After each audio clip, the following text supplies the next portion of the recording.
The story begins in the highlands near a flowing stream.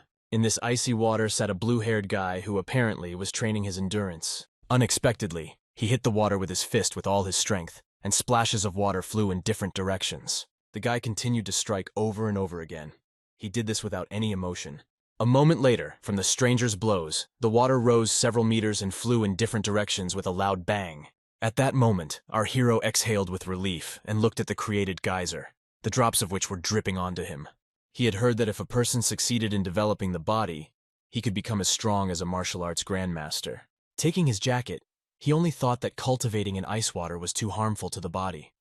Of course, if you do this for a long time. At that moment, the guy lowered his eyes and quietly whispered that he would not live to see 20 years. Looking up at the sky, he decided that it didn't matter, because as long as he was strong enough, he could avenge his father and mother. He set off, saying that such a cost was simply nothing compared to his goal. Ming-Ye returned to his village, and a crowd of people immediately started laughing at him. Everyone said that a loser should be a loser. There's no point in his actions. Our hero was born into the Ye family, into a large clan, in a beautiful city. He belongs to a branch of the clan, and life was good back then. But when he was 10 years old, his parents insulted some important figures in Maple Leaf City and were killed. To avenge their deaths, he worked hard in cultivation, being the best among his peers. Ming-Ye trained day after day despite suffering. All people think he is a genius, but they don't see how much effort he has put into it. Half a year ago, his strength reached its peak in the youth of the Yi clan generation. Of course, all the people noticed this. At that moment, the stranger told Zhen Ying that if things continued like this, Ming-Ye would soon replace him and become the best in the younger generation. The guy looking at his pseudo-competitor just laughed and said that Ming-Ye would never grow up to him. Actions are transferred to the field. Then our hero lay on the grass and thought how he would become stronger. He's still too weak to take revenge. Continuing to look around, Ming-Ye suddenly noticed something strange. Taking a closer look, he jumped up, because he realized that he had found a red dragon flower. When he grabbed it, he couldn't believe his eyes. If he takes this along with the sun powder, it will greatly improve his strength. He never expected to find such a treasure today. He decided that he should go home and cook it. At some point, a voice interrupted his wait. Some guy asked if it was the younger brother in front of him. In front of him sat Zhen Ying, who was surrounded by his people.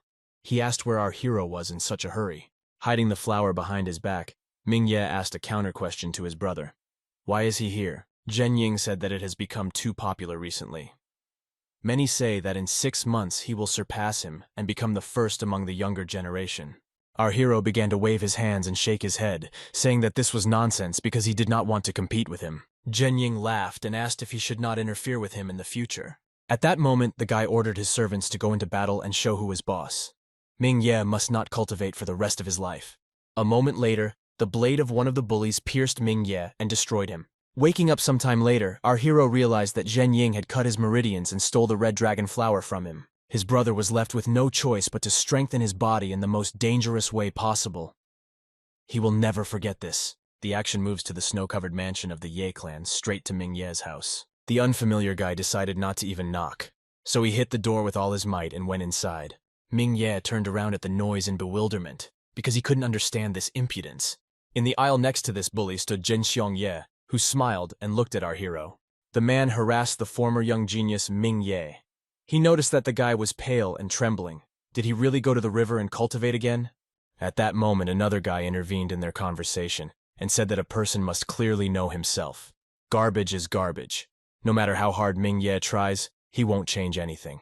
Our hero, in a calm voice, told them to act quickly, because he still needed to clean the bowls. The man asked why he didn't eat. Did he really consider himself a genius? Ming-Ye at this moment picked up the plate of leftovers that these people had brought him from the floor.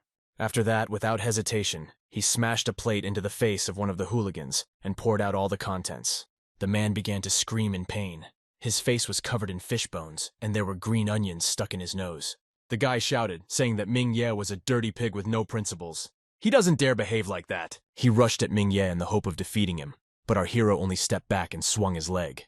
His foot hit the guy's most secluded spot and smashed everything to smithereens. Ming-Ye screamed and said that the next time he gives him scraps, he will destroy it. At this moment, Zhen Xiongye stood up for his comrade and said that Ming-Ye dared to hit him in front of his eyes. Our hero started showing his teeth and told Zhen Xiongye that if he doesn't like something, then they can just fight.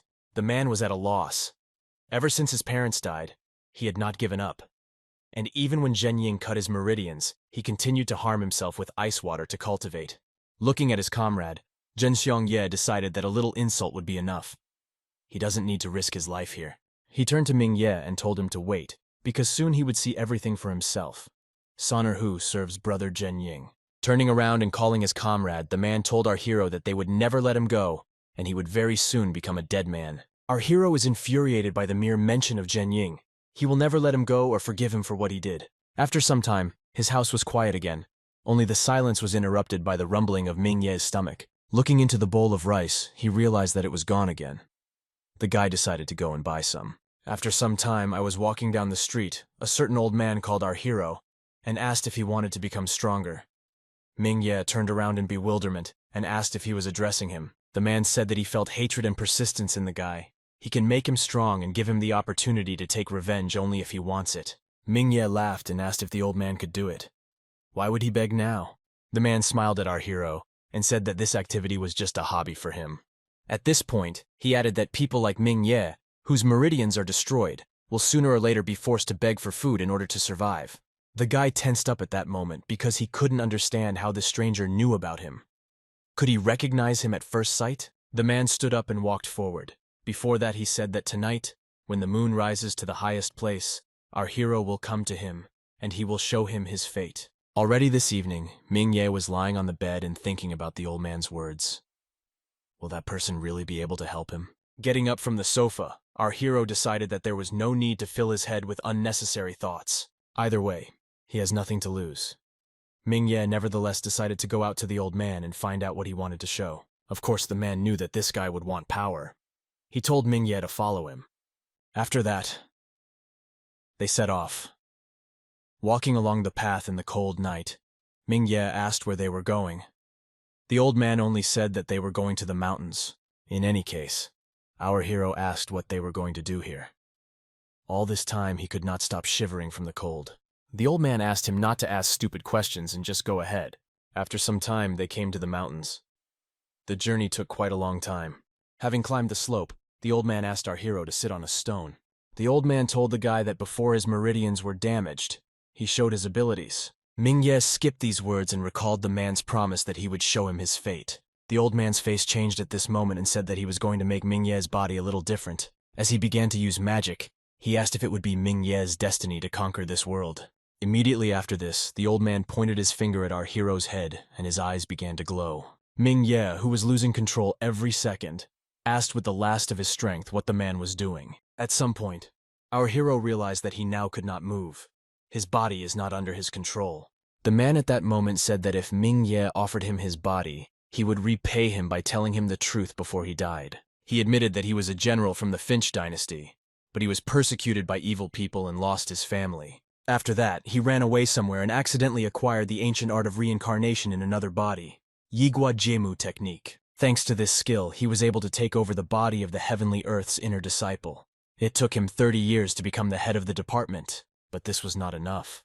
With a great desire for revenge, he stole 3 great treasures. But the holy people from the sect pursued him, and he almost died while escaping.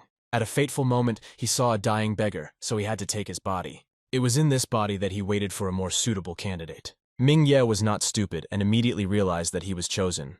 The guy said that there was nothing special about him and his meridians were destroyed. He started screaming and saying that his body would not be a good choice for reincarnation. The old man shook his head and said that soon this body will not be Ming Ye, but his. He then took out a bottle containing a rare foundation pill. She will change the guy's body structure and make the old man an exceptional genius after reincarnation. The guy started screaming and saying that one day he will definitely pay for everything he did. The old man took out a tablet and asked not to make him laugh. In the land of Tianyuan, only the strong have the right to vote. Therefore, you only need to blame your weakness and not him. He then said that the guy couldn't take the pill by mouth. For its effect, you need to open the heart and put it inside and then spread it. But it's not fatal. Ming Ye began screaming in horror and saying that all this was nonsense because there was no way he could survive with his heart cut out. The man put his hand on Ming Ye's chest no matter what. The guy began to say that the old man would go to hell. But at that very moment, something strange began to happen. My heart started to feel different. The tablet was inserted inside. After a while, Ming Ye sat with his head down and was unconscious. The old man was glad that everything worked, because now he could move on to the next step. After he whispered something, the old man began to close his eyes and still fell to the ground. Within a moment, Ming Ye, who was no longer himself, woke up.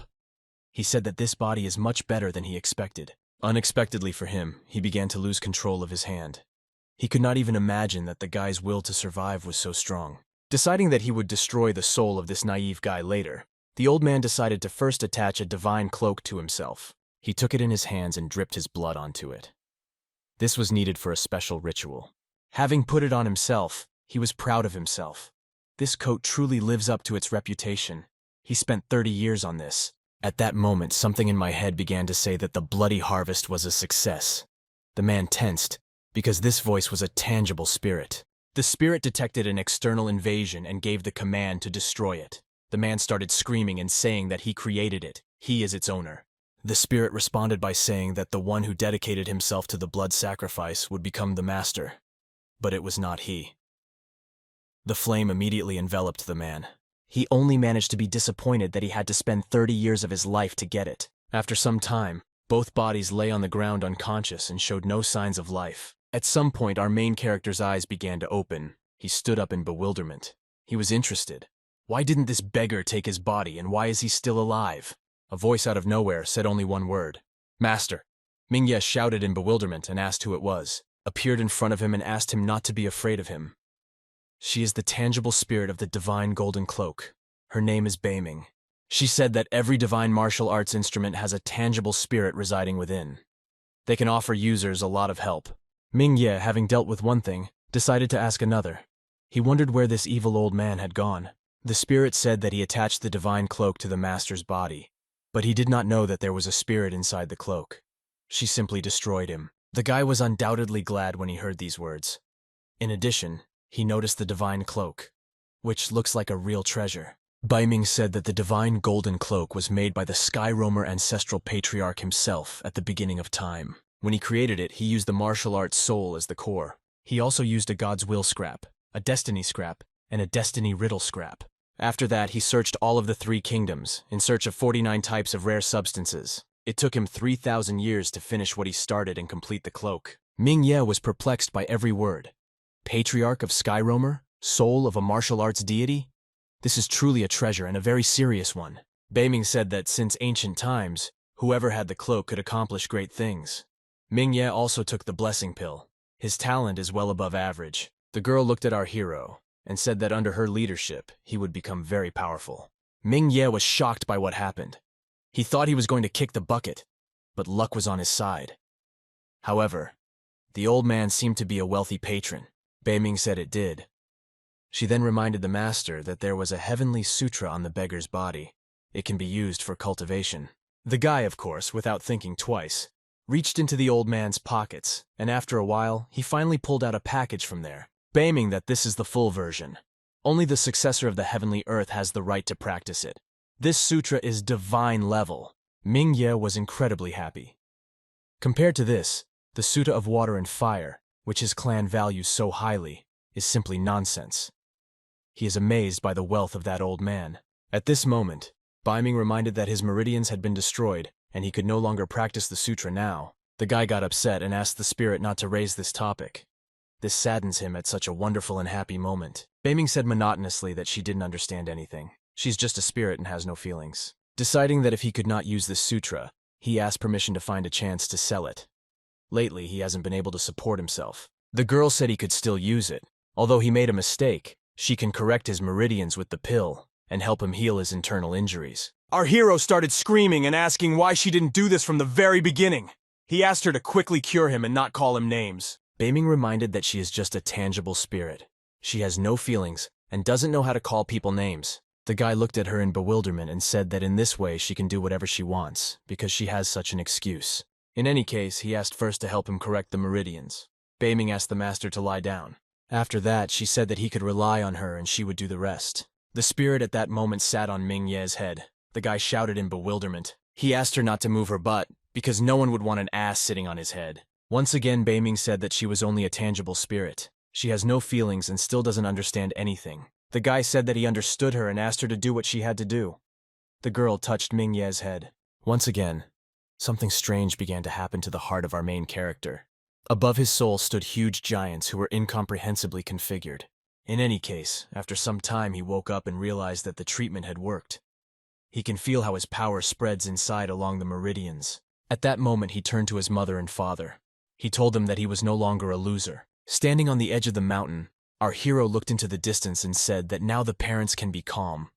Those people who killed them will die one by one. The next day, Ming Ye stood in front of the Ye mansion. The guy pushed the door, but it was locked. At that moment, a voice behind him called to him. Near the tree stood the same freak Zhen Ying who had previously destroyed our hero's meridians. The guy noticed that his brother was still trying to increase his strength at the cost of his health. He asked if Ming Ye intended to enter the Red Sun Sect selection. After a few seconds of silence, he asked if Ming Ye could be planning to take revenge on all his enemies. Our hero said that he is dead after 20 years due to cultivation in icy water. What is Zhen Ying so worried about now? The guy laughed and still agreed with his brother. There was some truth in his words. Zhen Ying continued speaking. He said that Zhen Ying is disabled and sometimes lacks resources, so this is the only way he can choose. The only thing he was worried about was that Ming Ye still dared to be hostile towards him. At the same moment, he ran forward and said that even if Ming Ye was trash, he should teach him a lesson. From a powerful blow with his hand, Ming Ye flew to the other side and hung in the air. Hitting the wall, the guy's blood gushed out to the sides. He didn't expect this from his brother. Zhen Ying at this moment told Ming Ye to listen to him carefully. His parents were sinners of their clan, and he comes out too. Soner Hu is his servant. The guy had no right to hit him. Finally, the guy said that she hoped that Ming Ye learned something new for himself today, when suddenly he remembered something else. Lady Hanyu from Uncle Wu's family will come here in a few days. He ordered not to pester her despite the fact that they had been engaged since childhood. Ming Ye, looking at his brother, said through force that he had nothing to do with her. Zhen Ying laughed and said that he still has a little self-awareness. The guy said that Miss Hanyu is an outer disciple of the Red Sun Sect and is very talented. She's not Ming Ye's type at all. Before leaving, Zhen Ying told his brother that he asked his father to send them engagement gifts. As he left, he said that he would take this lady as his wife for Ming Ye's sake. Immediately after that, he started laughing loudly. Our hero began to bare his teeth and promised his brother that he would give him a magnificent surprise. Through the pain, the guy asked Beiming if there was a way for him to become stronger than Zhen Ying in a short time. The girl said that there is one, but she is afraid that Ming Ye won't be able to handle it. Our hero recalled that he cultivated in ice water. What could be worse than this? He asked her not to worry, and just show him the way. Qian Pengji. This old man once acquired a set of Qinggong maneuvering techniques, which allowed him to move quickly and easily. Because of this, he ran away and stole the treasure. The name of the maneuvering technique is heaven-smashing footwork. The spirit told our hero that in order to practice heavenly footwork, Ming Ye must first cultivate his primordial spirit. You need to fast for 49 days. After this conversation, actions are transferred to the house. Ming Ye decided to become strong in any way. Beiming said that in order to avoid starvation, he could consume the power of the evil gods hidden in the pill inside his body. At this moment, our hero's eyes lit up. There was only one way. 49 days later, Ming Ye was still sitting in the same place. The spirit could not understand why he did not wake up. She hoped that he would not be consumed by the power of the evil gods. Suddenly, the guy's body began to glow. Beiming realized that the cultivation of the primordial spirit was successful. A few seconds later, our hero's eyes also opened. The guy immediately said that the power of the evil gods is good. Beiming began to congratulate the owner, because he's now at the blood cultivation stage. She asked when he wanted to start practicing the first step of footwork. Of course, Ming Ye said that they would start now, because they didn't have much time. 3 days later, our hero stood and tried to catch his breath. All this time he was hitting the bag. He understood that a quick step was very difficult. He was already very exhausted, and Ming Ye only took half a step. At this moment, our hero's fence scattered in different directions. Zhen Xiongye was in the aisle again. The man turned to Ming Ye and asked if he was training again. Why doesn't he take a swim in the icy water, or is he now afraid of death? The man asked Hanyu to look at this loser. Being disabled, he uses ice water for cultivation. The girl was disappointed that she ended up in this damn place. Hanyu said that Ming Ye is a simple loser, and there is nothing special about it. She didn't understand what she was looking at and why she was there. Zhen Xiongye asked her not to be angry. He realizes that they were engaged to this fool when they were both babies. He pointed his finger at Ming Ye and said that this trash didn't deserve her. He brought Hanyu to break off the engagement so that she could solve all the problems for the future. Hanyu looked at the man indifferently and reluctantly thanked him for his concern. Hand on heart, he said that he would guarantee her that Ming Ye would also say yes. After that, he turned to our hero and asked if he had heard. Ming Ye should write him a letter of termination of the engagement and not bother Hanyu anymore. Our hero asked in bewilderment if visiting other people without an invitation was really what her family taught her. Hanyu said that Ming Ye is just his parents' useless boyfriend. Why did he even think that he could talk to her about good manners? The girl said that if he was trying to attract her attention, then it was a mistake. Hanyu added that she would never marry him and would choose death over him. The guy laughed and asked who she thought she was. Is she really the most beautiful girl in the world? Does she really think that highly of herself? Our hero said that even if he is a beggar, he will never grow interest in her. Hanyu decided not to tolerate such treatment and said that Ming Ye seemed to have a death wish. She immediately ran to attack. To her horror, our hero is not a mere mortal. At this moment, he was able to use a quick step and dodged the girl's brazen attack. Of course, Ming Ye decided to take advantage of the girl's bewilderment and immediately struck back at her. She flew off with a roar to the other end of the territory.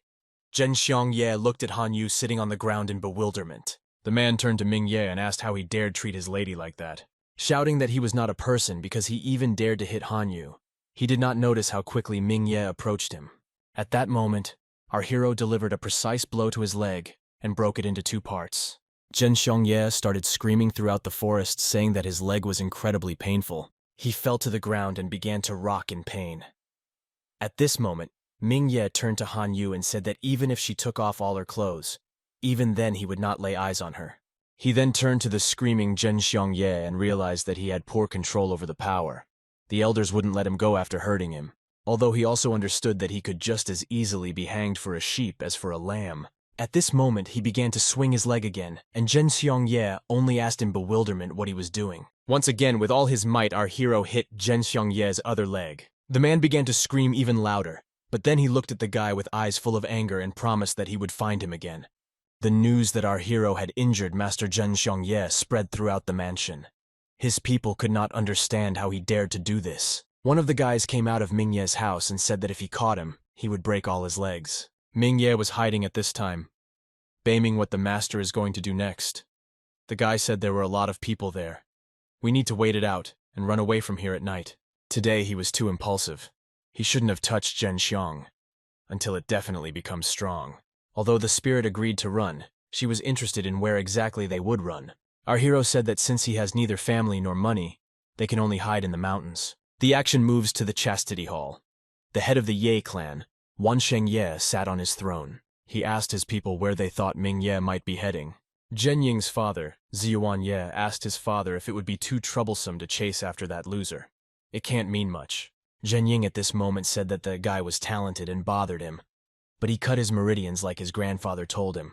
He won't be able to cultivate, so he won't be any trouble.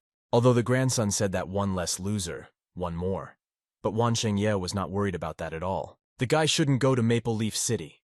If he heard what happened that year, as well as the Huang family, they would face serious consequences. The man hit the chair and said that the fault lay with the indulgence of all of them. This could have saved them a lot of trouble if he hadn't killed them then. This screaming man is Zhenxiang's father, Yazilia Ye. He was incredibly angry that Ming Ye broke his son's leg. Ziwan Ye said at this moment that it was easy for his brother to speak. Nobody wants to be responsible for the murder of their own nephew. He went on to say that they just didn't expect a loser like him to run away from home. Besides, Zihui's wife didn't do anything to him, but at this moment, Wansheng Ye shouted. He told his sons to shut their mouths. He pointed at Ziyuan Ye and said that he was an ungrateful idiot. How can he have the nerve to blame Zili? If he hadn't killed young Master Huan, everything would have been fine. The man wanted to tell his father that he did this not for him but for Zisheng. Wansheng Ye shouted again and said that Zisheng was 1,000 times better than all of them. Their future lies with him. The man waved his hand and told them to immediately send people out to find Ming Ye at any cost. He needs him dead or alive. Yazili Ye asked if he understood correctly that they should bring him here. He said that Ming Ye is Zihui's son first and foremost, so they can't be so heartless. Just break his legs, take him to the village, and leave him lying in bed for the rest of his days. And again the action shifts to our hero. He decided that those people should not know that he was still at home. It's time to go. The guy quietly made his way past the houses and did not attract anyone's attention. At some point, he heard voices behind him. Some voice said that it was his fault. He repented to Zihui and asked to be spared. Ziwan Ye's wife came to see him and asked if he was having nightmares again. Ming Ye recognized these voices and understood whose they were. He was interested. Why does he have nightmares, and why did he just say his father's name? The woman approached her husband and told him that Zihui had been dead for many years. He shouldn't bother him anymore. The man said that he didn't want to think about him either, probably because they mentioned it at the evening meeting. His wife said that despite this, Zihui took the blame and his body was flogged by the Huang family. She reassured her husband that they simply could not let him die to the Huang family. He was not a murderer. Ziwan Ye said that Zihui chose to join the Haotian sect in order to become a prisoner of the Celestial Empire. If he had not died, their family could have died. The woman asked her husband to listen to her. If he had not lost his head in the brothels, he would not have gotten into a fight with young Master Huang and accidentally beaten him to death. She recalled that if it were not for Zihui, the head of the Huang house would have killed him long ago. Our hero listened to this entire conversation. He realized that his father was killed at the hands of Wansheng Ye, and he died because he became a scapegoat for Ziwan Ye. At that moment, the man thought he heard someone's voice, and so he went out into the yard screaming. Realizing that there was no one on the street, he decided that it was just his imagination. Meanwhile, an angry Ming Ye walked through the alleys. He couldn't find the right words. The guy turned to Beiming, and she immediately asked what the master wanted. Our hero said that from now on, he is going to become stronger as quickly as possible at any cost. He wanted to know the most effective methods. The girl thought a little, but then broke the silence and said that she understood him. From the very next day, Ming Ye began training to the point of exhaustion. The guy understood that Ziwan Ye was in huge trouble through his own fault. With every jump, the guy's legs almost exploded from pain and tension. Ziwan Ye is living at the cost of his father's life right now. Beiming at this moment told the master that this was already the 70th time. If he takes a quick step again, it will be very harmful to his body. The girl wanted to offer something, but Ming Ye immediately interrupted her and asked her to cure him now. He will fight for his life to the end. He will never forgive his father's death to his relatives. The spirit at that moment flew up to our hero and began to heal him. A month and a half later, training for the sky-destroying step finally ended. The guy couldn't stand on his feet. Beiming congratulated our hero on completing the stage. Now it's good enough to use in battle. Spirit said that now that his blood cultivation had reached a higher level and his foundation had been laid, he could try to channel the chi energy. At that moment, the guy put all his efforts into focusing and a red glow came out of his hand. Is this really chi energy? The guy understood that he wanted to practice more, but still decided that now he needed to find some food. After a while, he sat by the fire and smelled the cooked meat. He didn't know that living alone was so relaxing. Looking at the roasting meat, Ming Ye admitted that he should have escaped from home much earlier. Meanwhile, some stranger was walking along the trail and talking about how family traditions are just nonsense, and that going 15,000 kilometers to persevere is nonsense. At some point, the stranger smelled the smell and realized that it was the smell of meat. This was the final blow, because she was tired and hungry.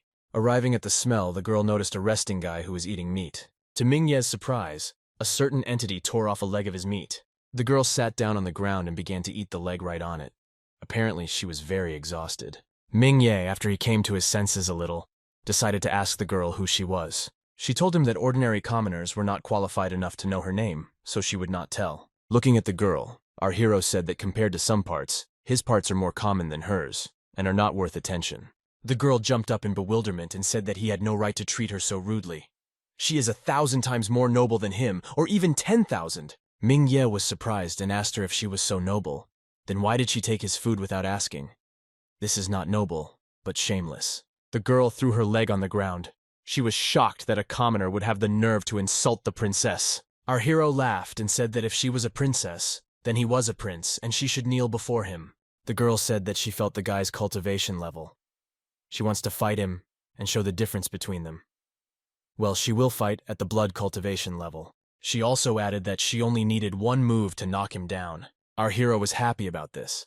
He is looking forward to how she, the royal person, will destroy the commoner in one move. At the same moment, the girl ran from her place and a moment later flew towards Ming Ye. This blow could be the final one, but our hero is not so simple. He easily dodged the princess's attack. The girl, perplexed, asked what technique he had just used. He was able to withstand her furious fireball. Meanwhile, the guy, not sparing his opponent, was already flying towards the girl. The girl also managed to dodge and at the last moment jumped to the side. People watched all this.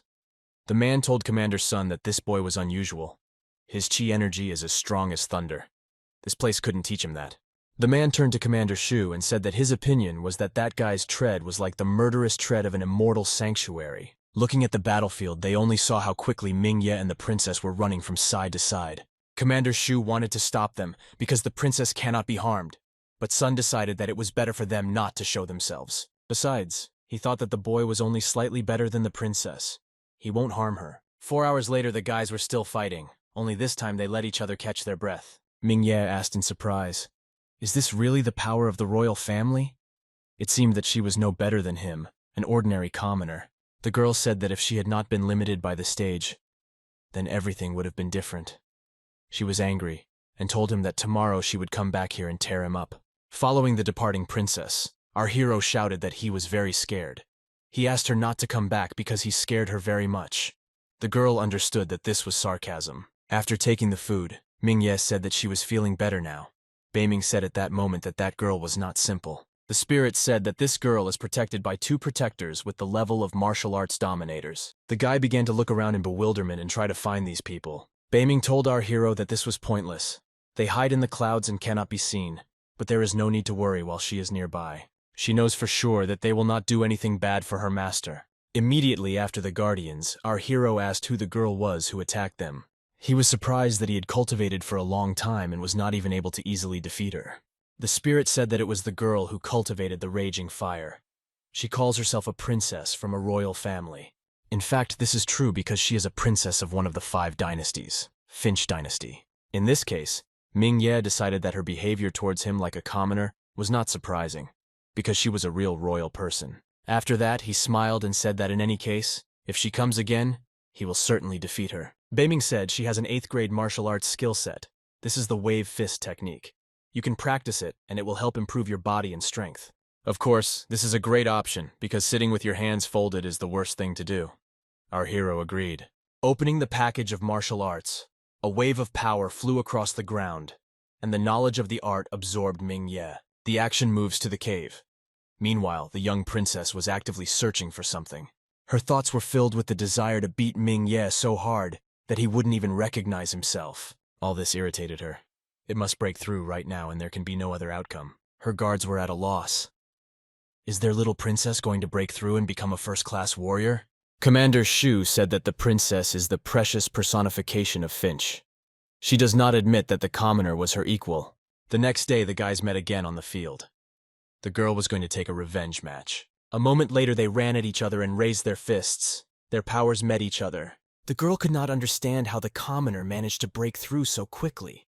She is from the Finch dynasty, building the foundation for many years, so she was able to break through overnight. Our hero at that moment understood that this girl had unusual abilities. She managed to break through in one night. He was only able to do this with the help of Beiming. At this moment, Ming-Ye jumped back.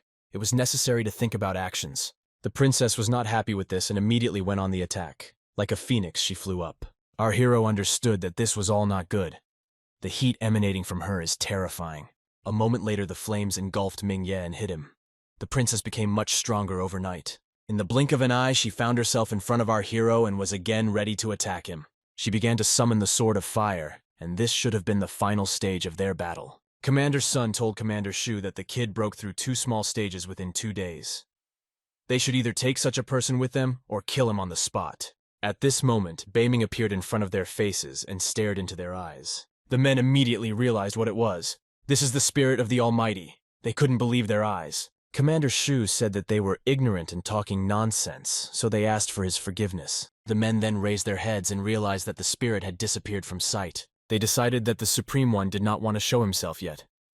Therefore, it is better for them to wait and watch what happens. Meanwhile, the princess continued to beat Ming-Ye with her new abilities. She asked if he now sees the difference between the royal family and commoners. Ming-Ye, removing the blood from his lips, said that he had not lost yet, so they continue. The princess was pleased that this guy didn't give up so easily. His will is as strong as his abilities. The girl said that the guy was not so bad, but she was tired, so they would see each other the next day. Another day they met again and fought with all their might. Likewise, on another day of the week they met, and the princess promised to knock out all of Ming-Ye's teeth. And on many other days the guys saw each other and fought, showing their strength and proving it. Then one day, a calmer girl approached Ming Ye and asked if he was ready to receive today. Our hero asked her to stop talking and finally start the fight. At the same time, he thought that every night he was already diligently practicing cultivation. The girl said that he needed a good lesson. Of course, he knows there is no way he can beat her, but he simply refuses to admit it. Ming Ye said in response to this that he had not used any skills in the last 2 rounds, but this time he would fight her using his weakest martial arts skill. The girl looked at him in bewilderment and asked what the weakest martial arts skill meant. She was surprised that he could know more than just one weak skill. Having not heard an answer, the girl went into battle, because she was interested in testing the guy's skills. This is exactly what our hero was waiting for.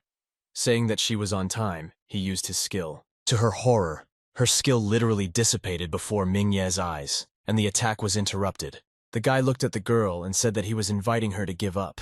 Of course, the royal princess couldn't even think of giving up, so Ming Ye can only dream. He was even glad that she didn't give up. After that, he asked to be allowed to lay her down in one motion. The princess at this time felt Ming Ye's spiritual energy fluctuating. She needs to use all her strength. The girl rushed forward again in the hope that this incident was luck, and she would deal with him again, as before. Our hero used a quick step and ended up behind the girl, and after that he used a killer step. He grabbed the girl and simply poked her in the stomach. The princess never expected this. Her face immediately turned red and she couldn't find words for the incident. Her guardians at that time were simply furious, because how dare this commoner take advantage of their princess. The guy laughed and said that he had pressed her pain point, which means that now she is lost. After a moment, she turned around and gave him a real royal slap in the face. After that, she burst into tears and said that he was a bully and an idiot. Within 3 years, she will allow him to pay for all his sins. Ming Ye asked in bewilderment what he did strange. Beiming said he touched her breasts, and he definitely shouldn't have done that. Our hero was wondering when in a fight someone cares about him touching his chest or ass. He only hits when he finds space. In any case, looking at the hand, he said that it was soft, and even somehow cozy. Our hero left for almost 2 months, during which he cultivated and lived as a hermit. Beiming said that it was all worth it anyway, and he is now strong enough. Ming Ye has reached the 5th stage adept. He has the divine golden cloak, and has also learned the heavenly walking technique, and the 8th grade wave fist technique. Now no one can defeat him, because he is the strongest. The guy at that moment remembered that there would soon be a martial arts competition in his clan. Now he understood that he could no longer hide now. It's time to surprise them. The action is transferred to the street of the city landscape. At this moment, all the people were perplexed. Someone was carrying a boar weighing more than 200 kilograms. We also spotted a deer. No one could understand where this strong man came from. Then one of them realized that it was Ming Ye, but still didn't understand how it could be. He was shocked that he had been looking for this freak for 2 months, and in the end he came on his own.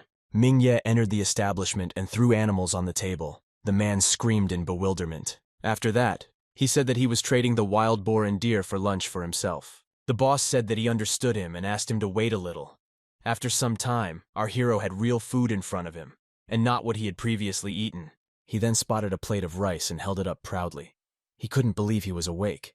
Beiming said in bewilderment that it was just rice.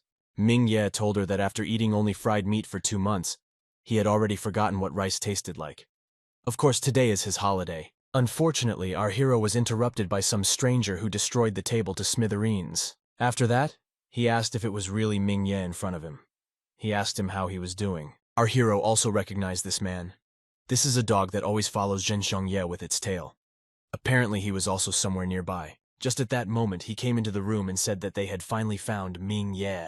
Our hero was glad that Chiang Ye was also among them. As it appears, everyone is here. Zhenxiong ordered to kill this freak Ming Ye. He sent Chiang Ye and Yong Ye. Because our hero broke his leg last time, he will take revenge on him and will not allow him to escape. At the moment when he was supposed to be destroyed, our hero managed to dodge thanks to his quick step. Ming Ye advised the guys to move as quickly as possible, otherwise he would kill everyone. The guys decided that there was no way they could let him go, which is why they took up their swords and went into battle. Sighing heavily, Ming Ye continued to fight, and a second later he attacked Yong Ye directly in the stomach with his new attack. Following Yong Ye, our hero hit Chiang Ye. After such blows, they definitely should not have gotten up. Zhenxiong Ye was perplexed that the guy destroyed them with just one blow. How is this possible? At this moment, our hero walked to Zhenxiong and asked if he was going to take revenge by urinating on him. Let him try now. He asked why he wasn't doing anything. He's very angry with him for his broken leg. The guy said that he didn't drink enough water.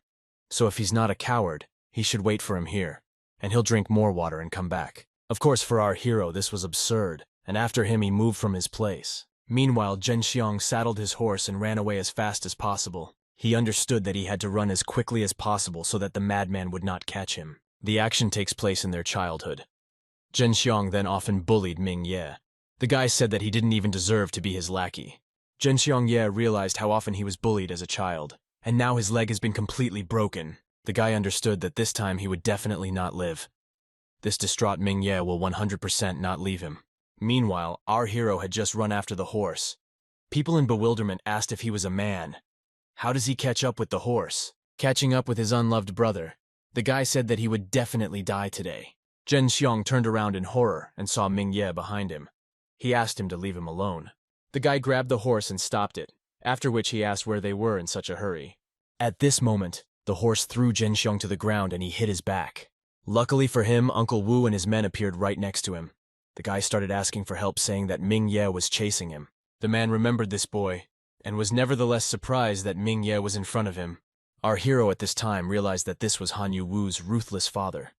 Why is he here? Zhenxiang hid behind his uncle, and Ming Ye introduced himself and said that they had not seen each other for a long time. The man asked why he attacked his cousin Zhenxiang. Moreover, he thought that this boy was a nobody in the Ye family, and couldn't even eat properly. Our hero looked into his eyes and said that this was his personal matter, so there was no need to worry. One of Mr. Wu's men became angry at this moment and asked how dare the guy talk to the owner. Beiming at that moment said that this is the practice of an adept of the 10th stage, and behind him, there are 4 more of the same. They are not to be trifled with. Deciding not to engage in an unequal battle, our hero told his uncle that for his sake, today he would let Zhenxiang go. After that, the man turned to his nephew and said that it was too late. It's time for them to go home. Actions are transferred to the building of fidelity. The man from there shouted in bewilderment and asked how Ming Ye finished cultivating the initial chi sphere. Zhenxiang said in bewilderment that this is true because Uncle Wu said that the guy is now at least a 4th stage adept. Zhen Ye shouted and asked if Zhenxiang was joking now. Wansheng Ye said at this moment that he had used the ghost axe technique to destroy the meridians in the past. How can he continue to cultivate? Zhen Ying turned to Yong Ye and reminded him that he had fought with Ming Ye. He wanted to know the details about the battle with him and how strong he really was. The guy was all broken. He said that he was already at the level of a late-stage chi cultivator. Zhen Ying still can't believe this nonsense. He cannot be no worse than a 9th-stage adept. Even the genius of a prestigious sect is not that scary. Wansheng Ye scratched his beard and said that no one from Ming Ye's generation could compete with him. If he is so strong, then let him not blame them for being ruthless. The man called his brother, Wan Ming Ye. He said that they should not allow the guy to participate in the competition that starts in 3 days. Wan Ming asked to be allowed to deal with this. He won't let Ming Ye live until the tournament starts. The action moves to our hero. Sitting on the bed, he understood that Zhenxiang would definitely report everything. It was too late to think about it when war was declared. At this moment, Ming Ye's thoughts were interrupted by an incomprehensible knock on the window. A certain figure just ran behind him. The guy, perplexed, asked who was there and decided to open the window to check. He noticed an incomprehensible figure jumping from roof to roof. The guy asked him to stop. The stranger didn't react at all, so Ming Ye continued to run after him. The guy understood that it was someone from the Ye family. There is no warrior there now, so there is no need to worry. Thus, our hero followed the stranger all the way to the stream to which he had previously gone. When the cloaked figure finally stopped, Ming Ye asked who he was and what he needed. As soon as he got a better look, he realized that he still didn't know this person. Is he not from the Ye family? At that moment, the man stood up, pulled up his sleeves, and showed his hands. After that, something strange began to happen to them. A moment later, with this unknown force, he grabbed our hero and lifted him up. The guy looked at what was happening in bewilderment and asked himself, "What the hell is this?" Beiming said that this is a warrior capable of releasing his spiritual energy, which is too strong to resist. He can only endure. The guy decided that in any case he needed to resist, but at that moment, he was grabbed. Realizing that he could not resist and even move, the stranger threw Ming Ye on his shoulders and set off. After some time, they reached the right place. The man threw our hero to the ground. The guy came to his senses at that moment, and with horror, he noticed strange people around. Apparently, they were also captured and brought here. Where is he located? Suddenly, from the depths of the cave, screams and a plea for forgiveness from one of the people began to be heard. Mingye, at that moment, in bewilderment, asked the gentleman where they were and who the person was who was doing terrible things. Meanwhile, the man did not answer. His eyes were incredibly large and he himself was shaking very much. Mingye realized that they were too scared to answer his questions. Unexpectedly for him, following the poor fellow's past, a dark hand came for our hero and dragged him away. After a moment, the hand released him and dropped him to the ground. The guy was at a loss.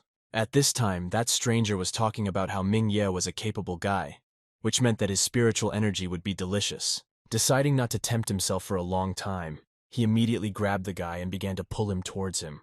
Our hero, in bewilderment, began to scream and ask the stranger who he was and what he needed. The man was surprised that he was not afraid.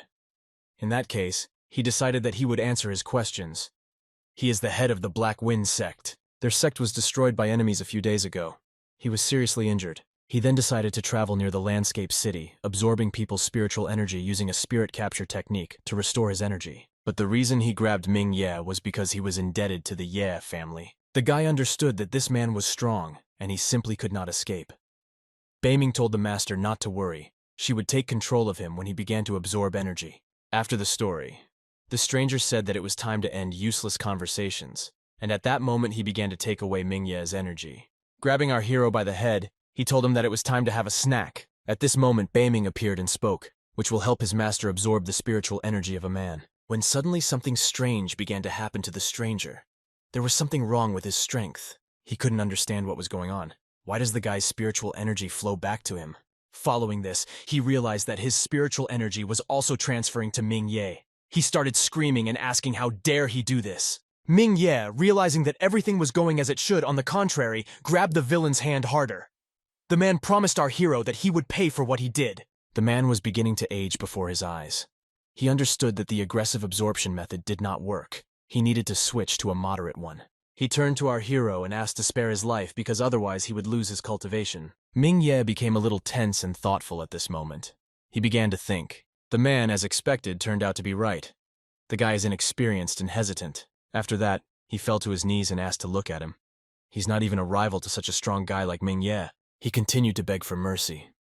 To himself, he thought that he was still too young to destroy him. He will teach him a good lesson. Our hero began to loosen his grip. In his heart, the man was incredibly happy. But of course, he didn't show it. Beiming, who had been suppressing the man's powers all this time, asked Ming Ye what he was doing. The guy said that apparently this stranger was set up, so why not give him a chance? The spirit said at this moment that the man did not give Ming Ye such a chance when he was going to kill him, just like Tianpeng Ji did when he crippled our hero. He didn't even think about mercy. Ye's family constantly humiliated him and forced him to live in poverty and hide like a dog. Beiming said that all these people didn't give him any chance at all. Ming Ye decided that she was right. Then he shouted that she was right and began to squeeze the man's hand even harder. The head of the Black Wind Sect began to scream in horror. He realized that his plan had failed. After the man's lifeless body fell to the ground, Ming Ye again realized that all those people had never been kind to him. After this, the spirit turned to the master and said that this bag was an evil cultivator. There must be a lot of money in it. Our hero, of course, took this bag and turned it upside down. A bunch of jewelry immediately spilled out onto the ground. Ming Ye was shocked by the amount of gold coins. This guy was rich. Suddenly he noticed something strange among the pile of treasures. It was a green sphere. Beiming said that this is a first-grade spiritual stone. It is filled with heavenly and earthly spiritual energy. It alone costs more than 100 kilograms of gold. Hearing this, our hero's eyes lit up. He's going to become super rich. After that, the guy asked Beiming why the evil cultivator didn't mention her.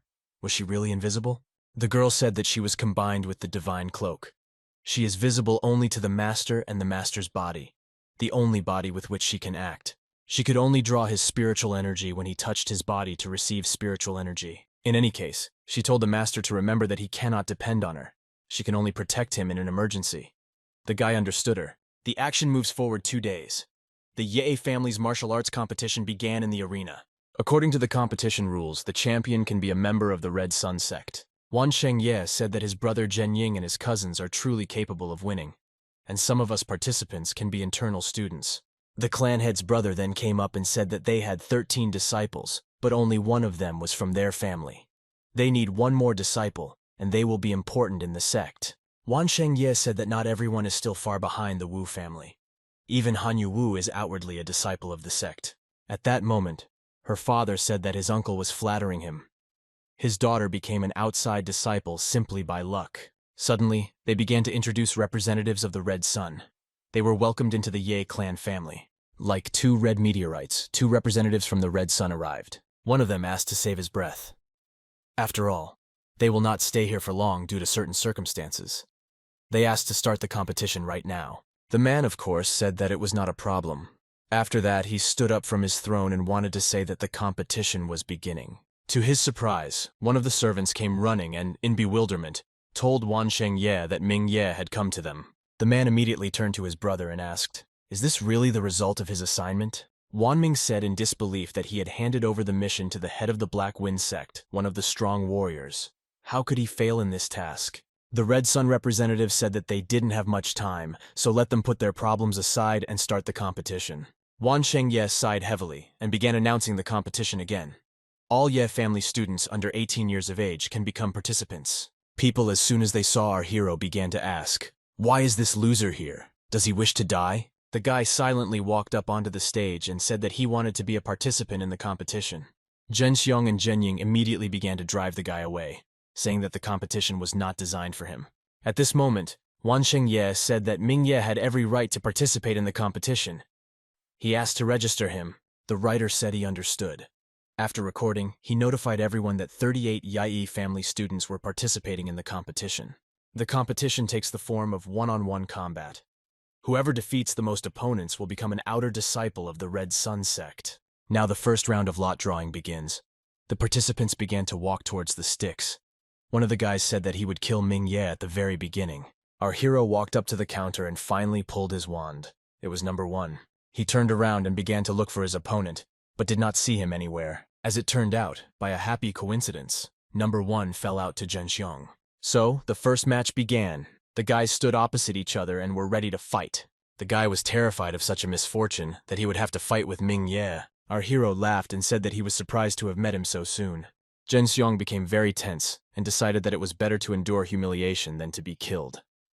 Why not just give up? Meanwhile, people were shouting and supporting the guy, telling him to destroy Ming Ye. The guy thought to himself that they should all shut up, because Ming Ye could kill them all. At this moment, Wan Shengye told his nephew to stop hesitating because he was disgracing the family. He doesn't think that Ming Ye is as strong as they say. The guy as a whole didn't want to hesitate. He just understood that he couldn't win. He began to say in a trembling voice that he was calling Ming Ye. "He will kill him!" Our hero waited a long time for these words. As soon as he heard them, he immediately disappeared from sight. There was silence in the arena. A moment later, he appeared in front of Zhen Xiong and began to swing his fist. Ming Ye hit the guy right in the chest, who was perplexed by what was happening. One of the chairmen was no less horrified. Ming Ye is a young 5th-level adept, but he managed to release spiritual energy. His friend said that this is not an illusion. He actually released his spiritual energy. This indicates that his spiritual energy is as strong as that of a 9th-level adept. Meanwhile, Yazilia Ye jumped straight from the stands to his beaten son. He grabbed his son and started shouting at Ming Ye that he must have been secretly practicing martial arts. It is not surprising that he dared to take part in the competition. Our hero pointed his finger at the man and said that he was a freak, so he challenged him to a fight too. At this point, they reminded that, according to the rules, only people under 18 years of age can participate. Meanwhile, the crowd of people was in disbelief, because the technique alone caused brother Zhen Xiong to be defeated. At this moment, Wan Shengye told Zhen Ying that he must defeat Ming Ye by any means necessary. He held out the jar and said that he must sacrifice everything he has to become an external disciple this time. Zhen Ying, in bewilderment, asked his grandfather if this was a rage pill. The rage pill can arrange the power, but all of the user's meridians will be reduced 15 minutes after use. The guy understood that in this case, he would simply become disabled for life. Wan Shengye said that he would not accept no for an answer, and his grandson was obliged to cripple Ming Ye. The guy still agreed. Holding the jar in his hands, Zhen Ying was incredibly angry that he was being forced. Take a rage pill because of Ming Ye. He will tear him apart. Meanwhile, Han Yu-woo's father was surprised at the level of battle Ming Ye showed. At that moment, he noticed that his daughter was looking at one point. She said it was simply impossible. Such a loser cannot have such power. Despite this, only Zisheng Ye, the missing genius of the Wu family, is qualified to be her husband. This loser is not suitable for her at all. Her father began to say that this guy's abilities were no weaker than Zisheng Ye's. The girl started screaming and saying that this would never happen. He is disgusting and definitely not as talented as Zisheng Ye. Han Yuwu understands that this guy dreams of entering everyone who is the Red Sun. She would never let him achieve this dream. Meanwhile, the next battle began in the arena. The Red Sun representatives discussed Ming Ye, saying that he had great potential. Huang said that this family is very lucky to have such a genius. At this moment, Han Yuwu called them and introduced herself to them as kindly as possible. Huang said it was nice to meet you. After that, he asked why she came to them. The girl said that her family and Ye's family are partners. She came here to watch the competition. The guy said that he noticed that she looked at one person from time to time. Does she know him? The girl said that that guy was Ming Ye. His father, Ziwei Ye, was extremely cruel because he killed Master Zhang Huang from Maple Leaf City. He was then executed. The girl began to blatantly lie and say that Ming Ye took after his father. He is merciless and has severely beaten some of his clan members. The guy looked at her in bewilderment. Did his father kill someone from the Huang family? The girl was happy with the reaction, but did not show it.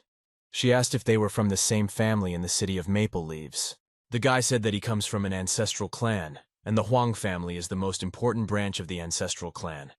He said that he would track down Ming Ye and deal with him. Han Yuwu told the guy that he was straightforward. She admires this. She thought to herself that she would never allow Ming Ye to enter a sect with great influence. Another round was announced again. Ming Ye and Zhen Ying were called to the arena. The guy was eating a rage pill at that moment. A moment later, the bottle fell to the ground and broke, and the guy's power began to be released. He felt a surge of enormous power and realized that the rage pill really worked. Immediately, Zhen Ying headed to the arena. People were shocked. He could smash someone's head in with just his energy. An enraged Zhen Ying walked and whispered to himself that Ming Ye would definitely lose. Han Yuwu was surprised. She realized that most likely that idiot had taken a rage pill. Huang, meanwhile, still said that this family is really strange, but Ming Ye has great potential, so he will become an internal disciple, or even an elite one. He was only puzzled by the fact that the Ye family was trying to suppress all his strength. The girl asked what an elite student meant. The guy said that the Red Sun sect had 10,000 external disciples, 100 internal disciples, and only a few elite ones. Even the elders are polite to such students. Han Yu asked if Ming Ye has potential. The guy said that he had never been wrong in his estimates, but it didn't mean anything. Looking at this guy, Huang knew that considering his father had insulted their family, he would end things with this guy as quickly as possible. The girl was terrified. She didn't expect that Ming Ye, being in an infant marriage with her, had the potential to become an elite disciple. She has no right to mock him. Her father, meanwhile, understood that his daughter was most likely asking fellow practitioners to study Ming Ye. The man understood that Zi Hui was his brother-in-law, but he never took care of his son after death. No one protected him, and it was natural for Ming Ye to bear grudges. In any case, he decided that killing Ming Ye could benefit the Wu and Ye families. Once again, the action moves to the arena. The guys were already ready for battle, and Zhen Ying told his opponent that he was a freak. After that, he began to squeeze his hand as hard as possible. The rage pill was working, which meant it was time to start the battle. The action is moved back 6 months. Then Ming Ye was bleeding and was bullied by the local kids. Of course, this was the same case with Zhen Ying, who was ordered to destroy the guy's meridians. Using his power, he said that most geniuses in this world do not live long. Our hero shouted and told Zhen Ying that they are not each other's enemies.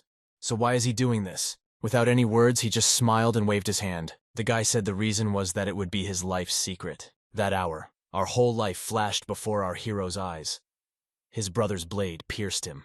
But when the action moved to the arena, Zhen Ying and Ming Ye were already staring at each other. The guy suddenly called his brother and asked if he still remembered the techniques with which he crippled him. Clenching his fist, our hero said that he would never forget about this, even in his entire life. The crowd began to support Zhen Ying and asked him to maim Ming Ye for his father's deeds. Of course, the guy was only happy with these requests, so at that very moment, he began to swing. A second later, he released the split ghost axe and sent it towards Ming Ye. Zhen Ying himself ran after the axe. He hoped to strike unexpectedly. To his surprise, as soon as the smoke cleared, there was no one on the field again. Our hero stood behind at that moment and asked, "Is this really all that Zhen Ying is capable of?" The guy began to emit even more energy, and reminded him that he had already crippled him once, so he would undoubtedly be able to cripple him a second time. Gathering all his energy, he began to direct it towards Ming Ye and tell him to go to hell. This technique was called the mountain-breaking ghost axe. A very powerful attack was being prepared. In any case, our hero easily dodged all his brother's blows, which seemed to be endless. Zhen Ying became more and more furious with each passing second. He told his hated brother to go to hell. Wan Shengye knew that these powerful attacks had no effect, but Zhen Ying was going to expend all his energy. Ziwanye, looking at his son, understood that he was doomed. He didn't expect Mingye to become so strong. Besides, if he finds out everything and decides to take revenge on him, what should he do? Huang, meanwhile, continued to admire our hero. His technique is very rare, fast and mysterious. His friend said he was right. The guy's technique is much better than the meteor technique that they studied in the Red Sun sect. The guy said he has secrets.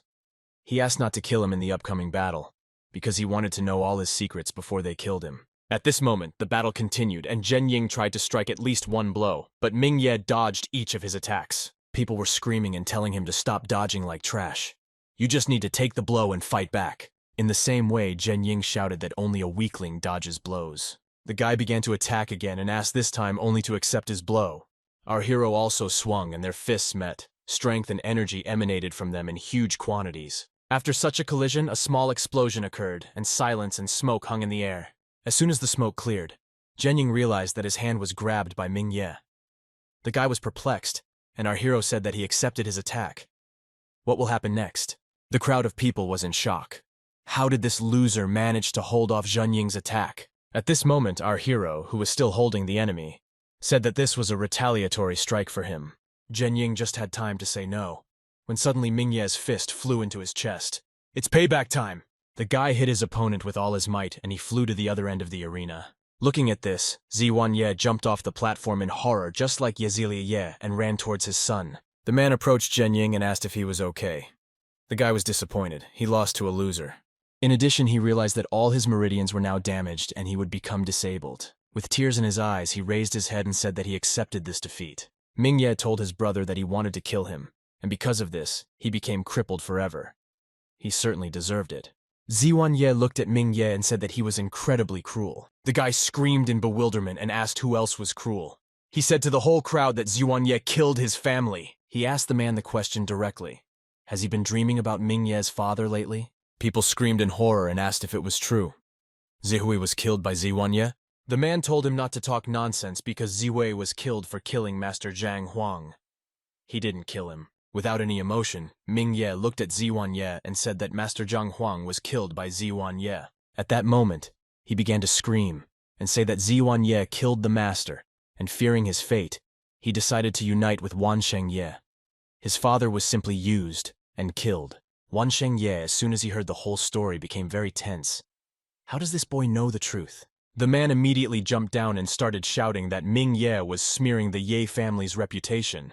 That is why he must be expelled from the family. With incredible power, the old man landed on the ground and fragments flew in different directions. People began to run away from there in horror. Meanwhile, Mingye managed to dodge this deadly attack thanks to his skills. Wan Shengye, looking at the boy, said that today he will die right here. At this moment, our hero turned to the envoys and asked if they were really going to stand and watch how they were going to kill him. They are law enforcement agencies after all. The guy began to say some condition, but Huang thought that Mingye was brave enough to threaten. After a moment, they both descended to the ground and asked Master Ye to stop. They have no right to interrupt the competition. There must be other participants here now. The drooping man bowed his head and said that he understood the venerable envoys. Mingye pointed his finger into the crowd and asked which other people wanted to challenge him. All the people were terrified. He was able to defeat Zhen Ying, who was the strongest in the generation, and also managed to avoid Master Ye's attack. Not seeing anyone willing, our hero turned to the envoys of the Red Sun and asked if he could become an external disciple of their sect. Huang smiled and happily said that he could do it. With his hand on his shoulder, he said that Mingye had good potential and definitely had talent. Moreover, he said that he had a chance of becoming an inner disciple. Another representative at that moment threw the pass to the external student. He needs to register with the sect within a month. Our hero caught this pass and said that he was very happy. After that, he thanked the guys. The crowd was unhappy that Mingye was the winner, and he didn't even give the people a chance. Others thought that the guy might take revenge on them. Mingye then looked at Wan Shengye and asked if he happened to say that he would die here today. The guy said he was leaving and asked if they would accompany him. The old man, meanwhile, was losing control. Wan Ming immediately came over and asked his brother to calm down. The guy twirled his pass and said that if they didn't want to see him off, he'd just leave. At this moment, one of the representatives asked Huang whether Ming Ye's meridians had begun to collapse. The guy said they started. He injected negative energy of destruction into his body. His meridians have begun to collapse, and he will become a non-entity soon. The guy said that he will make him reveal all his secrets that he wants to know. The action moves to the Hall of Fidelity, where people have gathered for a meeting. Ziwanye looked at his son and was terrified. He was all exhausted from bandages. He wanted to say something, but Wan Shengye interrupted him and said that he deserved it. Zhen Ying couldn't even kill the rage pill loser. At this moment, Wan Ming called him and said that now they must do two things. The man asked which ones. He replied that firstly, they should track Ming Ye, and secondly, kill him and give his head to the Huang family. They will say that they took revenge. This way the Huang family will treat them well and reward them. Wan Shengye said it was a good idea. He ordered several people to be sent to track Ming Ye. Yazilia Ye said that he has already sent people. According to the latest report, the guy is now in the mountains. The man said that Ming Ye realized that they wanted to kill him, so he hid there. In any case, they will train the entire mountainous area to find him. Wan Shengye said that was great and ordered it. Start looking for it right now. We need to send the best people and kill him. Meanwhile, they were looking for our hero for a representative of the Red Sun. Huang couldn't understand where he had gone because he could feel him within a radius of 2 kilometers, but there was no sign of him. His comrade said that most likely the negative energy of destruction took effect, and he is now fighting for his life. Suddenly they went upstairs and noticed a road made of particles that led somewhere. At the same time, people from the Ye family also went out to hunt with torches. They understood that they needed to find him as quickly as possible. The representatives realized that the Ye family was also looking for Ming Ye. They can just follow them, because they will find him soon. The guys, exploring the territory, finally approached the place to which all the dogs reacted. They realized that the guy was in the cave. Meanwhile, our hero was sitting in a cave. He was resting but suddenly woke up and began spitting blood. At that moment, one of the participants in the hunt smashed the stones with one blow and opened the passage for his people. He started shouting to all his comrades to follow him. As soon as they got inside, they started looking around and realized that there was no one here. Suddenly, one of them walked up to the stone and noticed that Ming Ye's clothes were lying on it. They realized that he had deceived them. Meanwhile, Huang said that the negative energy had begun to take effect. That's why he'll be around somewhere. He knew that they would find him, even if they had to search the entire area. The action moves to the territory of the Ye family. Beiming just helped our hero. After a while, she held dark energy in her hands. The guy asked if this was what was harming him. The girl squeezed it and said that this is a very destructive, poisonous spiritual force. It can literally kill a person. The spirit said that spiritual power was injected into his body by one of the messengers. Ming Ye asked in bewilderment why that guy decided to do this. At that moment, he saw the light. He remembered how Han Yu Wu talked to the envoys before the competition. Perhaps she asked for it. Our hero decided that he needed to stop thinking about it for now. The Ye family people sent to look for him had already definitely found the cave. The guy decided that now it was time to avenge his parents, and he went to the door. Zhen Ying was sitting on the bed at that moment, and his father was feeding him. The guy was asking how Ming Ye could cultivate. He said that Ming Ye was supposed to be a loser, but why did he become that loser? The guy said he would never accept it or admit it. For him, only Ming Ye would be a failure. The father looked with disappointment at his son's agony.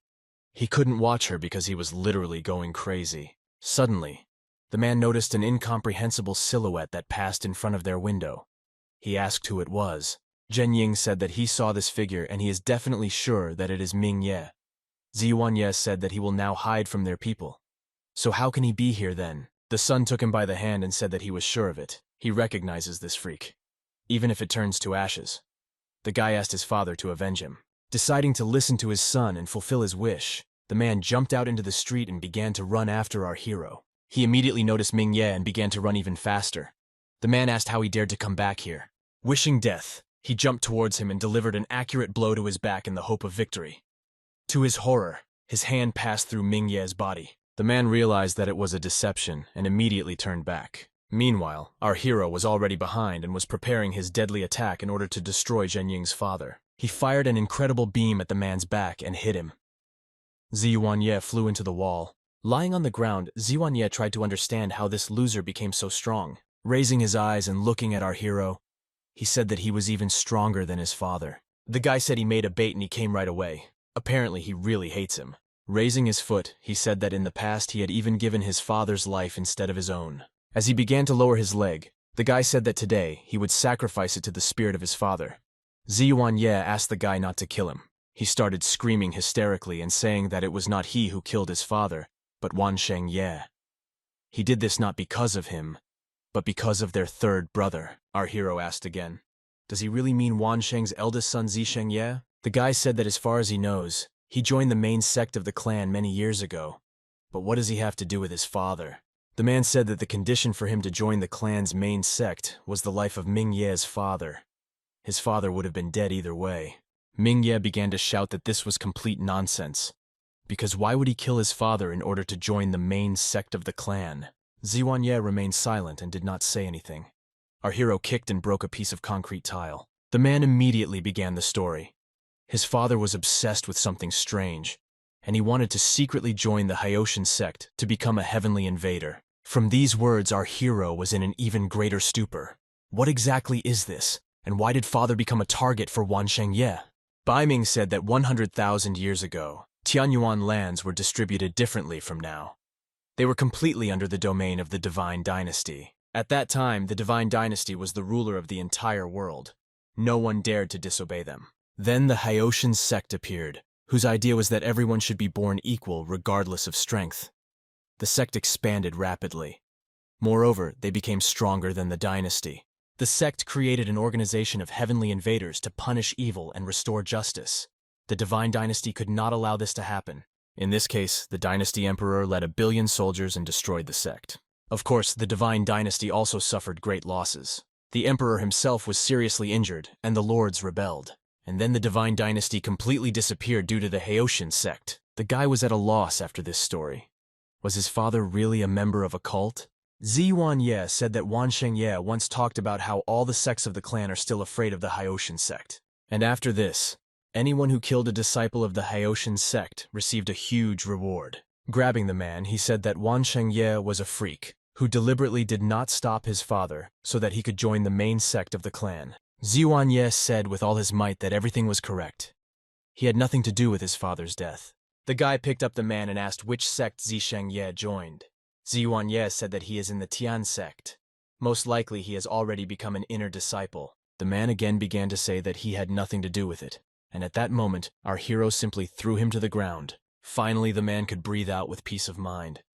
He decided it was all over. At this moment, Ming Ye decided to ask how his mother died. Ming Ye, looking down, said that when she saw Zihui dead, she simply committed suicide. Our hero said that this was complete nonsense because he was a child and she would not have left him. The guy said that he would kill him if he didn't tell the truth. Ming Ye's foot was on the man's body again. He started saying that it was all because of Zili Ye. Our hero's mother was a beauty, and rather the most beautiful in the whole city. Zili Ye loved her for a very long time. After Zihui's death, she wanted to take Ming Ye away from the Ye family, but was held back by Zili. Moreover, he even stalked her. Unfortunately, his mother hit her head against a wall and died to maintain her fidelity. After such a story, Ming Ye seemed to go crazy and began to scream at the top of his lungs. He swung his leg again and asked Ziyuan Ye how he even dared to call himself a human after everything he had done. The guy started kicking over and over again, saying that because of Ziyuan Ye, his father and mother died. They all deserved to die. People from the Ye family came running to the incredibly loud screams. It was impossible not to hear this. Wanming, coming a little closer, still saw our hero in complete darkness. The man began to laugh and say that, apparently, he had returned here to meet his death. He told his men to go and bring Ming Ye's head. The guys immediately ran. For our hero, these opponents were empty space. No problem. He ran through them, of course, for a reason, but in order to deal with the most important thing. The man, realizing what was happening, began to swing his fist and say that the guy would immediately go to hell. Their blows met each other, and again energy began to emanate from them. Fortunately, our hero had much more strength than Wan Ming, and because of this, the man lost the skirmish. In the air, he tried to understand what had happened. Why did the boy become so strong? After that, Ming Ye went on the attack again because he decided that he needed to finish off his opponent. Having sent the man down this time, our hero, with the help of a quick step, was already under him and was preparing for the next attack. The guy delivered his final and crushing blow so that Wan Ming would never bother him again. Of course, the man could not cope with such force. And unfortunately for him, bloody rain began. A moment later, the man's lifeless body landed on the ground. The people who came here with him realized that there was no need to deal with him. He killed their commander in 3 strikes. If they don't leave, they'll be next. After that, Ming Ye moved on. He was heading towards the mansion, near which a crowd of people was already standing. Our hero did not react in any way to so many pitiful people, because he understood that they were no match for him. At this moment, Zhen Ying began shouting from the crowd, who told his uncle to catch Ming Ye. He wanted to see the guy beg for death. Ye Ziliye decided to agree because he wanted to avenge his son and brother. He immediately went on the attack. As it turned out, it was again a trap for them that our hero had previously used. At that moment, the guy was already behind and flying towards the man to fight him back. Ming Ye landed a precise punch on Yaziliye's face and sent him flying. The man did not understand how this could happen. He moves even faster than in that battle. Zhen Ying was perplexed by this outcome. He asked what happened to his uncle and again told him to kill Ming Ye.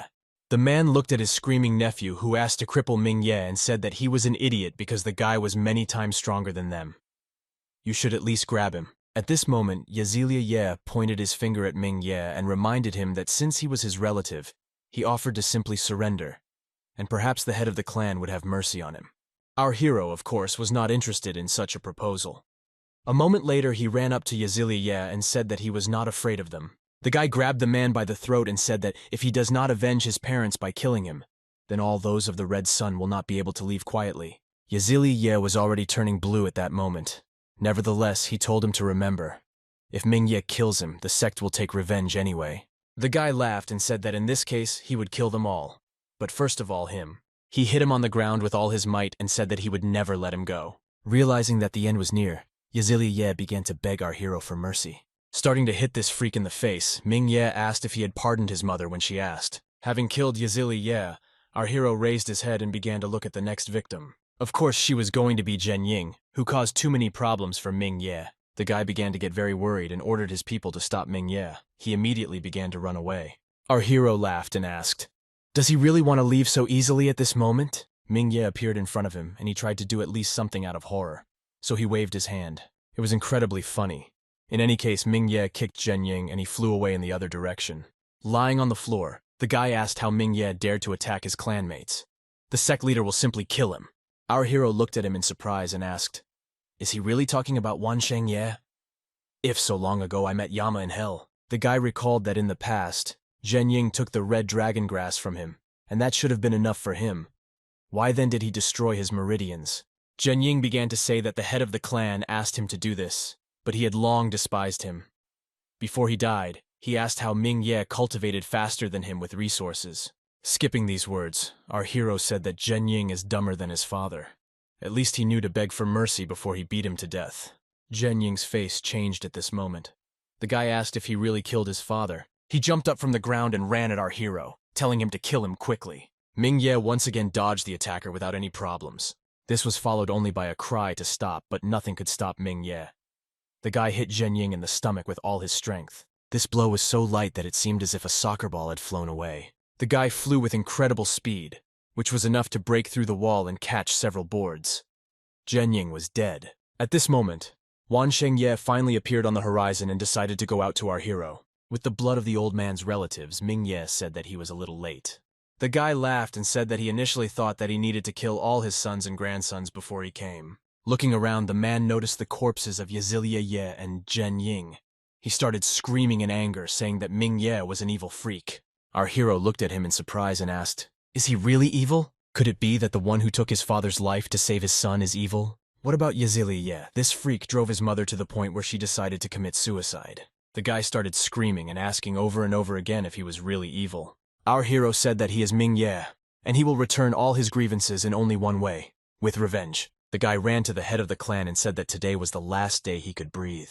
At that moment, the sages came to the man's defense and asked how he dared to do this. They said that Ming Ye already had enough blood on his hands, so he needed to stop now. From the blow to the old men's shield, a sufficient explosion occurred, which threw our hero several meters away. Beiming at the same moment told him to leave here.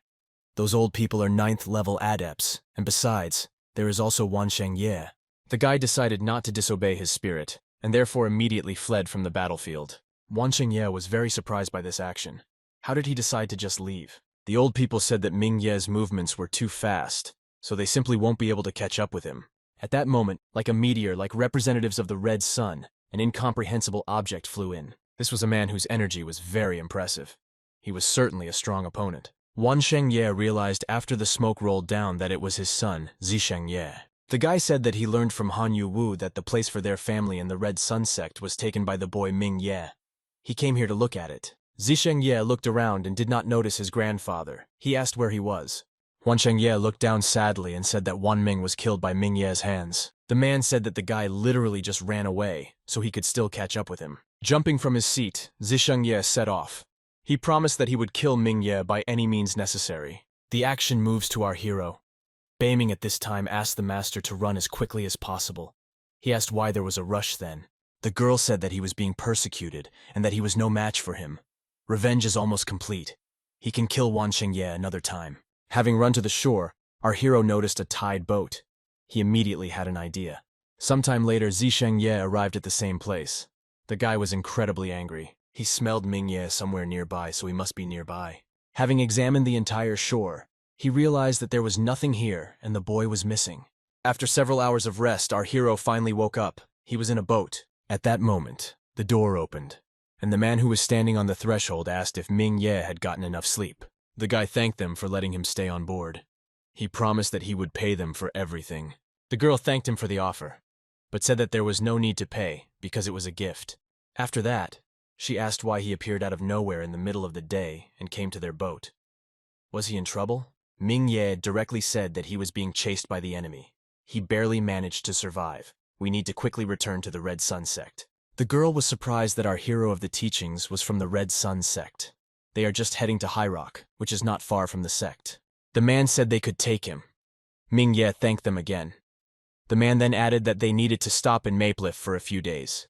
Ming Ye said that he was in absolutely no hurry, and what's more, he was also going there. In this case, the man said that it was good and that they would leave him alone to rest. Beiming, as soon as the door closed, appeared and said that if it weren't for them and their help, Ming Ye simply would not have survived. Our hero said that if that guy is the warrior of the Ye family, then it is Zishengye and he is after them because he killed his grandfather. At that moment, the guy decided to ask Beiming who the Sky Invaders were, one of which was his father. The spirit said that this is an organization that takes justice and punishes evil. Their people were everywhere. For ordinary people, the heavenly invaders were a thorn in their side. Our hero thanked Beiming and he was lost in his thoughts. After some time, the boat docked and the owners said that they were leaving to deliver the goods. They asked him to be careful in the city. The girl said that if problems arise, it is better to solve them with money rather than force. Once again, our hero thanked them and said that they would see each other in 3 days. Ming Ye began to explore the city and realized that it was very huge and beautiful. It is many times better than his hometown. Beiming sighed and said that the master needs to expand his horizons because his attention is too easy to attract. At this moment, Ming Ye was called out by an unknown voice. It was an unfamiliar man who inquired and asked if it was his first time here. Of course, our hero is doubtful about unknown people, so he immediately asked if they knew each other. The man said that they did not know each other, and then said that, apparently, he was new here. The guy confessed and said that he was an iron dog from the Dog Paws gang, an elite lackey. If he wants to know something, he can come to them. Our hero was a little surprised that this guy was proud of being a lackey. After that, he introduced himself and said that he was here for the first time, so he didn't know what and where. Ming Ye handed him a bag of money, and the man began to tell him that he was a good person. Of course he will help, and it's not even because of the money. Our hero said that he knows absolutely nothing about the city, and would like to know more about it. First of all, the elite footman said that the city is more than 300 years old, and there are many families here. They are all connected to each other. Among these families are Huang, Feng, and Miao, the 3 largest families. Nobody wants to mess with them. Our hero was glad that the Huang family was one of the big ones in Mapleaf. The man said that, to be honest, these 3 families are very powerful, but they can only control the people in this small town. He then said that they were nothing compared to aristocratic families. Our hero asked what this meant. The footman said that aristocratic families were divided into 3 classes: gold, silver, and bronze. The guy immediately asked how many golden families are in this city. The man laughed and said that our hero was really here for the first time. A visit from a golden family to their city is a rarity. They only have 3 bronze families. The strongest in this world are the 5 great dynasties. They have existed for over 100,000 years. 5 great dynasties rule over all states, which also influence other states. The man said that their state of Yan, unfortunately, is a vassal state, Ming-Ye was shocked because he thought as a child that the Ye family was the most powerful. As it turned out, this family is weaklings from an unknown town. Suddenly our hero turned his head and asked what this place was. The man said that they sell things for martial artists here. To pay, you need battle coins or spiritual stones. The footman looked to the side and said that ordinary commoners would simply disgrace themselves there. Having crossed the threshold, Ming-Ye said that nothing bad would happen if they just went inside. The seller, as soon as he realized that visitors had arrived, kindly asked how he could help. Ming-Ye said hello and asked, "How much does a martial art technique cost?" The man immediately said that gold or silver were not accepted here. Only battle coins and spirit stones. The footman took our hero by the hand and said that they had better go. Regular money is like garbage here. It's better not to humiliate yourself in vain. The guy looked in his direction and said that he was not here to be laughed at or mocked. Taking out the package, he asked what the price of the gross fist technique, an 8th level martial arts skill, was. The man, as soon as he heard the word level 8, almost fell to the ground. The seller opened the package and looked through it. This technique costs from 500 to 3,000 liang, depending on the technique itself. The guy was at a loss. That's 60 liang for one first-class spiritual stone. He can get 3,000 liang for this skill. Wow. Beiming said that selling one such skill allowed the whole family to practice a bunch of simple techniques. At this point, the seller asked, "Hit him using this technique. He wants to see her strength." Kneading his hands, our hero asked if he was sure. The man said he was a professional, so he wouldn't hurt him. Ming-Ye decided that it was his choice, so he would fulfill his request. The guy hit it with all his might, and the man flew off in the other direction. Realizing that the blow was too strong and its consequences were a little surprising, Ming-Ye asked if the seller was alive. The man stood up, clearing his throat, and said that this was quite good. He didn't expect the blow to be so strong. Looking at the seller, our hero said that he needed to see a doctor. The man waved his hand and said that it was not so. Beiming said that this person is a 3rd-level martial artist. Even from the master's blow, he was almost not injured. The man admitted that the shaft fist technique was good, so I decided to give 3,200 lians for her. From such a sum, the elite lackey literally fell to his knees. It was something for him to understand. Ming-Ye at this moment was thinking that he had completely mastered this technique, so there was no point in storing it. He decided that if Beiming just happened to find this technique and it costs so much, she probably has a bunch of these techniques. The spirit of our hero said that they would definitely need battle coins in the future. Battle coins are a domestic currency. It is almost impossible to fake. Moreover, this thing is so powerful that it can be used as a killing weapon. Ming-Ye was very surprised by this news. Using coins as a weapon to kill is strange, but nevertheless it confirms that money is everything. The guy asked how much this technique costs in battle coins. The seller said that one battle coin is equal to 360 liang. In this case, our hero was given 8 battle coins and 320 liang. While inspecting them, Ming-Ye said that these small coins are actually heavy. The guy immediately decided to try one coin as a weapon. At that moment, the lackey began to ask the guy to hide these coins because they were a treasure. It's better not to show them. Ming-Ye decided to listen to the man and put all the coins in his bag. Looking carefully at Ming-Ye, the footman had an idea that was hard to refuse. He told the master that they had been wandering here for quite a long time. They needed to move on. He smiled and said that he knew a good place where all this money could be spent wisely. Entering the establishment, shouts were heard that one of the guys had made a fortune. Overall, it was noisy. Our hero immediately realized where they were. He asked if they were in the casino now. The man said that this was the most famous casino in the city. Its owners are big shots of the city and rumored to be not relatives of the royal family. The man bowed his head and said that he had no right to be here. He wished good luck to our hero. As soon as he left, he said that he would wait for him outside, and in the meantime he could have fun. At this moment, there was a man around the corner who said that the iron dog had done a good job. We need more people like Ming-Ye. In any case, the man rewarded the iron dog for this man. The man bowed down and said that it was pure luck to meet such a rich guy with battle coins. It'll be difficult to find another one like this. Meanwhile, Ming-Ye looked around and realized that he did not understand anything about gambling. He will simply lose all his money here. With his hand on his head, he decided that the best solution would be to get out of here as quickly as possible. Unexpectedly for him, the girls called him. They asked what game he wanted to play and then said that they would show him where to go. Beiming asked our hero not to worry and just go play. Ming-Ye asked the girls to choose a game for him. They will play big. They liked that he was so straightforward. The spirit at that moment said that this iron dog was most likely hired by the casino. He brought Ming-Ye here so that he could lose all his coins. The girl said that the old man who owned the body was a master of gambling, and he won many people. She owns his memory, and therefore his playing skills. After that, Beiming said that she had a sense of the primordial spirit, so she could safely play. Actions are transferred to the VIP room.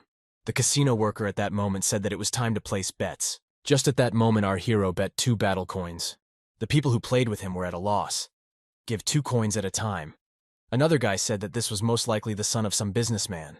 The casino employee asked in surprise if the player was sure to bet 2 battle coins. Mingye also looked at them in surprise and said that in his opinion, it was not that much. Meanwhile, in shock, he asked Beiming if they were doing the right thing. The spirit said that everything was exactly right. Realizing that there would be no other bets, the guy said that the bets were closed and he was opening. He opened it and it turned out that Mingye was right. He won, and the girls began to say that he was lucky. The guy said he won 8 coins at once. To double your balance in one game is simply incredible. Beiming said to continue playing. An hour later, our hero had an incredible pile of battle coins on the table. The girls told our hero that he was a master of gambling.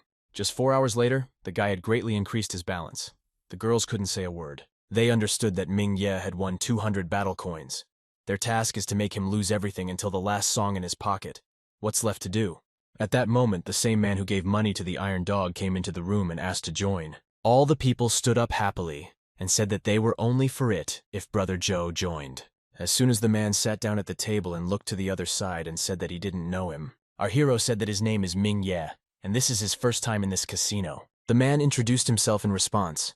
Hualong Zhou noticed that our hero was doing well and invited him to play with him a little. Beiming told Mingye to play with him and lose 70 coins, after which he could leave. Of course, the guy listened and decided to do as Beiming said. He bet on less. After some time, Hualong had quite a lot of coins. He said that this time luck was not on Mingye's side and took all the coins. Our hero accepted his defeat and said that next time he will definitely win it. A couple of moments later, the door slammed shut and there was deathly silence in the room. Hualong Zhou asked his employees if they noticed him cheating. One of the girls said that he did not make a single unusual movement, while the other said that most likely it was just luck. The man hit the table and said that this was nonsense because he won and lost at will. It's not just luck. Hualong Zhou was sure that Mingye was cheating, but who was behind it? As soon as our hero left the building, the Iron Dog asked how much he had won. Mingye said without any emotion that he had won a little and was tired, so he would go and rest. After the guy left, the man laughed, saying that he was sure this idiot would lose. He was happy that he had found such a stupid guy, from whom he also made a lot of money. At that moment, Hualong Zhou appeared above him and asked how he dared to bring a fraudster to the casino. The man, of course, did not understand what he was talking about and just shouted in bewilderment. Without even trying to listen to the Iron Dog, Hualong Zhou pierced the man right through. After some time, Mingye asked Beiming why she asked him to lose everything. The girl said he won too much. She justified this by saying that a casino is not a place where you can win and just leave. They didn't do anything to them because they were confused. They didn't understand whether there was someone behind Mingye. If the winnings are very large, then there will be problems. Our hero decided that this guy, Hualong Zhou, probably decided to test him. In any case, he earned 120 battle coins, and that was quite enough. Beiming said that those people are weaker than the master. Even if Mingye won a lot, they simply would not touch him. The girl said that since he had completed blood cultivation, he now needed to start meridian cultivation. She knew that the best way to cultivate meridian was the Yi Jin Jing technique. 5 days later, the boys were back on board the boat of those nice people. Our hero, meanwhile, sat on the bed and meditated as Beiming told him. At that moment, a girl came into the room and offered to go have lunch. She prepared tremella and lotus seed soup. Mingye looked down embarrassedly and said that he was probably annoying them, so he apologized for it. The girl said that if he calls her little sister, then what's wrong with her cooking for her brother? She asked what he was cultivating now. Mingye said that he cultivated the foundation technique, so it was nothing special. The girl said that it was no surprise that Mingye joined the Red Sun Sect. She had never seen a person who could cultivate day and night. Our hero smiled at her and said that he seemed to be obsessed with cultivation. At that moment, the whole boat began to shake. The table with food turned over. The guy asked what was going on. The girl told him that she had been told about something similar before. It could be pirates. As it turned out, it really was them. The pirates looked dangerous, and one of them laughed loudly. The captain of the ship just thought to himself that he did not expect a pirate attack on their way home. The girl asked where these pirates came from. The man asked not to worry and leave them to him. The man introduced himself as Tai Ming. He is from Maple Leaf City. After that, he asked to tell them their names. The captain of the pirate ship said he had never heard of it before. He then started laughing loudly, telling his boys that he wanted to know their names. In any case, the man still said his name. His name is Dafei Xiang. He's from the Blackwater gang. Our hero was watching them closely at that moment. He realized that this person was equal in strength to Wan Shengye. Tai Ming smiled widely and said that this is gold for them. He asked them to be kind and let them through. Dafei Xiang smiled and said that he would let them through if only that girl would stay with them for a couple of days. Tai Ming was very tense at that moment, but tried not to show it. He said they wanted too much. The entire crowd of pirates began to shout, "How dare they disobey their lord? He will cut everyone into pieces and won't blink an eye." Dafei Xiang, meanwhile, was also angry. He said no one had ever walked away alive after turning him down. Tai Ming at that moment jumped from his ship and told them that they had gone too far. Our hero also decided that he needed to intervene and help destroy the pirates. Now he has repaid the debt by living and trying here for free. And besides, his hands were itching to hit one of them on the head. He turned to brother Tai Ming and asked if he minded him intervening. At that moment, Dafei Xiang ran towards him and told our hero that he would die. Immediately, Tai Ming stood in front of Ming Ye and said that if Dafei Xiang came to help, then they can start fighting. Ming Ye sighed and said that he was ready. The guy was immediately going to run into the crowd, where there were a large number of people. Our hero used the lightning step technique and ran between all the pirates. A moment later, the side of the pirate ship simply exploded. A girl watched all this. She said that the pirates were just sheep compared to him. He has no equal. After some time, the ship became a bit empty. But it was Ming Ye who didn't even use the shaft fist technique, but still defeated them. Beiming said that through cultivating the Yi Jing technique, he gained tendon strength. With the foundation created in the blood cultivation stage, it is normal for him to become increasingly stronger. She said that usually a 5th class adept has a strength of over 2,000 Jing. But Ming Ye's strength now exceeds the value of 15,000 Jing. In this case, our hero understood why he defeated the pirates so quickly. However, with the larger one you will have to tinker a little. Looking around, Dafei Xiang tried to understand where that guy came from and why there were almost no people left. At this moment, our hero was just telling him that the outcome of the battle was already obvious. He simply cannot escape from here. The man in bewilderment asked if they had just started threatening him. Ming Ye said that he just wants to find a good pair. Of course he can defend himself. But if he allows himself to be hit, he will let him go no matter what. His people were divided into 2 parts. Some said that they wanted to live, and others that this guy was a weakling. Tai Ming said that it was not a good decision to let them go anyway. They can continue to rob ships. Ming Ye laughed and told his brother not to worry. It is not so easy to defend against his blow. Dafei Xiang just at that moment finally made up his mind and told our hero to attack. Ming Ye advised the pirate to prepare for this attack. Otherwise, things would be bad for him. The man, even placing a block, could not properly defend against this attack. His blood sprayed in different directions. To his horror, the guy was able to break through his block and the fist flew on. It flew straight into the head and it flew overboard. The pirates, in bewilderment, began to say that this was impossible because a 9th level adept had broken through the captain's defense. After Dafei Xiang, our hero turned to the others and said that they would all end up the same as their lord if they did not run away from here as far as possible. After some time, the guys were sitting in their ship, and Tai Ming told our hero that he was the strongest person he had ever seen. The guy smiled and said that it wasn't that he was strong. They are the weak ones. The girl said that he was being modest because these pirates were strong. But he defeated them all. This means that he is the strongest at his level. After that, the guy said that if it weren't for him, they could have died. Ming Ye smiled and said that he was always happy to help. Tai Ming believes that Ming Ye will not stay in the Red Sun sect for long since she is a 9th grader. There is a 7th grade sect in Wang State. At this moment, our hero asked again in bewilderment. Previously, he thought that sects were not divided into ranks. Beiming had just told him that based on the sect's strength, there are 9 classes. The strongest is the 1st class, and the weakest is the 9th. Above the 1st rank sects are religious sects whose existence exceeds 10,000 years. All religious sects are many times stronger than ordinary ones. After that, our hero asked, what class does the immortal sanctuary belong to? The girl said that the sanctuary is even higher than the religious sects. She believes that it makes no difference where to join. After all, they have the divine golden cloak. In that case, he decided that he would stick to the plan and continue the plan in the Red Sun sect. 3 days later, our hero finally reached the entrance of the Red Sun sect. For him, everything here looked spectacular, and this is only a 9th grade sect. It was difficult for him to imagine what other sects looked like. Ming Ye walked up to the elders and greeted them. He said that he came to register and then showed his pass. One of them thought that this was another useless guy again. Another said that so. Therefore, You must first go to the registration area. Our hero bowed and asked them to tell him where this courtyard was located. He said that you need to go through that gate, and then ask someone from inside. Mingye was already starting to get tense. Isn't he that someone? In any case, you need to control yourself. The guy was unhappy that this was an external student who did not need to pass the entrance exam. Another guy said he's nothing if he doesn't have resources. Entering Mingye, he was surprised at what the Red Sun Sect looked like. Even the layout of the buildings was thought out. Suddenly, a guy started running towards our hero and saying that, apparently, he was new. He asked his last name. The guy, perplexed, said that he was from the Ye family, and then asked what it was for.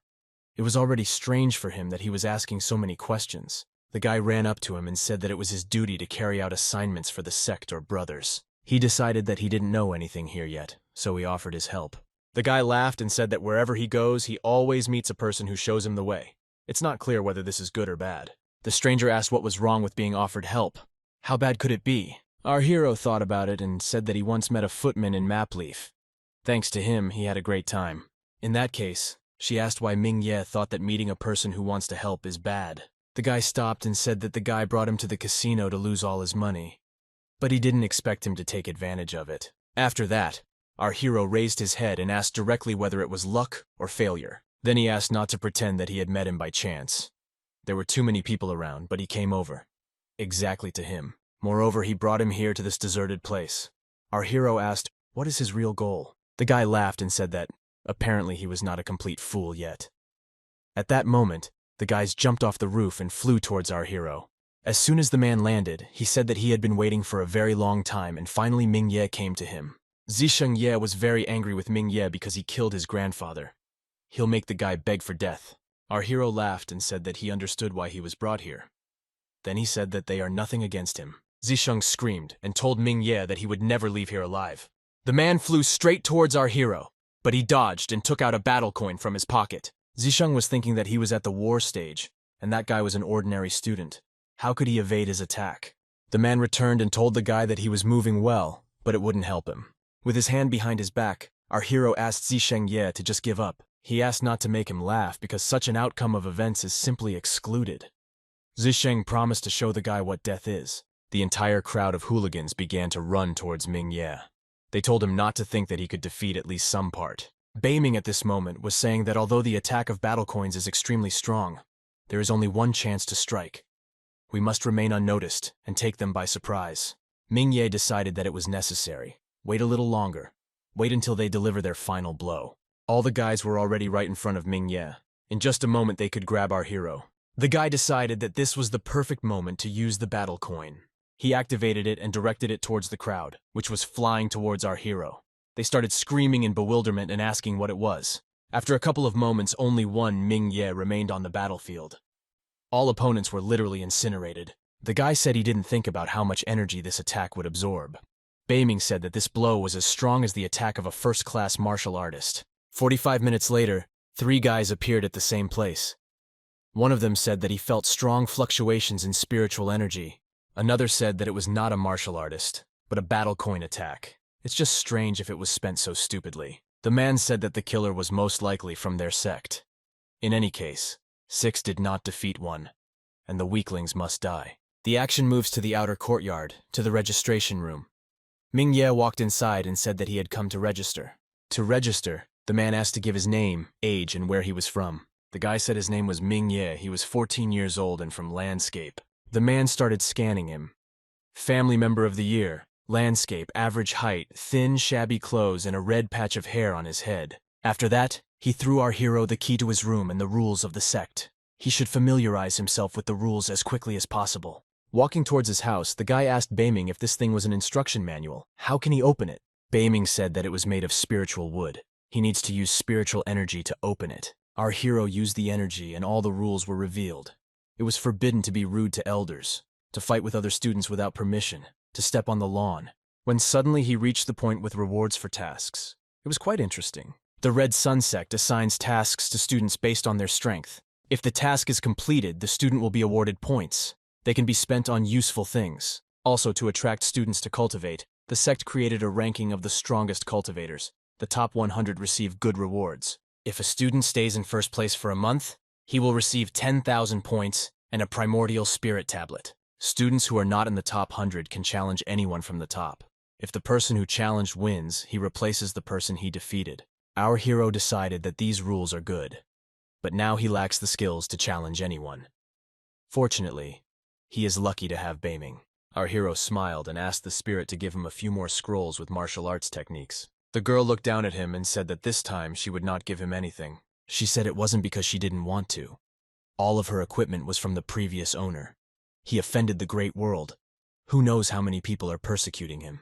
No one will notice that Ming-Ye practiced the foundation technique, but if he practices his other techniques, people will recognize them. In this case, the guy decided that if his techniques could not be practiced, then this meant that he needed to earn contribution points. Ming-Ye looked at the sunset and said that it was already quite late. It would be better to go have dinner and go to the hostel. The action moves to the dining room. There was a lot of incredibly tasty and different food here. The girl said that it was just the meat of ordinary animals. He needs to eat the meat of magical beasts and it will be healthier. The guy told the cook that he wanted vegetables, a bowl of rice and fish soup. At that moment, our hero was pushed and told to get out of here. The man asked how he dared to stand in line in front of him.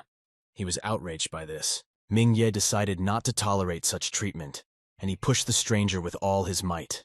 The guy fell to the ground. People began to ask in bewilderment how the newcomer dared to hit Ba Zhou. Apparently, he doesn't yet know that he is in 10th place among the students. The guys decided that this newbie is not as easy as it seems. In any case, they decided that he would not live to see tomorrow's dawn. Ming-Ye then, despite everything, approached the cook and asked him to put his food in for him. At this moment, a voice behind began to shout that Ming-Ye was not a tenant. He will still find him and deal with him. The guy screamed and told our hero to get on his knees and start begging for mercy. Despite everything, he continued to walk. Ba Zhou tensed a little at this moment. He was surprised that the newcomer was not afraid of him and wanted to fight. Ming-Ye approached him and asked if he was going to kill him. The man said that this is so. If he kneels down right now and asks for mercy, he will change his mind and kill him quickly. He decided that the guy would give up. Our hero said that Ba Zhou is an arrogant freak. The sect prohibits any battles without permission. Does he really want to break the rules of the sect? The guy smiled and asked if there would be evidence that he killed. Exactly him. Ming-Ye was surprised that he directed everyone anyway. Deepening said that some sects allow disciples to fight each other secretly. Ming-Ye decided in this case that he had nothing to worry about, so he could do what he needed to do. Our hero asked if Ba Zhou was arrogant because of his brother, Zhou. The guy laughed and said that his brother was in the top 10 external disciples. He told Ming-Ye that for him, killing him was as easy as killing an ordinary chicken. Our hero asked directly, if his brother gets knocked out of 10th place or dies, he won't just be arrogant here, right? An announcement came out that same evening. External disciple challenges Zhou, 10th in the top. He looks like a madman. If people are not mistaken, the last time he was challenged was 6 months ago. Those guys who challenged were torn to pieces. They decided that this newcomer was hiding something. Some people say that this rookie sent Ba Zhou flying in the air with one punch. In any case, they decided that Zhou would win. Ba Zhou, looking at the crowd, said that he was only pretending to be cool. But in reality, everything would end quickly. He is afraid of disgracing himself, so he pretends that he is going to talk to the elder. Do they really think he will actually challenge his brother? As soon as our hero entered the room, the elder asked him, why did he come here? The guy introduced himself and said his name was Ming-Ye. He is a disciple of the sect in appearance, and he wants to challenge Zhou, the 10th ranked sect. The elder immediately turned his gaze to him. It had been a long time since he had heard someone challenge him. The man then asked which Ming-Ye was ranked. The guy said in a calm voice that he just joined the sect today, so he doesn't know his rating. The elder was very embarrassed at this moment. He said that challenging a top 10 student is suicide. Even if he is a 5th level adept, he will not be able to win. The guy said he was serious. He wants the battle to be fought on the 10th day of the next month. Slamming his hand on the table, he said that if Ming-Ye is so courageous, then he will not stop him anymore. If he wins Zhou, he will become 10th in the rankings and will miss more than 10,000 people at a time. He will receive 10,000 points and 12 spirit cultivation pills. People were horrified that this kid actually challenged and would fight Zhou. Ba Zhou was angry at our hero for provoking him and now his brother. The action moves to the chastity hall where Ye was sitting. A messenger came to him. The guy said something to him, but the head of the clan did not hear anything. He asked to repeat it louder. The guy said in a trembling voice that Ye might be dead. He was killed by the hands of Ming-Ye. Ye was very tense at this moment. because that guy was a martial arts warrior, and he was a level higher than Ming Ye. The guy said that their disciples are from the Red Sun Sect and said that Master Jingjiang sent people to kill Ming Ye, but all that remains of them is just the ashes of their bodies. At this moment, the man could not find words.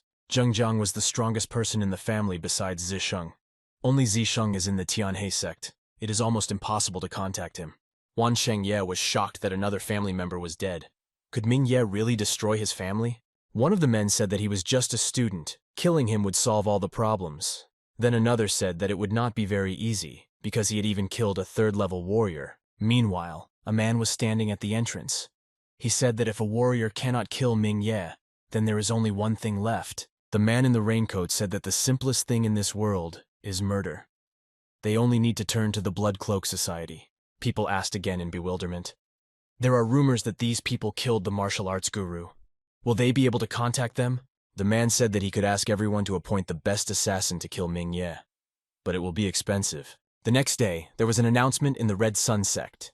With all the deposits, students must report to the outer courtyard to begin their 2-week training. If anyone is late even a minute, he immediately becomes excluded. Ming Ye, of course, overslept. He ran out into the street and saw a large number of people running with all their might to train. In the same way, a girl was going to training and asked her brother Huang why he brought her here. The guy said that Ming Ye seemed to have already passed into the Red Sun Sect. Newbies should train here, so we need to see if Ming Ye comes here, Han Yu asked. Shouldn't he have died to the negative energy of destruction? How can he still be alive? Meanwhile, in the middle of the crowd, there was a sleepy Ming Ye who was yawning. Huang was very angry. He didn't understand how this guy was here. It is impossible to resist the negative energy of destruction. Han Yu leaned over and began to examine Ming Ye. She couldn't believe that it was really him.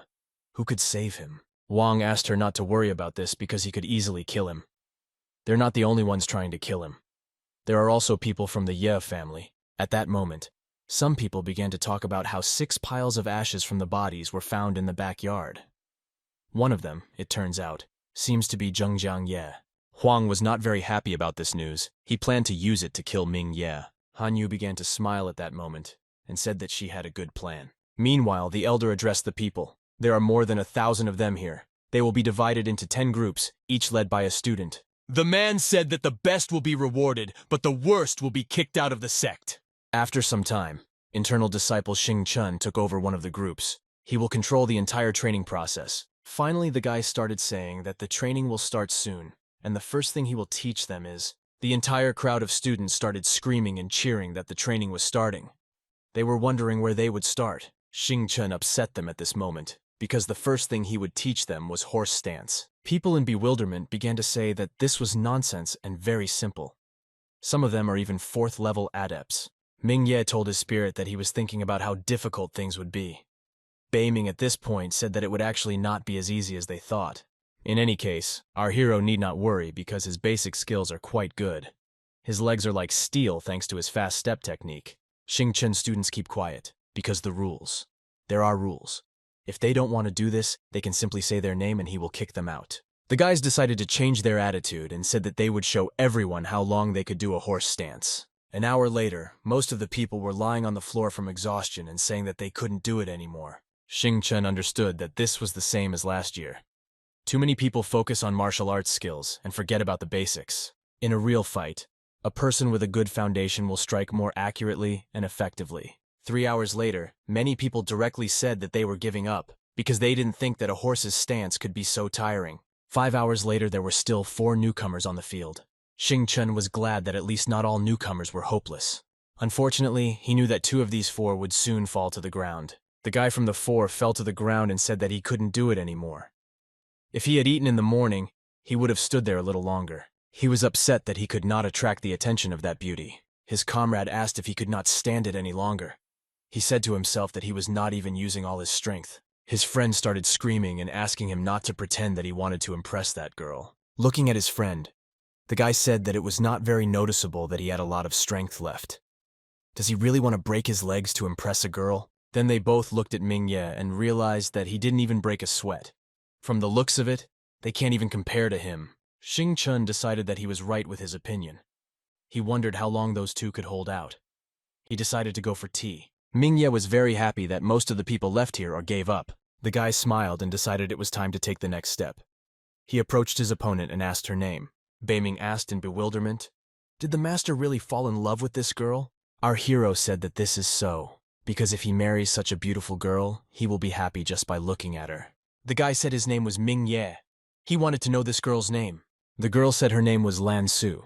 After that, she asked why he called her younger sister and not older. Our hero told her that he is obviously stronger than her, which means he must be an older brother, and she is weaker than him, which means he must be a younger sister. The girl was not happy with this arrangement.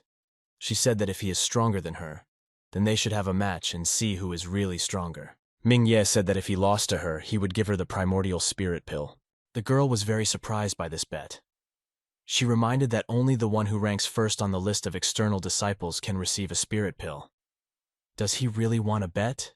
Our hero was thinking about how Beiming told him that the tablet was good at practicing martial arts, so he bought it with battle coins. Remembering the story in which the seller was shocked at how Ming Ye got so much money for the pills, he was surprised that the pills were needed so soon. The guy said that he is a man who keeps his words, and if she loses, she should kiss him. Lan Su asked if he wasn't ashamed. In any case, she agreed to compete with him, but asked not to hope for victory. 2 hours later, the guys were still standing. Only at this time, Lan Su began to get tired. Xing Chen, who even finished his hour, was perplexed by what kind of eccentrics he found. Then another 6 hours passed. The girl stood up with all her strength. Ming Ye, looking at her, realized that she would begin to harm her body if she continued. The guy suddenly screamed and fell to his knees.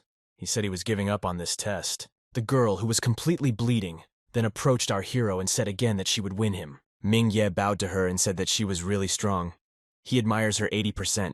Lan Su was surprised and asked our hero why only 80%. Ming Ye said that she insisted less, which is why he admires 80%. If she had insisted for another 2 hours, it would have been 100%. The girl decided to skip these words and told him that if he won, he should give her the primordial spirit tablet. Ming Ye scratched his head and realized that he had decided to argue with her in vain. If only he knew she was so good. Lan Su smiled and said that if he wants to hold another competition like this, he can contact her. Maybe she will lose to him on purpose. Xing Chen looked at our hero and said that this was a good chance to hit on the girl. He also noticed that he could have stood quietly for another 6 hours. Ming Ye said that the teacher is smart. Then he said it was too late. Would Xing Chen do him the honor of having a meal with him? The guy smiled and said he agreed. He then said that eating magical meat would be expensive. Ming Ye said that there is no problem with money. The action is brought to the dining room. The guys sat down at the table, and the waiter came up to him and asked if he could serve them. Xing Chen said that he wanted spicy pork elbow, braised rabbit, and fried pork kidney. Ming Ye, in turn, only ordered ice-cold steamed fish and a bottle of liquor. As soon as the food was brought and the guys started eating it, Xing Chen said that our hero had broken the record of having a strong position in the sect over the past 100 years. Finishing his food, the guy asked again in bewilderment. He also asked what this meant. Xing Chen said that he could be one of the top 10 disciples of the sect in history. If he had not lost to the girl, he would definitely have become the first, and attracted the attention of people from above. Ming Ye decided that the foundation creation pill was really unusual. With the regenerative power he got from the pill in his legs, he could easily make it into the top 10. Xing Chen said that he thought very highly of him, and if there were any problems, he could ask. The guy said that he ranked 8/10 among the students and that people would listen to him. Ming Ye thanked him in advance. The next day, the elders stood on the bridge. They were wondering who the newcomers were this year. The Hidden Dragons competition will take place in 4 years. If no one shows talent in 2 years, then they will all be beaten. The other man always feels sad when he thinks about it. Each time they fail to get into the top 10, and all rewards are divided between other sects. One of the men started screaming and telling them not to participate here anymore. After all, they can't lose any more money.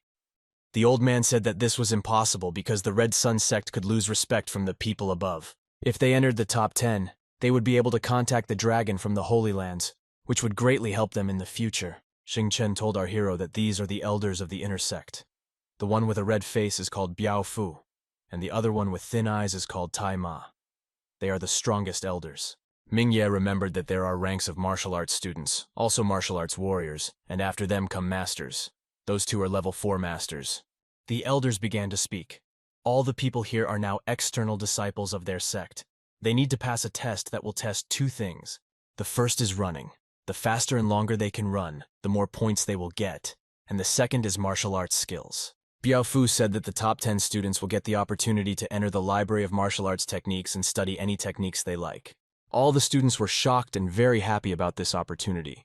They started saying that the Red Sun sect is really cool. The elders said that they hope that the students will show what they can do.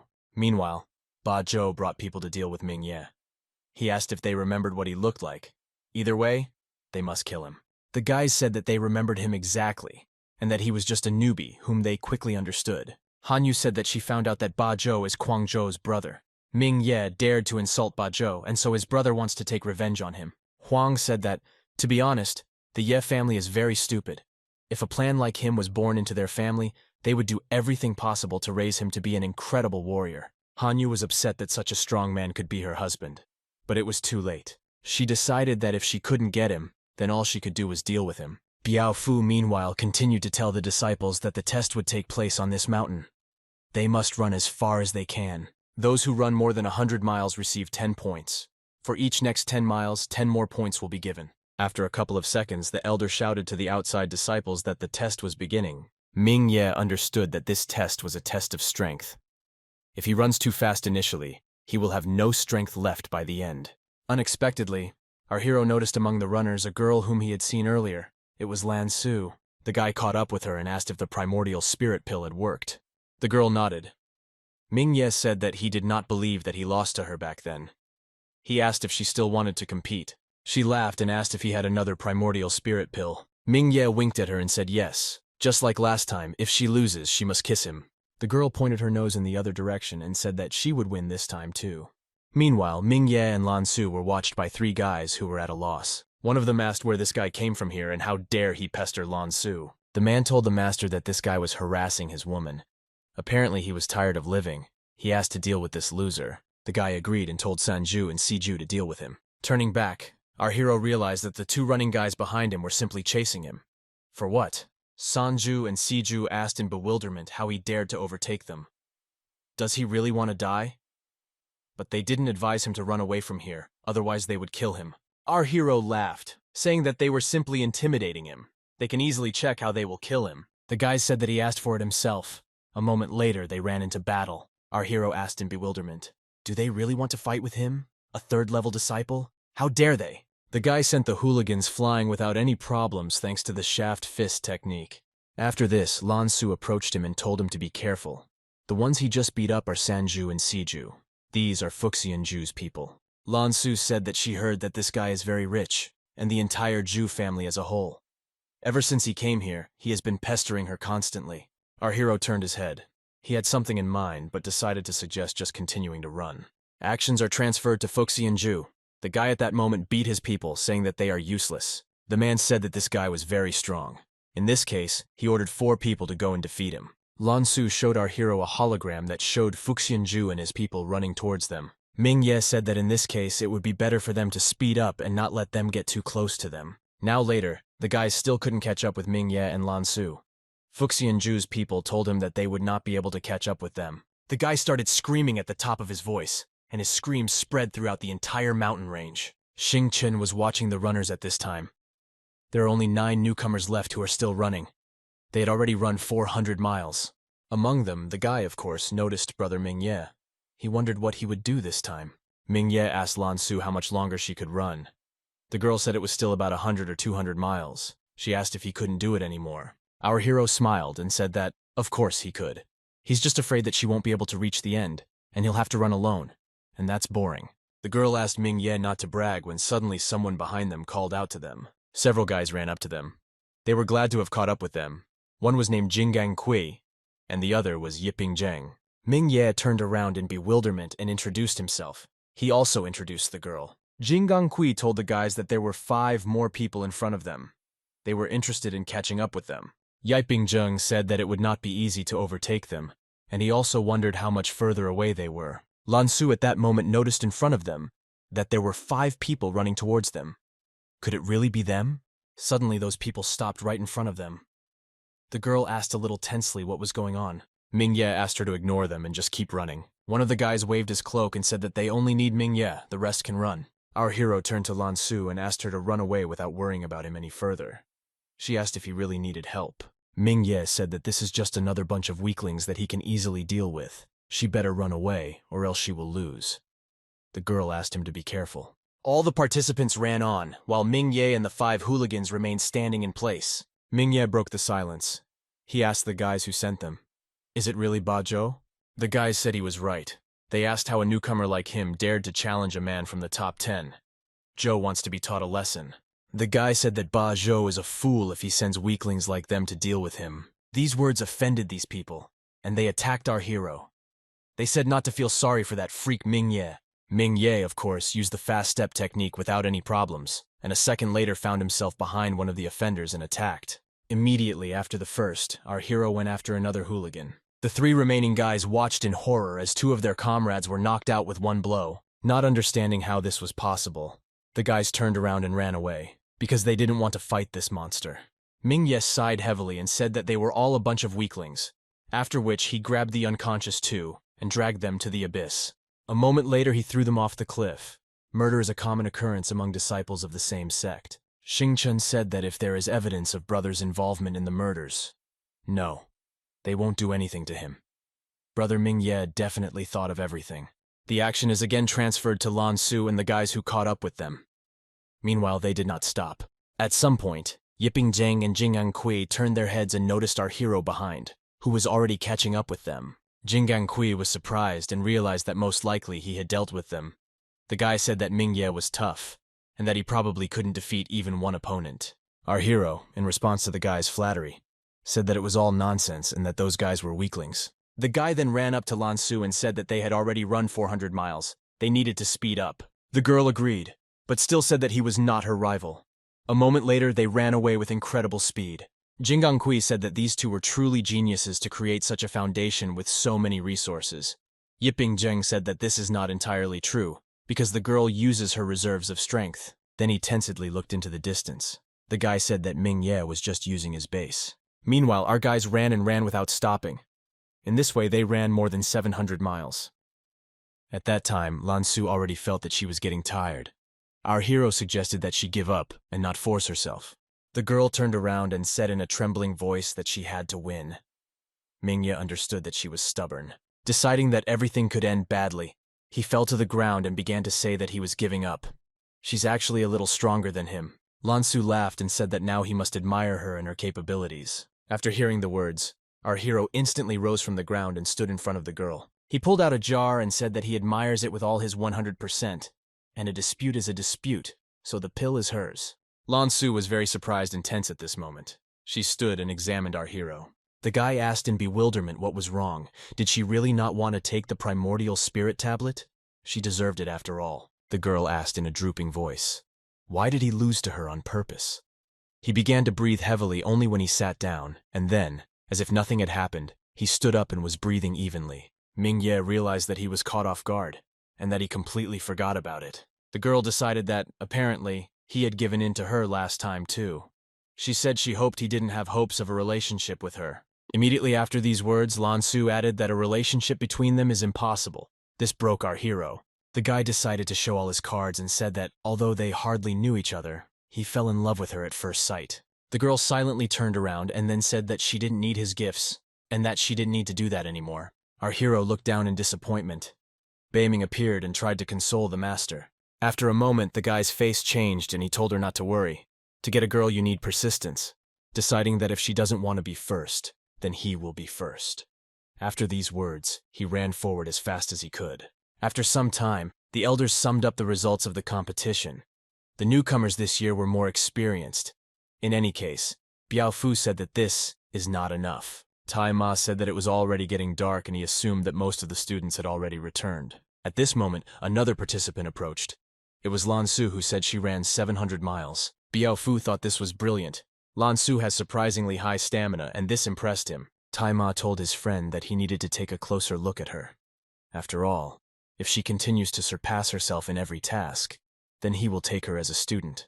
Huang, meanwhile, understood that our hero was not here. He was sure that the guy was dead, and Ba Zhou turned out to be more daring than he expected. Biao Fu asked the competition supervisor if everyone had arrived. The guy said there was one newbie still running. The elder opened his eyes wide and asked in bewilderment how long he had already run. The guy opened the statistics and stated with horror that the student had already run 1,000 miles. People in bewilderment began to shout and say how and who ran such a distance. Biao Fu said that he wanted to meet this disciple as soon as possible. Han Yuwu asked Huang what happened to the elder. Why is he so excited? Huang realized the whole problem. Ming Ye attracted the attention of the elders, which is not good. The girl asked if this meant that they could contribute to his education. The guy said that not now, but he thinks the elders will be watching him to see if he has the potential to become a master. Ba Zhou, meanwhile, understood that Ming Ye was a genius. His brother is going to fight him in a month, and by then Ming Ye might become stronger. The guy turned around and decided that this news needed to be told to his brother as quickly as possible. So what if that guy is a genius? They will simply destroy it. The action moves to the hall, where all the elders stood, and our hero stood below. Biao Fu asked Xing Chen how this student practiced horse stance. The guy said he did a great job. He then added that Lan Su only took first place because Ming Ye succumbed to her. He is better than the girl in all basic skills. Biao Fu accepted it. The man threw a package of technology to our hero and said that he should learn it as quickly as possible. Ming Ye picked it up and asked if he should do this right now. The man said that right now and moreover, right in front of them all. Beiming added that apparently the elders were interested in the master, and if the master showed himself well, he might receive their recognition. You have to try. As soon as the package was completed, our hero realized that this was a technique for the legs. The name was Lunar Chasing the Stars. Technique good, but will be inferior to his heavenly footwork. In any case, the guy decided that he already had experience working with such techniques, so there would be no problems. As it turned out, it really was nothing. Xing Chen could not restrain himself and shouted bravo to his brother. He then looked at the elder and closed his mouth. After our hero showed his masterclass, he asked the elders what the result was for them. Biao Fu didn't even bat an eyelid. He just said that it was normal and that the guy could go. Ming Ye was taken by surprise by this answer. Is the whole answer just normal? Tai Ma was also unhappy with this answer, and asked why he said that. Biao Fu replied that he didn't praise him precisely because he was so amazing. Many talented people fail because of their pride and arrogance. Tai Ma decided that he couldn't agree more. They rarely find geniuses here. Even they couldn't make it into the top 20 of the Lifetime Dragon list. They decided that this young man brings them both opportunities and problems at the same time. Biao Fu realized that they were running out of time. They should help unleash Ming Ye's full potential. Only tough competition will allow this to happen. The elder told Xing Chen that they must secretly provide our hero with everything he needs. You can't show yourself to him or help him unless it's a matter of life and death. The guy told the elders that they couldn't help but worry, because he promised to take care of Ming Ye at the cost of his own life. Xing Chen understood that many people did not like our hero, and in a month he would fight Guang Zhou with the top 10 external disciples. Biao Fu laughed and was surprised that the newcomer challenged the 10th place. This would be a good way to give him resources. For winning, the guy will receive countless rewards. Xing Chen said that he understood the elders and headed towards the exit to find Ming Ye. Tai Ma asked if they should tell their sect leader about Ming Ye. Biao Fu said no need. The guy must finish training first. For hundreds of years, elders have shown their powers to the public. He hoped their generation could do it. The action moves to our hero, who talked about being a genius with a divine golden cloak and foundation pills. He didn't understand how in the eyes of the elders he was just simply good. Beiming said they recognized him as a genius. They just didn't say so. They don't want Ming Ye to become too proud and lose his ambition. In any case, she said that they shouldn't have done that, because the guy is much more talented than they expect. The guy thanked the spirit for the consolation.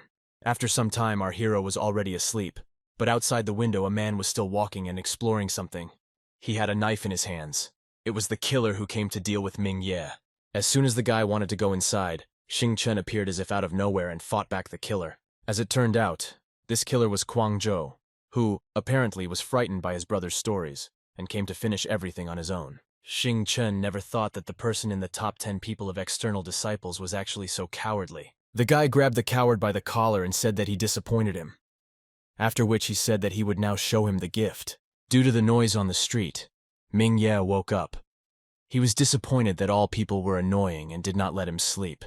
Beiming said it was already taken care of. The next morning at sunrise, one of the sect's disciples, namely Guang Zhou, was hung on a cross. People asked in bewilderment why this man was hanging here. They decided that they needed to find out from the elders. At some point, one of the people realized that this guy was one of the top 10 external disciples. All the people laughed at him. All the girls who passed by this picture could not help but say how disgusting Guang Zhou is. The action moves to the dining room. Xing Chen, meanwhile, sat with our hero and treated him. The guy asked why there was so much expensive food here. Xing Chen smiled and said that it was polite. Last time he treated him, and this time he treated him. Ming Ye waved his hands and said that he shouldn't have ordered so many dishes. They don't even sit halfway. Xing Chen said that martial arts practitioners should always eat a lot, so these meals should be enough. At that moment, some guy walked up to their table, kicked it, and said that this table was theirs. Xing Chen was angry. He told Fei Lu that they're all internal disciples, so why then do they interfere with them? The guy said why they shouldn't touch them. They don't even deserve his glance, so it's better to leave while he allows it. Ming Ye approached Xing Chen and asked him to leave from here. Fei Lu, in bewilderment, asked our hero how he dared to interrupt his conversation. Ming Ye wanted to start a fight, but Xing Chen blocked him and said that this was his friend, and he was still stupid. They are going away. Ming Ye asked what was wrong with that guy. They didn't even touch him, but he turned out to be so rude. Xing Chen said that he is the 10th top internal disciple. Then he added that it was time to get used to this. The one who is stronger here and in charge.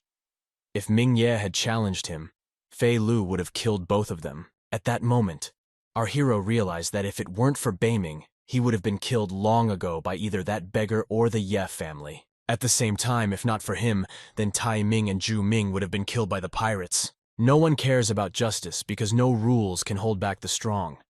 The strong can insult anyone, but the one who is killed has only himself to blame. Xing Chen at this moment asked our hero to keep his distance from Lan Su. Inner disciples from the top can become her target, and everything will end badly if they get close. Ming Ye understood that the inner disciples were equal to or even superior to the warriors. He is still an ordinary student. He needs to cultivate more. Suddenly, an urgent announcement began in the sect. The Dominator-level Patriarch will arrive here soon, so no one dares to disturb him. The voice began to say that in a few minutes the entrance to the interior area would be restricted. There is no need to make unnecessary movements, otherwise they will anger the Patriarch. Meanwhile, an incomprehensible object sensed someone connected with the heavenly invaders. He didn't understand how this could be. The guy decided that he needed to find out as much as possible about this anyway, and hit the road. The voice in the announcement continued to ask the disciples and elders not to disturb the Patriarch. Xing Chen said that this happens here often. Ming Ye was surprised that this guy was passing through here, and everyone was so afraid. Beiming said that the Patriarch is so strong that he can destroy this place with one blow. Spirit said that the Patriarch is much stronger than Ming Ye. He should focus on cultivation.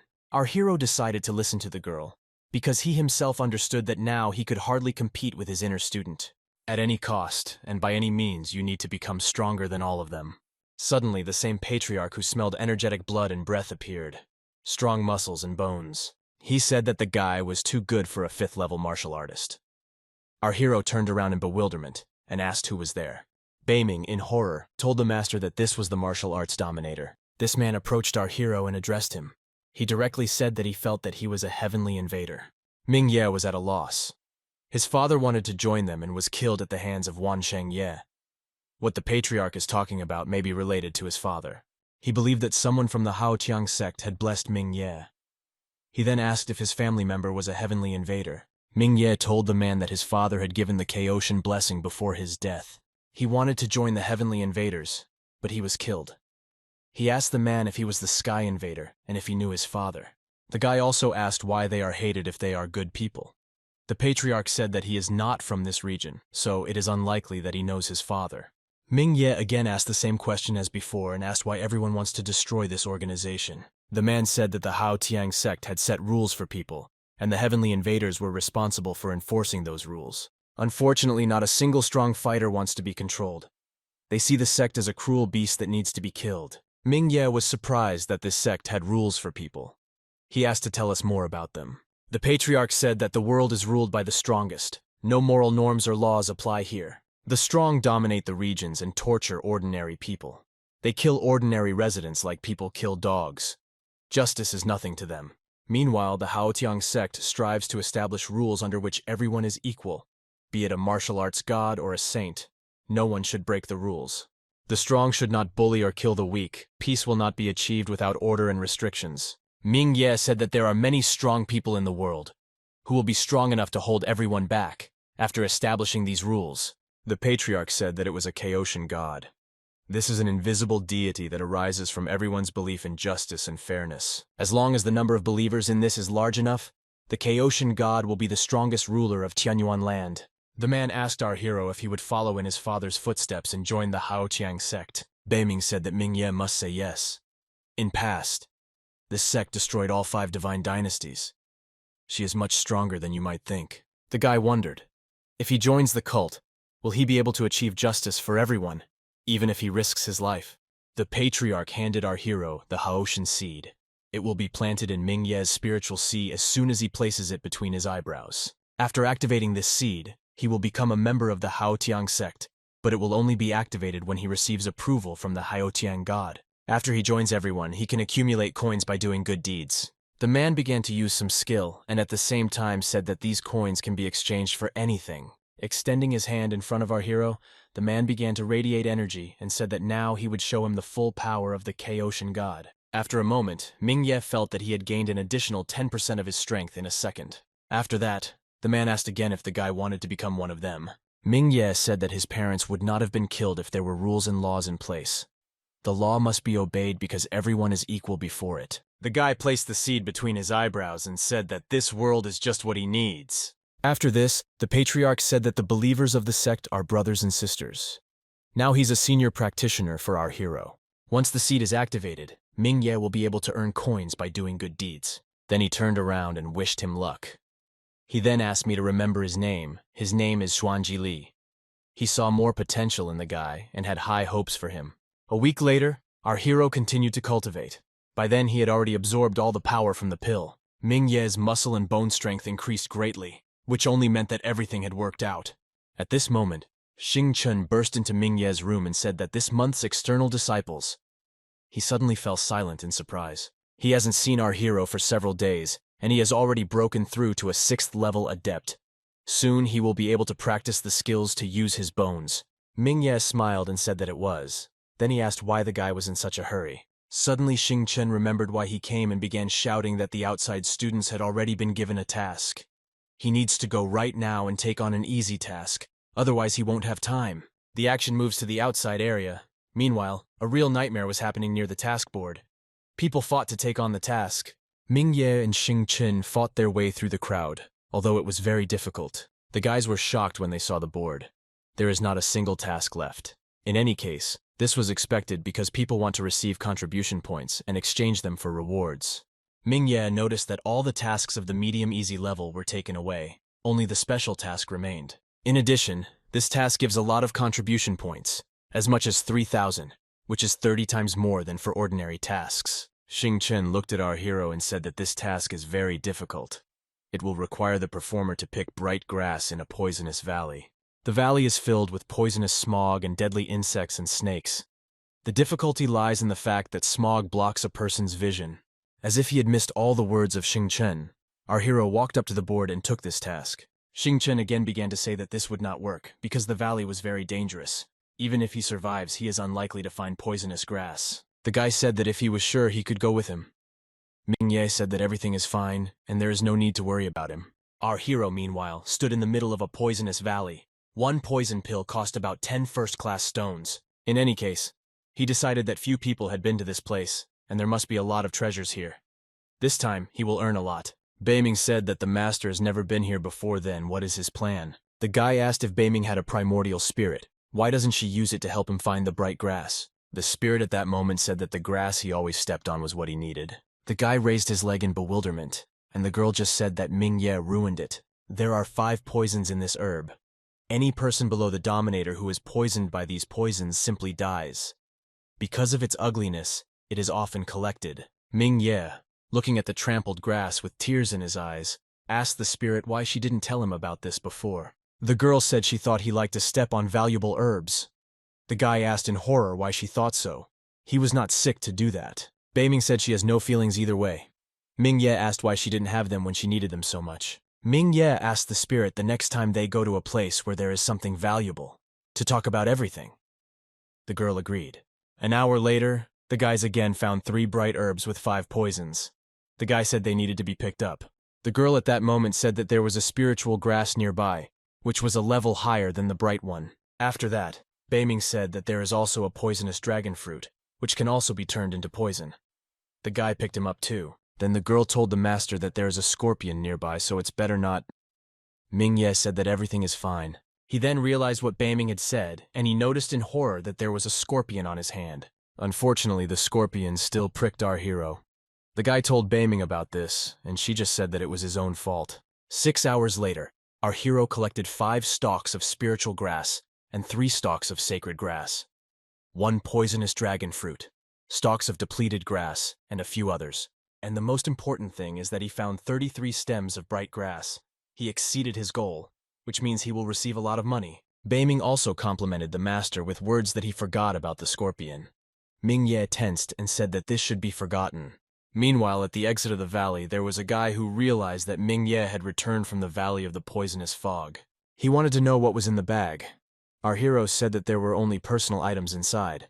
Ming-Ye understood that this was a warrior, which meant that this was one of the inner disciples. The guy said that he lost a lot of things, so he must have taken them. He again asked to see what was inside the bag. Ming-Ye said that it was not his problem, that he had lost something there. After that, our hero asked to leave him alone. The guy said that he had not met a person like him for a long time. After this, he added that if he bowed to him 3 times, he would forgive him. Our hero used the fast step technique and left this place. He didn't understand why the inner disciple was so arrogant. The guy turned around and told him that he was not afraid of him. The angry warrior said that he would not live. Thus, the guys ran all the way to Ming-Ye's house. At some point, the bully stopped. He remembered Xing Chen's words that he protected the person from this room. Realizing why the guy was so arrogant, he turned around and walked away. At the same time, he said that he would come again and take revenge. Ming-Ye thought that this guy was smart because if he went inside, our hero, would use the battle coin. Beiming said to the master at this moment that it would be better to buy a space bag for storing things, otherwise you can easily get into trouble. Ming-Ye said that it was quite tempting. After that, he asked how much it cost. The girl said that the simplest spatial bag costs a little more than 300 battle coins. The guy said that it was too expensive, because all his things didn't cost that much. The spirit said that one could exchange the divine golden cloak for countless top spatial bags. Ming-Ye said that this is nonsense. He will never sell Beiming. It would be better for him to continue completing tasks and saving money. 3,000 contribution points can be exchanged for 75 kilograms of first-class spirit stones, or just 3 battle coins. Ming-Ye understood that in order to earn 300 battle coins, he would have to complete a lot of tasks. In any case, he left the building and decided that he needed to look at the available tasks. Going outside, Ming-Ye noticed Lan Su walking somewhere with a woman. The guy ran up and asked where she was going. Should we have dinner? Ming-Ye said that it was a big coincidence because he also wanted to go. He asked, why don't they go out to dinner together? The girl turned her head away and told our hero that she was very busy. The woman turned around and told Ming-Ye that he was very annoying. Lan Su doesn't want to talk to him. What's unclear? The guy said that he wanted to invite her to a special dinner with a lot of treats. But since she doesn't want to, then she can forget. The woman, perplexed, approached her friend and said that there would be magical meat there. Why don't they go and get some? The girl said that she could go with him alone. After that, Lan Su's friend turned around and told our hero that she couldn't help him. Ming-Ye couldn't understand. Was he really that bad that she was so cold to him? Beiming said that love is a very complicated thing, and it's better not to get involved in it. Ming-Ye told her that he has no relationship with her. He decided that he would go have dinner in a regular dining room. The action moves to the dining room, where Lan Su and her friend were sitting. Suddenly, a voice was surprised that she was eating here. It was the same rich guy? He said that a diet without magical meat is not so healthy. He asked her to go to a special dinner.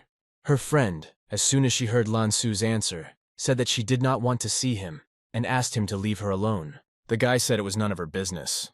Moreover, she is no one here to tell him what to do. He turned to the girl again and told her to come to him.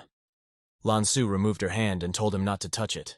Suddenly, a voice asked Fuxianju when he would pay him back. The guy, perplexed, asked who he owed money to. He wanted to see this daredevil. Ming-Ye stood in front of him and told him that he must repay his debt. Fuxianju laughed and said that he had been looking for him all these days, and now he just came to him. The guy told his guys to deal with him. Ming-Ye said that he only wants to be repaid. Last time he lent him 3 battle coins, why is he denying it? A crowd of people were perplexed by this. Even the elders don't have that many. Where did this guy get so many coins? Fuxianju started laughing even more and asked if Ming-Ye was sick. Where could he even have battle coins to ask for them? Ming-Ye started getting angry and asking if Fuxianju really wanted him to show that he had coins. Fuxianju couldn't stop laughing and said that if our hero showed the coins, he would confess. Mingye extended his hand and showed that he had battle coins. People were in complete bewilderment and horror. What is going on? This guy actually has battle coins! Fuxianju was no less surprised. He didn't understand where this commoner got the coins from, because even he didn't have them. Once again, our hero began to shout for Fuxianju to repay his debt. Apparently, this was Mingye's cunning plan. Lansu apparently also understood that this was just a plan and said that Mingye was cunning. Fuxianju smiled and said that he would repay the debt. He asked to follow him, and they would give his coins.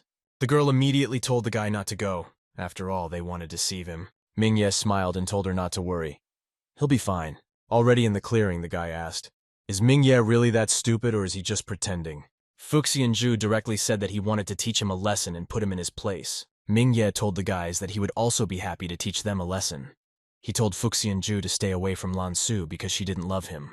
These words hurt the guy very much, and so he ordered his friends to go into battle. Our hero was able to defeat the entire group of hooligans with just his skill. Looking at his friends lying under his feet, Fuxianju asked how they lost so quickly. Mingye approached the guy again and said that he wanted to collect the debt.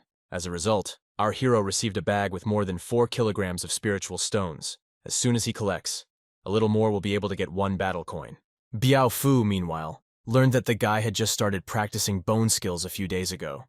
He thought that the guy could get to the top of the hidden dragons. Tai Ma said that he is currently still in the foundation stage.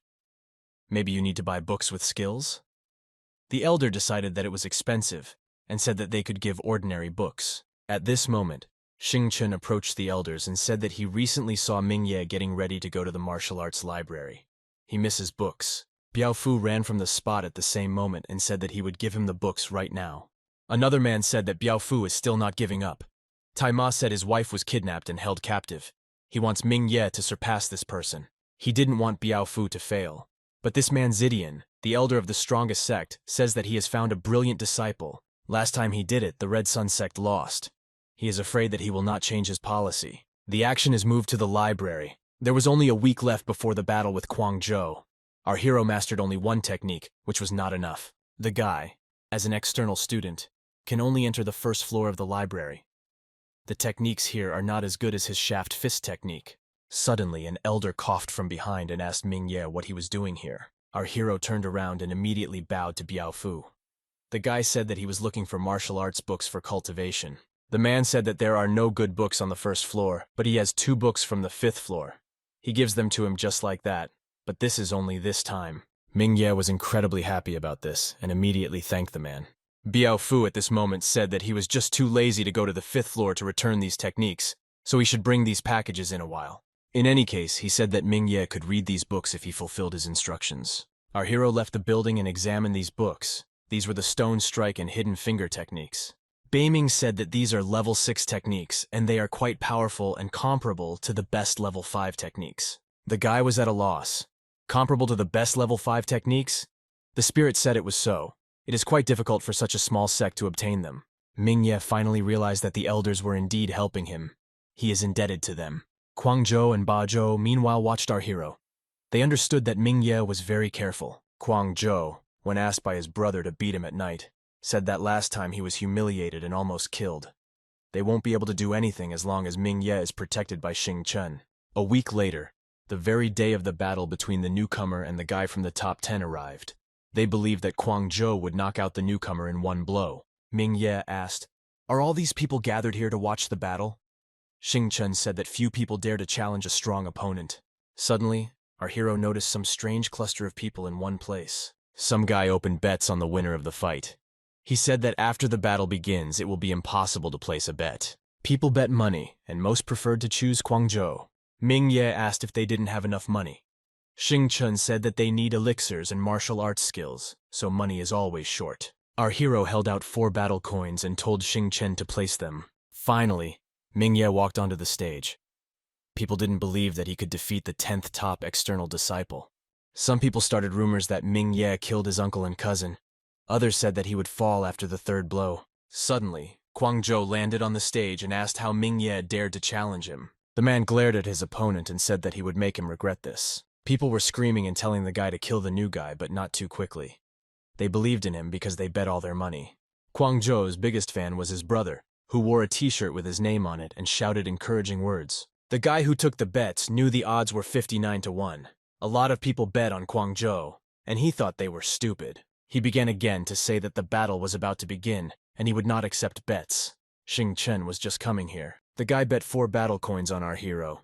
The bet taker was perplexed by such a quantity. After that, Xing Chen poured out the entire contents of the bag and said that he would bet 4 battle coins and 20 kilograms of first-class spirit stones. In addition, he bets 35,000 contribution points, and all of this goes towards Ming Ye's victory. Meanwhile, Ming Ye looked at the audience and noticed familiar faces. Han Yuwu, Yuandu Huang, Qian Zuo. Here are all the Ye family members who have joined this sect. In addition, he noticed the most important observer. Elder Biao Fu was also here. The guy also noticed that Lan Su was also here. She seems worried about him. Guangzhou stretched his hands and said that he would teach him a lesson for this one, and no Xing Chen would interfere. Our hero said that Guangzhou is very arrogant, just like his brother. When he takes his place, they will both be less arrogant. Ba Zhou laughed and said that if he wants to take his brother's place, he will be disappointed. Now no one will help him. Our hero looked into Ba Zhou's eyes and told him to remember one thing. His brother would die because of him. Guangzhou said no matter how eloquent Ming Ye is, no one will save him this time. People looking at Guangzhou's spiritual energy were perplexed that he was able to release it. At the same moment, the guy went to attack our hero. He used 3 combined strikes. Any emotion, Ming Ye, as always, used the wave-breaking technique. With great difficulty, Guangzhou dodged the attack. He couldn't understand how he could lose to this guy. Meanwhile, our hero decided not to waste time and went on the attack in order to strike back. Guangzhou still admitted that the guy was stronger than he seemed, but unfortunately, at that moment, he began to radiate even more energy. The audience understood that he was using the power of a 10th level adept. Apparently Ming Ye is truly amazing because he forced him to use spiritual power. Our hero's planned strike was doomed. Guangzhou sent Ming Ye flying. The man began to laugh and say that the guy would never defeat him. He has spiritual power that only warriors can control. As soon as the smoke cleared, Guangzhou became very tense. He could not understand where his opponent had gone. Suddenly his brother started telling him to be careful because the guy was already behind him. It was like that. Our hero was seriously angry because even his eyes shone with anger. He grabbed Guangzhou's head and admitted that he had powerful spiritual power but was too slow. Raising his hand, the guy said that he was too easy a target, and a moment later he drove him into the ground with all his might. Lying on the ground, Guangzhou said that this was simply impossible. He asked how he moved so fast. Ming Ye, looking at this freak, said that the dead man would not need this information. At this moment, Guangzhou struck the ground several times. His brother was terrified. He didn't understand how this could happen. He ran forward and said that there was no way his brother could lose. As soon as he approached Guangzhou and felt his pulse, he realized that he was already dead. Ba Zhou glared at our hero and said that Guangzhou was dead because of him, after which he said that he would avenge him and went on the attack. For our hero, this was too ridiculous. So without any problems, he pushed Ba Zhou away and he flew away at high speed. The spectators were horrified. They realized how cruel Ming Ye was, because they clearly heard the sounds of the meridians breaking. He killed Guangzhou and disabled his brother. Biao Fu was glad that Ming Ye didn't lose. These brothers were arrogant and always bullied others, so they deserved it. The elder understood that Guangzhou was decisive in his actions and did not give Ming Ye a single chance. Han Yuwu, who was watching the entire battle, was incredibly horrified. Nevertheless, she understood how amazing he was. Yuandu Huang did not understand what they could do. Qianzuo said that Ming Ye would most likely take revenge on them once he became even stronger. Yuandu Huang in this case turned to the girl and told her to act the same as before. Otherwise, sooner or later, he would kill them. The girl was no less angry with our hero, and therefore agreed with the words of her comrade. Lan Su, meanwhile, was very glad that Ming Ye was not harmed in any way. She was able to breathe out with a calm soul. At this moment, the elder announced the victory of the newcomer. Now Ming Ye has become the top 10 in the top external disciples, and he will receive corresponding prizes for winning. People screamed in panic and said that they had bet all their money on Guangzhou to win. Meanwhile, the person who accepted the bets was no less ruined because the huge prize was taken by Xing Chen, who was just praising Ming Ye. The guy said that after he returned from the poisonous valley, he realized that Ming Ye could defeat Guangzhou, but he did not expect it so quickly. Our hero said that he was flattered by his brother's words, after which he asked how much they earned. The guy said they won a lot of money. The odds were 28-1, so they quadrupled their investment. Ming Ye asked if Xing Chen had bet everything he had given on his victory. The guy confirmed and said that in addition to his coins, deposit points, and spiritual stones, he borrowed a lot of money from his friends. They earned about 300,000 contribution points. Xing Chen said that now that they had earned a lot of money, they could have some fun. Ming Ye agreed with him. Meanwhile, the elders discussed the battle. Biao Fu was shocked that in such a short time our hero had mastered the stone strike and deft movements. The man laughed and said that even they couldn't do it that quickly. Biao Fu then said that they underestimated him too much. He wants the guy to practice, but he's worried about his safety. Yan Gongsun intervened in their conversation and asked to be allowed to secretly protect Ming Ye. They can cooperate with Xing Chen. Tai Ma said that he wants to know about Ming Ye's past, so he will go to his city. What if he sorts out the problems in his family? After some time, Tai Ma arrived in the city of our hero. He immediately noticed a local diner. A man entered the building and asked if he could join them. The guys noticed that, apparently, he was not from here, and then they told him to sit down with them. Tai Ma smiled and pointed to the building behind him. He was interested in who was the owner of this large house. The man asked in bewilderment. Doesn't he really know? He said that this was the mansion of the Ye family, the most powerful family in the city. After that, he said that they had stupidly lost a genius. Tai Ma asked him back in surprise. The man said that this is a scandal of the entire Ye family, which is better not to tell anyone. The guy said that this genius's name is Ming Ye, but his fate is very sad.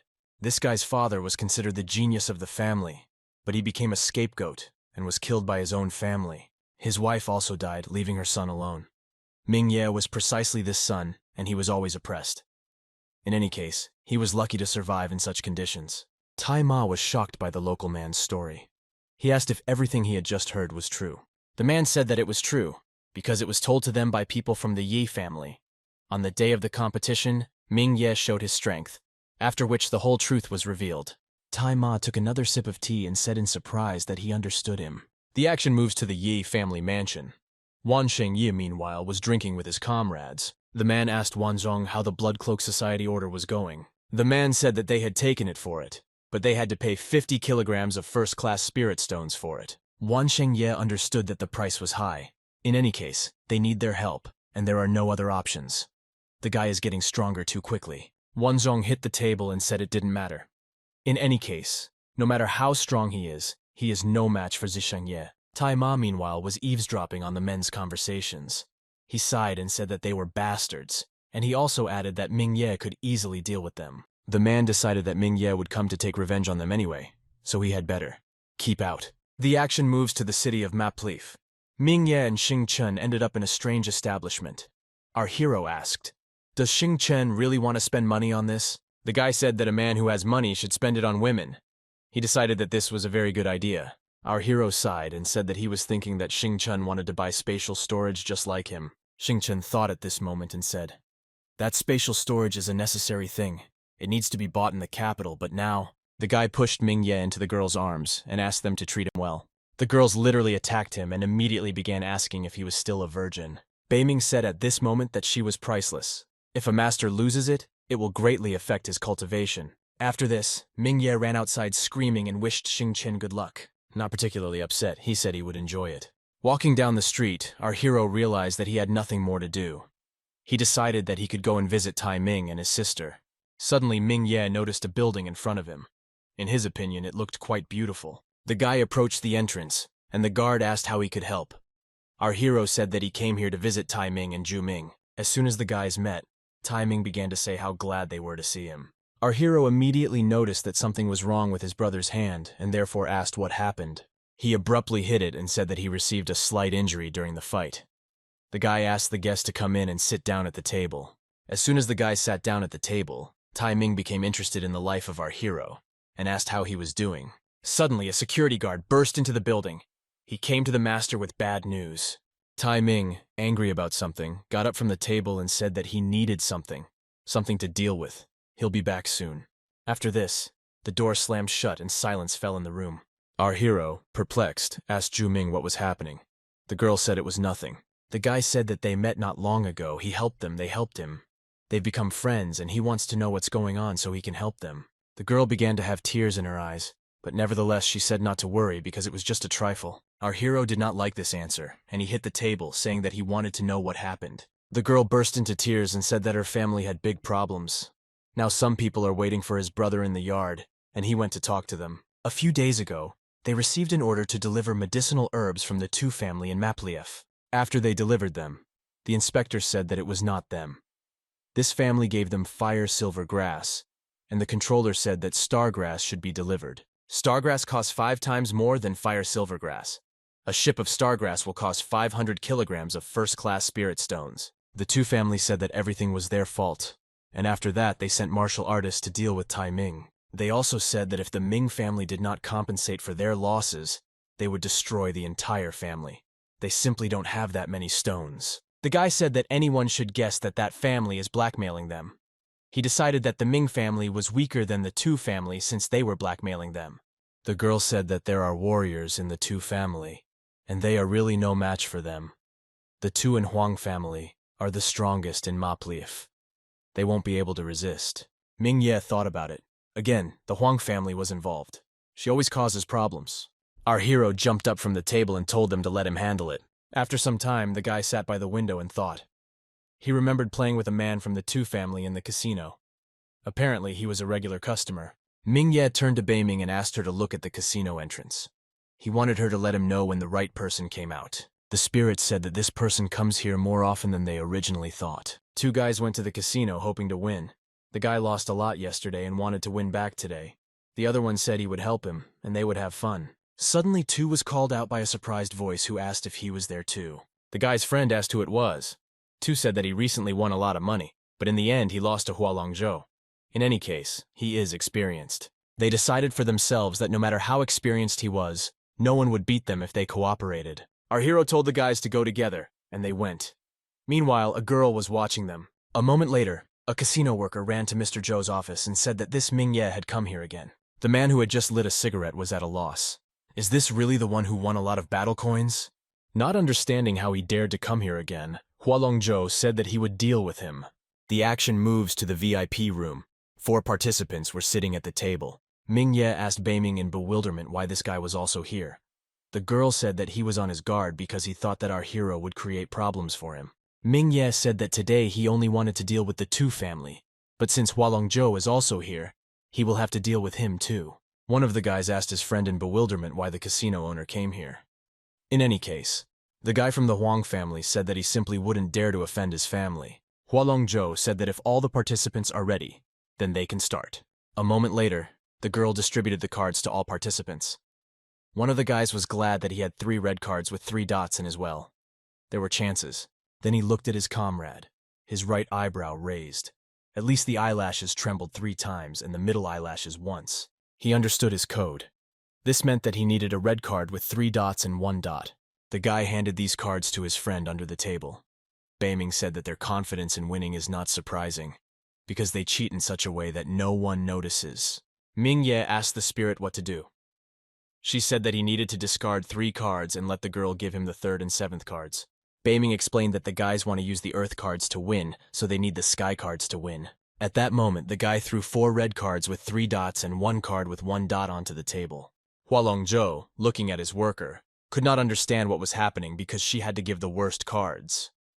The girl also didn't understand what it was. The guy began to take all the money for himself, saying that he was very lucky with the cards. Suddenly, our hero shouted and said that he had 4 red cards with 5 dots and a red card with 3 dots. He smiled and said that he had a deck of sky cards, which means he won. Hualongzhou and the other guys certainly didn't expect this. How did he get the sky maps? The man said they were starting the 2nd round. Of course, he gave the girl the signal again. 2 threw 4 red cards with 5 dots and a red card with 6 dots. He thought that this time he would definitely win. Ming Ye smiled and said that he had 4 red cards with 6 dots and a red card with 1 dot. Sky maps. The guy was at a loss. He realized that he had only 1 point more than him. So, the 3rd round began. The guy still didn't believe that they would be lucky all the time. 3 hours later, our hero said that he did not expect to earn 150 battle coins. He thanked the guys for the game. Disappointed, Tu and his friend jumped up from the table and said that they would go. Hualongzhou turned to Ming Ye and said that he was very good at gambling. He understood that each of the 20 rounds he won at least 2. The guy smiled and said that he was flattered. Then he said that Hualongzhou is also a good player. When he went outside, he said that the casino was definitely a quick way to make money, and if it weren't for the owner, he would have become rich. Beiming at that moment warned our hero. The two guys who played with them are waiting for Ming Ye not far away. The guy always beat them by 1 point so that they would play further. The guys came around the corner and asked Ming Ye how dare he cheat right in front of Hualongzhou. The other guy said the trickster would die here. This made our hero laugh, because within a moment he was behind them and preparing for a crushing attack. They were terrified of his speed. Ming Ye then landed and slammed one of the guys face first into the ground with all his might. As soon as he raised his head and looked around, he realized that the second guy had run away. Ming Ye was surprised that the guy had just abandoned his cousin. "How can you not care about your relatives?" Beiming said that if he had run slower, the master would most likely have killed him. His decision to quickly run away was correct. The spirit asked our hero what he was doing. The guy said that the two family was not only blackmailing Tai Ming, but also wanted to rob him. One blow was enough to cripple him. He'll just leave him here. But this guy is actually very rich. Even though he won a lot of money from him, he still has 15 battle coins left. Suddenly our hero noticed an unusual coin. He asked what it was. Beiming explained that this is a superior coin. One such coin can be exchanged for 15 combat coins. She then added that Qian Pengji had several million of these coins. Such a sum was a shock for our hero. The action moves to the Ming family. One of the men approached Tai and said that he had been working for his family for several decades. Would they really just leave him? Zhu Ming said that they can't provide for everyone, so they'd better take the money just to spend their remaining years in comfort. At that moment, our hero approached them and said that he saw how much the rumor was going away. What's happened? Tai Ming said that he gave the required 500 kilograms of stones to the Tu family.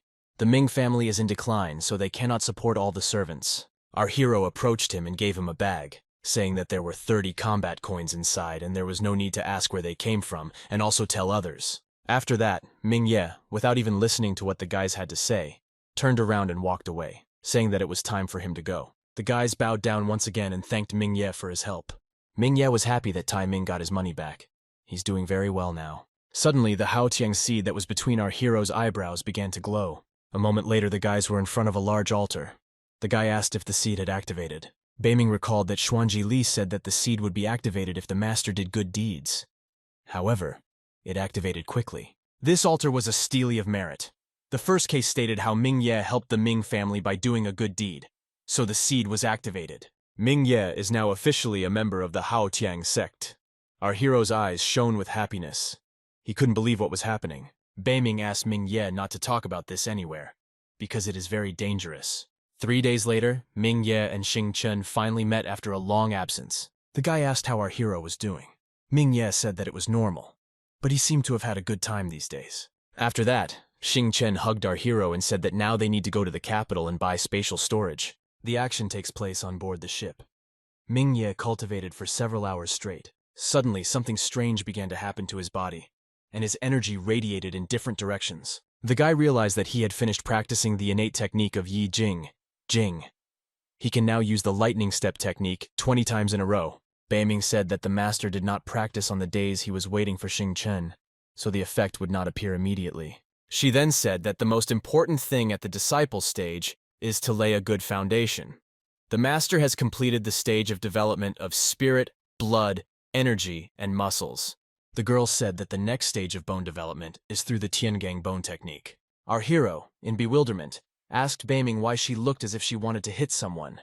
The girl said that this bone can transfer spiritual powers to the bone marrow. It is a very effective tool for strengthening bones, but it has a drawback. The wand makes the master bigger. She then asked him to hold on, and at that moment she hit him with the bone.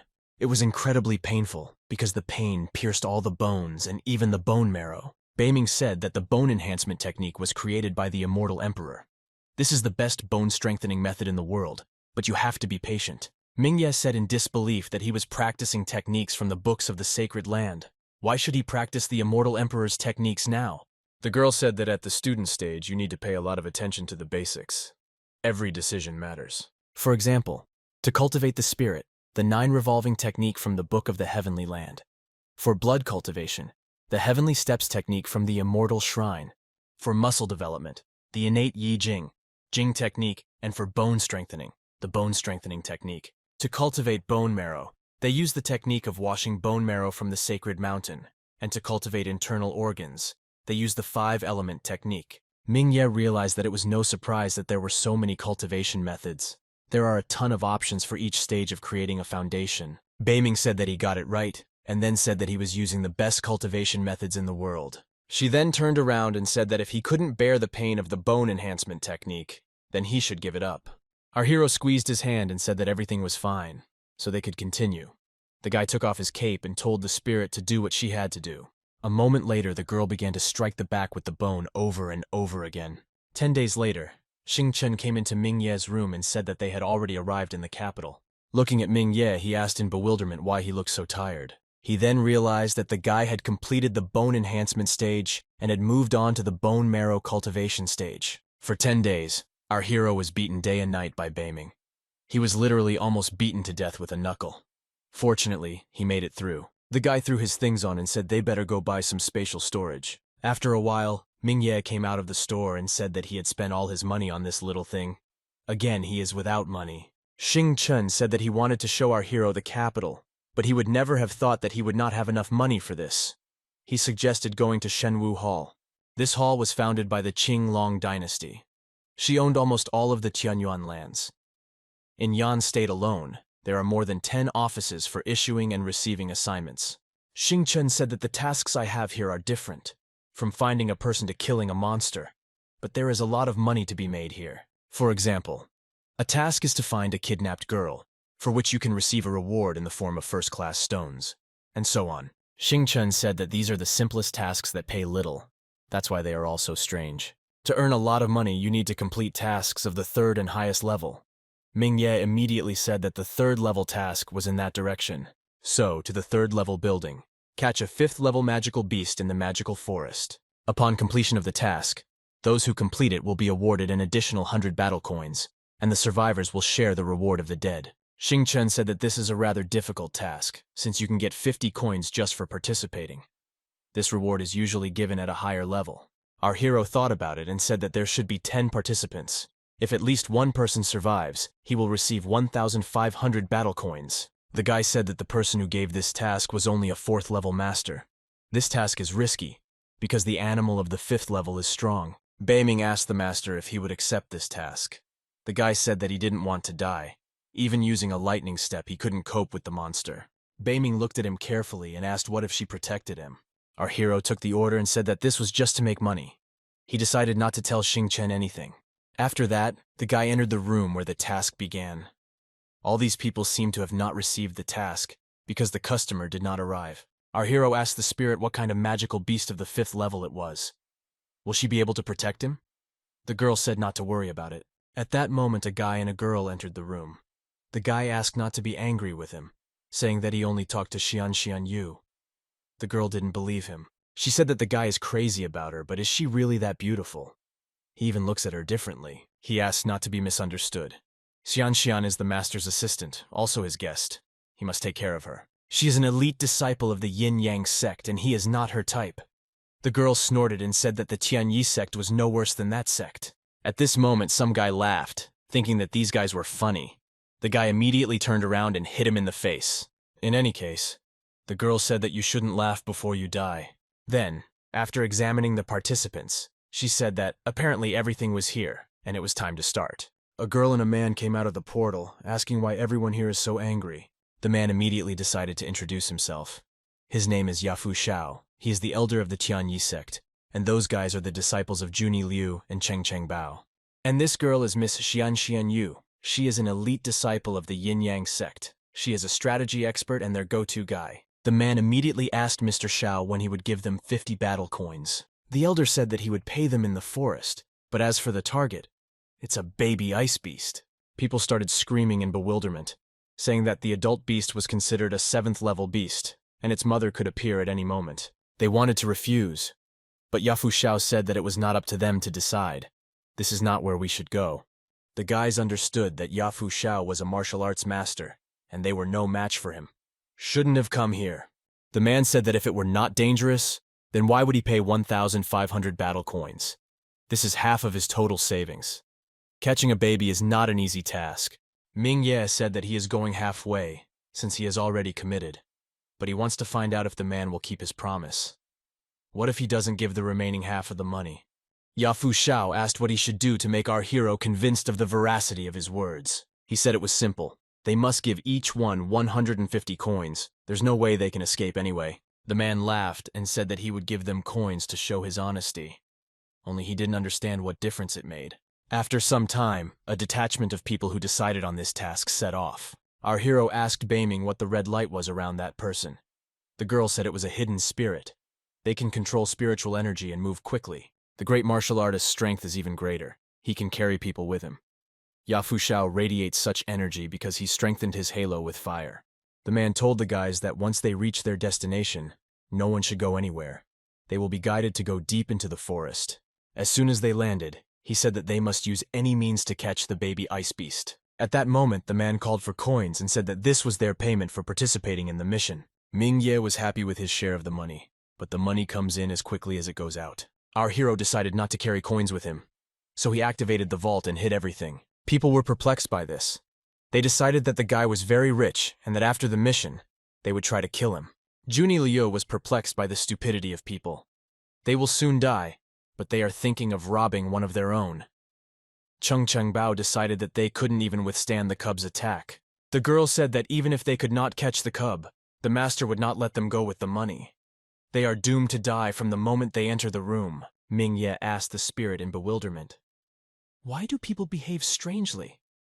The girl said that they want to rob him and run away, but they don't understand that they will die at the hands of Yafu Shao. They will all be found wherever they run.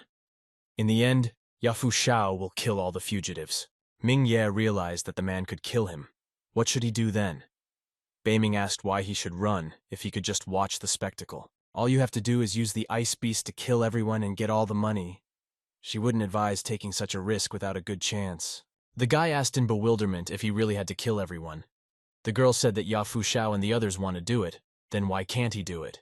According to the mother beast's habits, she leaves her lair once a month. Yafu Shao wants to take advantage of this and steal the cub. She will be able to communicate with her within a 100-mile radius. Ming Ye realized how much money they could make, so he decided that the chance should not be wasted so easily. Meanwhile, the array for capturing the cub was already ready. The man told Xian Yu that this array could capture almost any beast. In any case, he said that the ice beast is very strong, so he is afraid that the array will not be able to hold back its powers for long. The girl asked the man not to worry. She has 3 amulets to strengthen the array. After that, she activated them, and said that with the support of the amulets, the cub would not be able to destroy the array. Chung Bao, meanwhile, told people that the array was ready, so they needed to find the cub. He also reminded that you cannot run away, otherwise everyone will die. The guy laughed and said that they didn't seem to understand. Yafu Shao is definitely busy with the array, so he doesn't care about them. The guy said that now that they had received the coins, they could run away from here. They didn't think that anyone had time to follow them. Chung Bao only laughed to himself at the antics of these two people. At that moment, screams began to be heard from the depths of the forest. There was a magical beast out there somewhere. They didn't understand why there were so many of them. People were shocked and did not understand what was happening. Did he really kill everyone? A moment later, animals began to emerge from behind the trees. One of them was holding a severed limb. The guys said it was a wolf with purple eyes.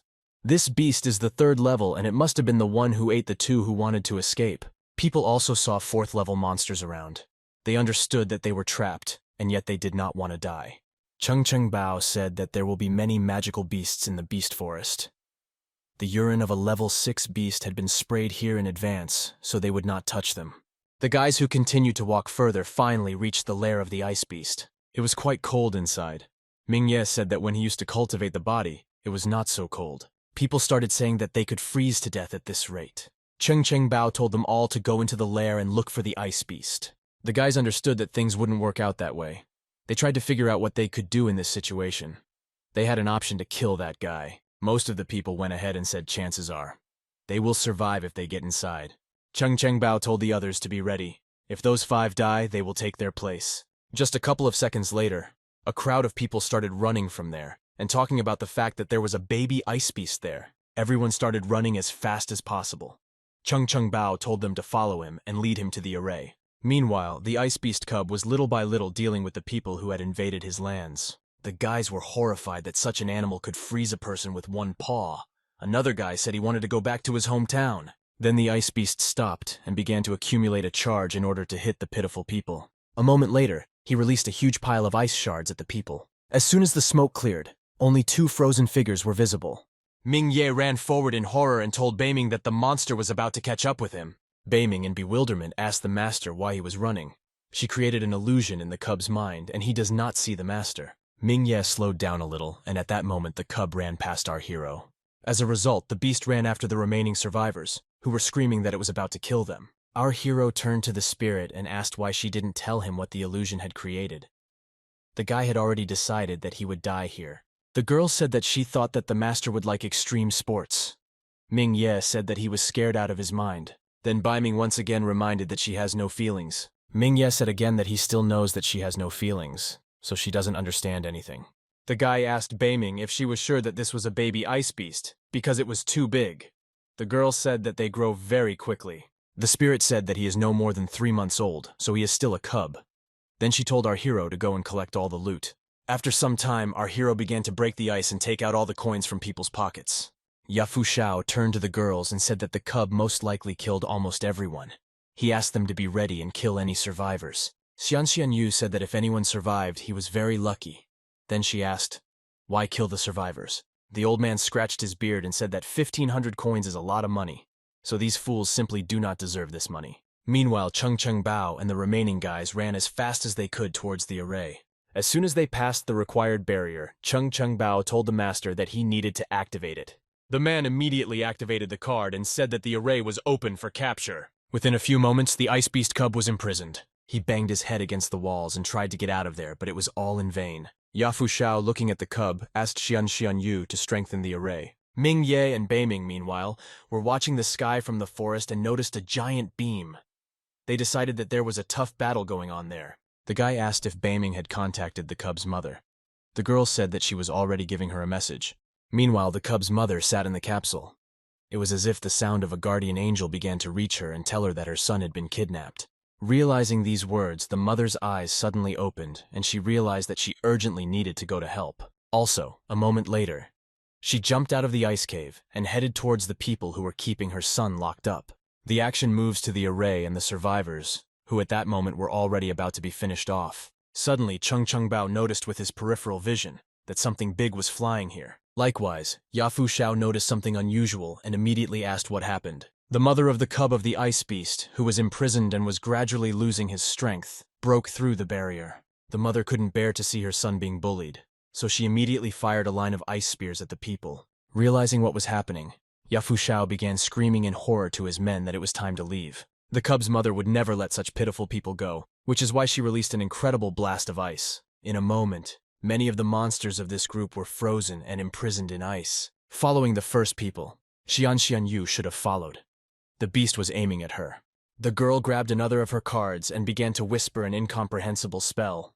Meanwhile, Yafu Shao was very angry. He worked on this plan for many years and everything went down the drain. The man said that he would never let the cub go. The cub's mother noticed that Yafu Shao, who had planned all this, was trying to escape. There was no way she could allow this, which is why she froze him. After which she flew after him and destroyed the ice and Yafu Shao as a whole to smithereens. Beiming said only one person was able to escape. Everyone else died. That woman had invisibility talismans and many other useful things. Ming Ye asked the spirit what they would do now.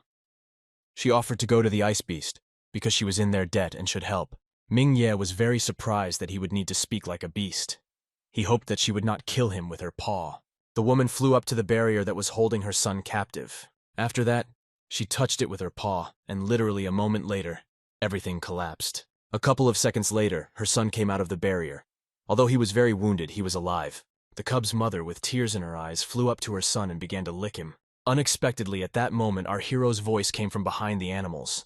They turned around in bewilderment. Ming Ye was very worried, but nevertheless, he introduced himself and asked if her son was okay. The woman licked her paw and said that it was definitely not him who was talking to her, because he was too weak. The guy said that this is so. Her master was talking to her and now she is very busy. That's why he knows about everything. The woman asked to tell her master that she was very grateful to her. If it weren't for them, those damned people could have taken her son. She would never forgive herself for his loss. At this moment, the cub approached our hero and began to lick him as a sign of gratitude. After that, the woman said that she had to thank them. She said that if the master is not here, then she will repay him. She will do everything in her power. Our hero smiled and said that if they insisted, then he would like to enter the ice cave to cultivate there. The woman said he could cultivate there as long as he wanted. In addition, all these corpses have a lot of necessary things, so he can take them. Ming Ye didn't need much persuasion, which is why he immediately set about collecting all the goods that the cub's mother had left him. Beiming said that they are on different levels. She simply does not need these things. Having found a jade pendant, the guy said that he remembered it. This is the Yafu Shao vault. Deciding that there were a lot of useful things there, our hero activated it. Unexpectedly, Ming Ye only got burned. Beiming said that the ring has a special system that prevents people below a martial artist from opening it. Our hero decided that in this case he would just have to keep this thing for a while. Beiming also said that hunting array flags and plates are very expensive, so it's better to pick them up. The guy said he wouldn't leave anything here. As soon as the guy collected all his things and sorted out the array, he could not help but admit that he was now rich. After that, our hero went after the cub's mother, and he realized that they were moving much faster than with Yafu Shao. After some time, they were inside the cave. Ming Ye said that he will cultivate here. The woman said that suddenly something could help him. Beiming, after the master sat down, said that he had completed bone cultivation. This means it's time to start bone marrow cultivation. As soon as the girl said that this place was ideal for cultivation, the guy asked if she had planned this in the first place. Beiming said that simply earning coins is not worth the effort. Then the cave is why she offered to carry out the task for the master. Then she added that he should only breathe cold air, as written in the book. Suddenly Ming Ye grabbed his chest and began to say that he was incredibly cold. All his blood freezes. Beiming helped our hero, then said that the bone marrow washing technique is the most difficult of all. For everything to work out, Ming Ye must cultivate yin-yang within himself. All she can do is keep him from freezing, but the pain is still inevitable. Again she said that now the master must pass the cold one through the bone marrow. Ming Ye agreed and got down to business. And again the guy started screaming incredibly loudly. His meridians were shocked. The ice beast looked at our hero and said that he had nowhere to rush, so there was no need to strain himself so much. 9 days later the guy left the cave. He finally finished flushing the bone marrow. It's time to go back. Ming Ye then looked at the beasts and asked what happened to them. The woman said everything was fine. In fact, she did not sleep for 9 days and nights because the guy's screams woke her up as soon as she fell asleep. Anyway, the man was finally leaving and she said she would give him a ride. Our hero flew out of the cave and once again thanked the woman for her help. The action moves to the state capital of Yang. Xingchen asked our hero in bewilderment where he had gone. The guy said he just returned from a mission. Xingchen thought about it and said that they should return to the Sect today. After all, Ming Ye is new. He can't be away for long. Ming Ye apologized for making him worry about him for so long. For this, he decided to do something for his friend. He pointed to the airship and said they could make themselves comfortable on the way back. The guys still climbed onto the flying sedan, and Xingchen asked in bewilderment, "Where does our hero get such a fortune to use it?" "The people driving the sedan are level 8 martial artists. The trip costs 6 coins per person." Ming Ye said it was thanks for your patience. He laughed to himself and said sarcastically, "How did he make money?" He just went to the pawn shop and handed over all the necessary things from the mission.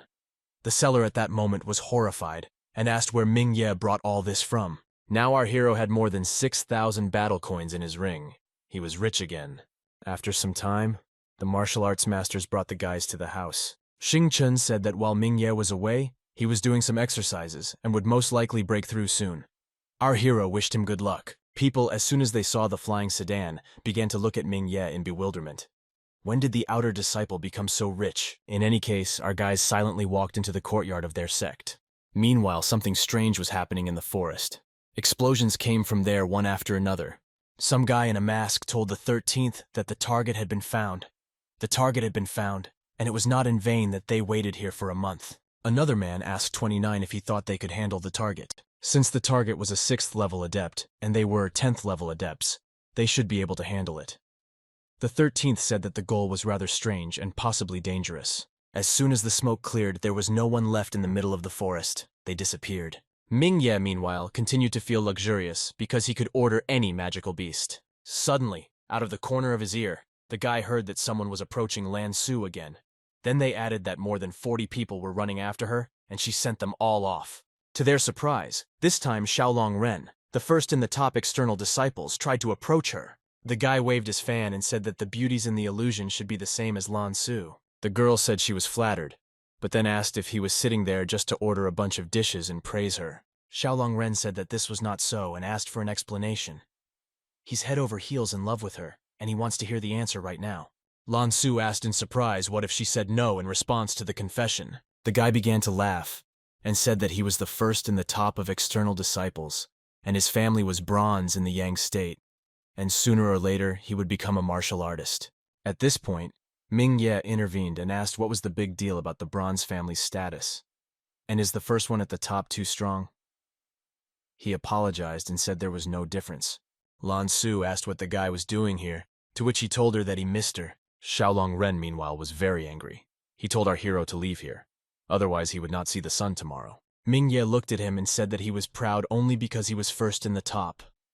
He suggested that he fight now, and in this case he would trample his pride. Xiaolong Ren thought about it. He realized that, apparently, this was the same Ming Ye who defeated Guang Zhou. He understood that although the guy was not as strong in comparison with him, he was not a weakling.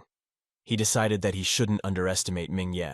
After Xiaolong Ren left, the hero said that he was quite generous to leave them so much food.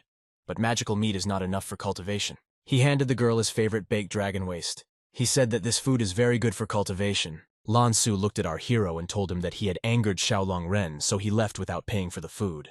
Ming Ye laughed and said that he had long wanted to treat her, but there was no opportunity. All food is at his expense. The girl at that moment said that Ming Ye is a good person and he has potential. And besides, she does not dislike him.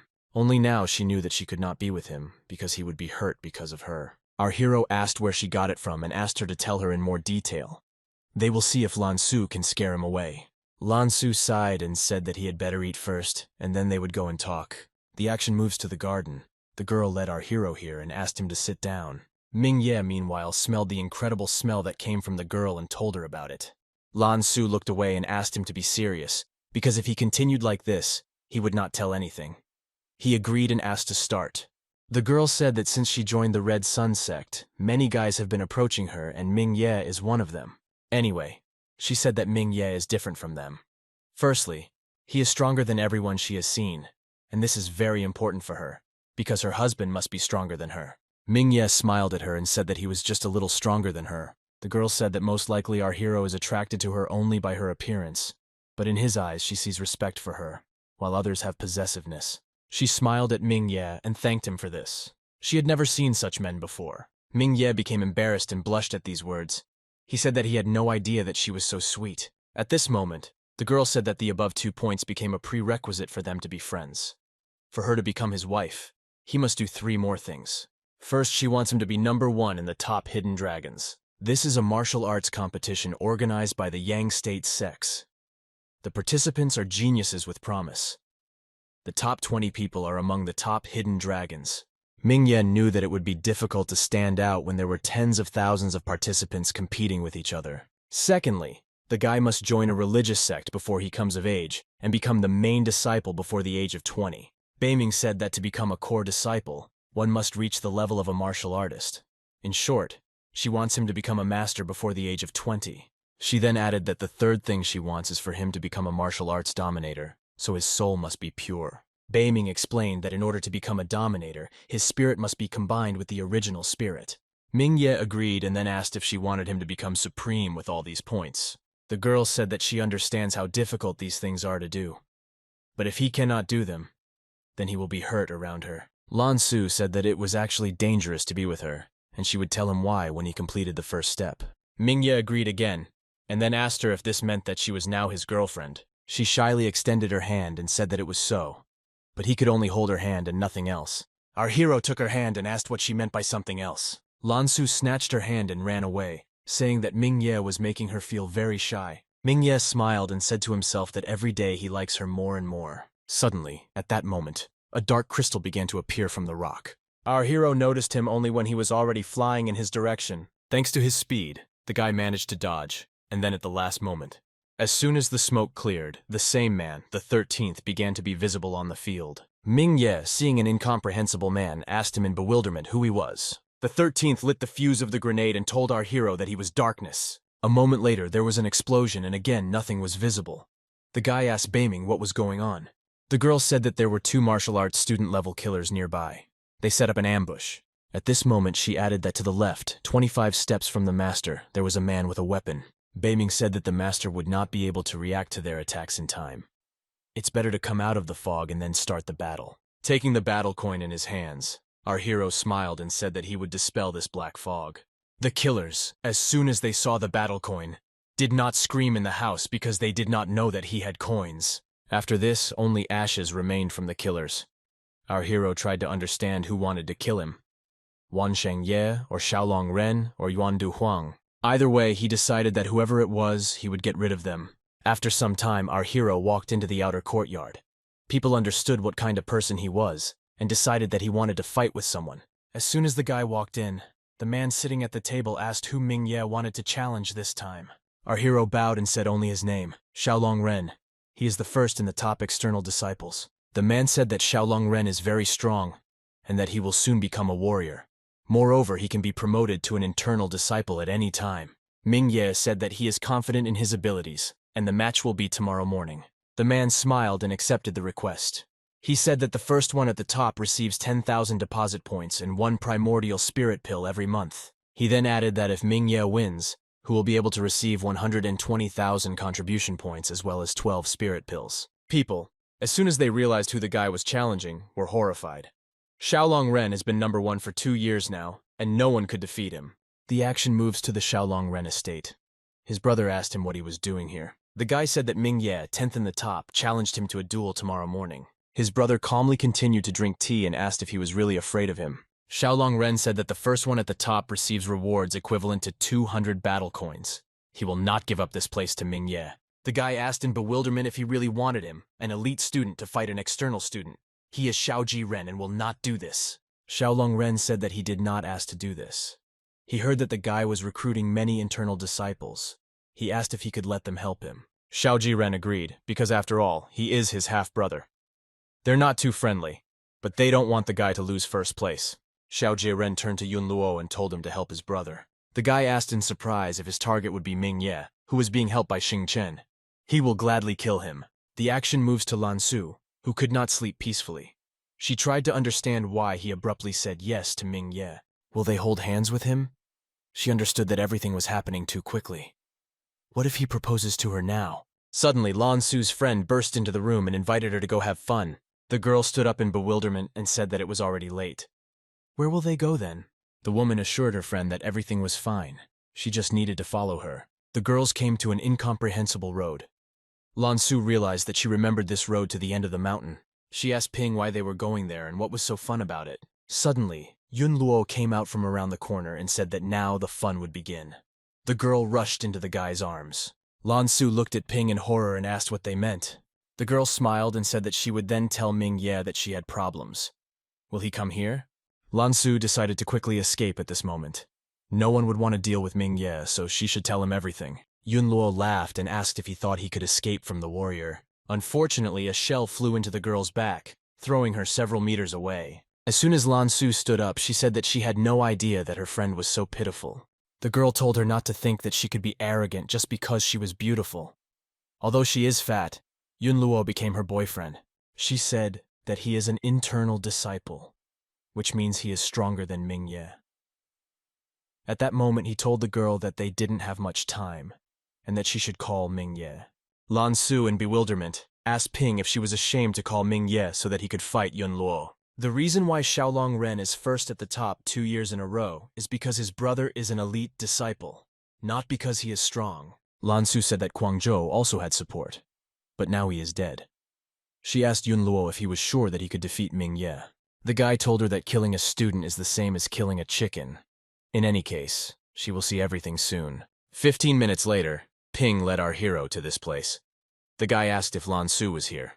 The girl said that she was kidnapped by Yun Luo. Mingye, as soon as he heard the voice of his girlfriend, who started screaming and asking the guy to run away, ran to her and asked if she was okay. The guy said that he would always be with her, and Lan Su told him that it was a trap. Yun Luo is collaborating with Xiaolong Ren and wants to deal with Mingye. At that moment, an incredible beam, which seemed to appear out of nowhere, almost demolished our heroes. Yun Luo clapped his hands and asked if they had finished their love affairs. Then he added that our hero would die today. Mingye asked, "Does he really think that an ordinary inner disciple can defeat him?" The guy laughed and said that although Mingye is a genius, he is a 7th level adept and he is a 6th level warrior. He has a lot of defensive skills. Mingye smiled and asked if he would really just stand there and let him fight him. The guy took out a battle coin and directed its power towards Yun Luo, who did not expect this. Yun Luo activated his strongest shield at the last moment, but to his horror, it began to crack. A moment later, it completely collapsed, and the guy flew away in the other direction under a stream of strong energy. Fortunately for Yun Luo, he was able to survive this attack, and that was thanks to a miracle. Mingye told the guy to give up, otherwise he wouldn't survive. In any case, our hero understood that he could barely stand on his feet and that he had almost no strength left.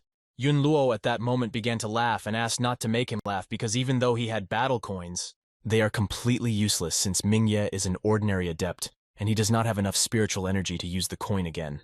Mingye smiled and asked, "So what?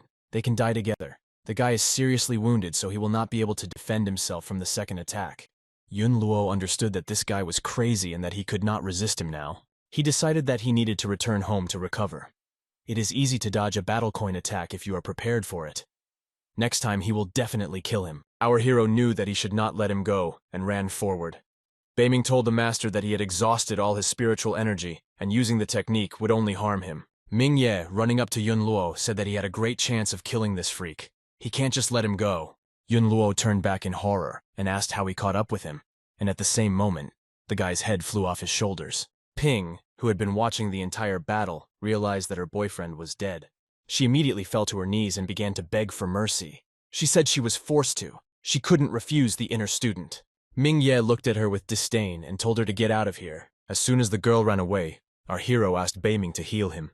At that moment, Lan Su ran up to him and asked the guy if everything was okay with him. She offered him a healing pill, but our hero refused it, saying that he had already taken the medicine. Lan Su said that it was very risky, because if not for the coin, they would have been in danger. Mingye said that he would have protected them anyway. Then the guy said that he always wanted to give her something, but there was no right moment. He took out the jade pendant he had found earlier and asked the girl to take it. Mingye said that as she wanted, he will become strong in the future, and she, as his woman, cannot be weak. Inside the vault are 100 battle coins, stones and pills. Lan Su that these things will really be needed. She took the pendant, but added that she would return it twice as much. Finally morning came. The match that was planned was about to come true. People were perplexed by Mingye's confidence. Xiaolong Ren, meanwhile, was not at all scared, because he thought that Yun Luo had already completed this task. Suddenly, people started shouting that Mingye was finally going to the battlefield. The guy turned around in bewilderment. Then many realized that he was holding Lan Su's hand. The mood of the crowd immediately changed, and they wanted to burn down his room. Xiaolong Ren, looking at everything, was incredibly horrified. His face changed and he couldn't understand what was happening. Biao Fu was very happy that our hero challenged the first in the top. Tai Ma, in turn, said that according to his calculations, the guy had to cultivate for a year to reach first place in the top. The elder, on the contrary, said that this was even better, because this is what a real genius should be. At that moment, Yan Gongsun came running to the elders and said that this boy was incredibly strong. The guy said that the inner disciple wanted to kill Mingye. He then said that Mingye used the battle coin and then killed his hidden finger technicians. He was too far away and might simply not have time to save. Biao Fu understood that although they were for competition, the inner disciples were becoming more and more impudent. He asked the name of this student. Yan Gongsun said that his name is Yun Luo and he is a 6th level warrior. Mingye is amazing. Even though he used the coin, he was able to kill the warrior. Tai Ma came over and added that he was most likely related to Xiaolong Ren, since his brother was an elite disciple. Biao Fu said that in any case, an elite disciple is also a disciple. They will definitely get even with them thanks to Mingye. The action moves to the arena. Xiaolong Ren told our hero that today, he would see the strength of the sect's top outer disciple. Mingye laughed and asked how he could be the strongest if he was told that he got first place because of his supporter. Who is he? Xiaolong Ren started screaming and saying that he had no right to doubt his strength. He asked not to underestimate him. People looking at Xiaolong Ren's bursting power realized that the guy had been suppressing his powers, but now he had reached the warrior stage. Mingye is in trouble. Lan Su understood that Xiaolong Ren had only recently become a warrior, and his strength was unstable. Xiaolong Ren, meanwhile, was about to attack our hero and said that it was too late to regret anything.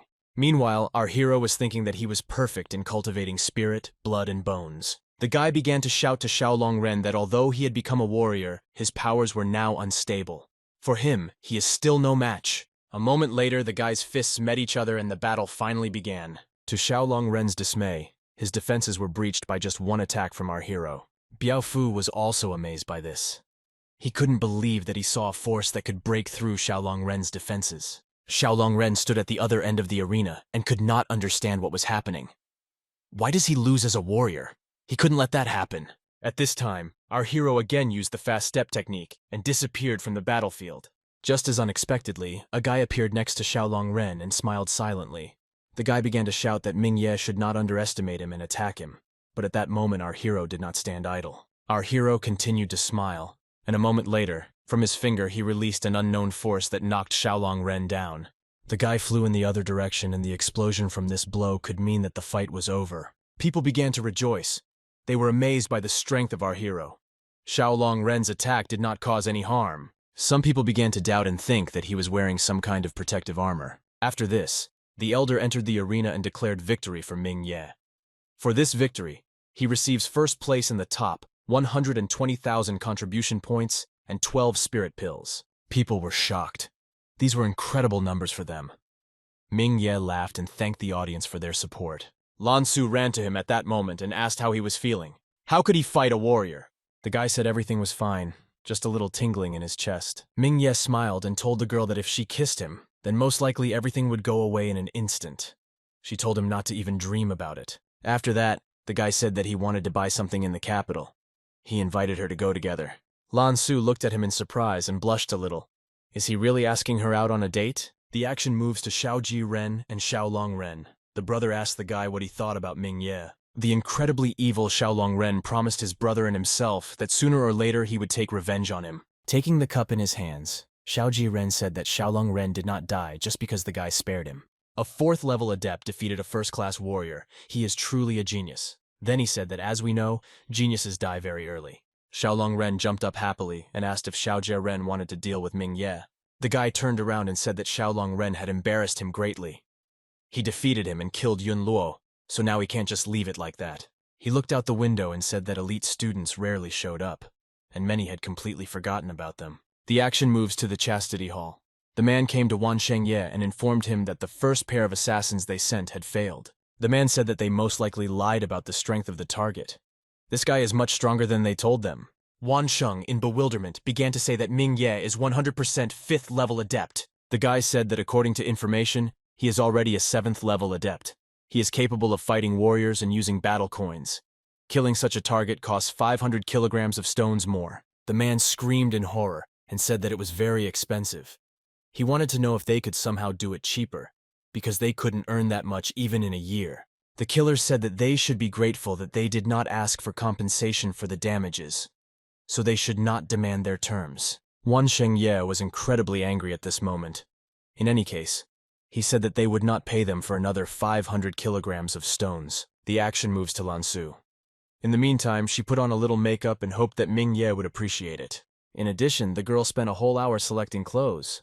This is all because she has few options. Need more clothes. At that moment, Lan Su began to run towards them, saying that she had arrived.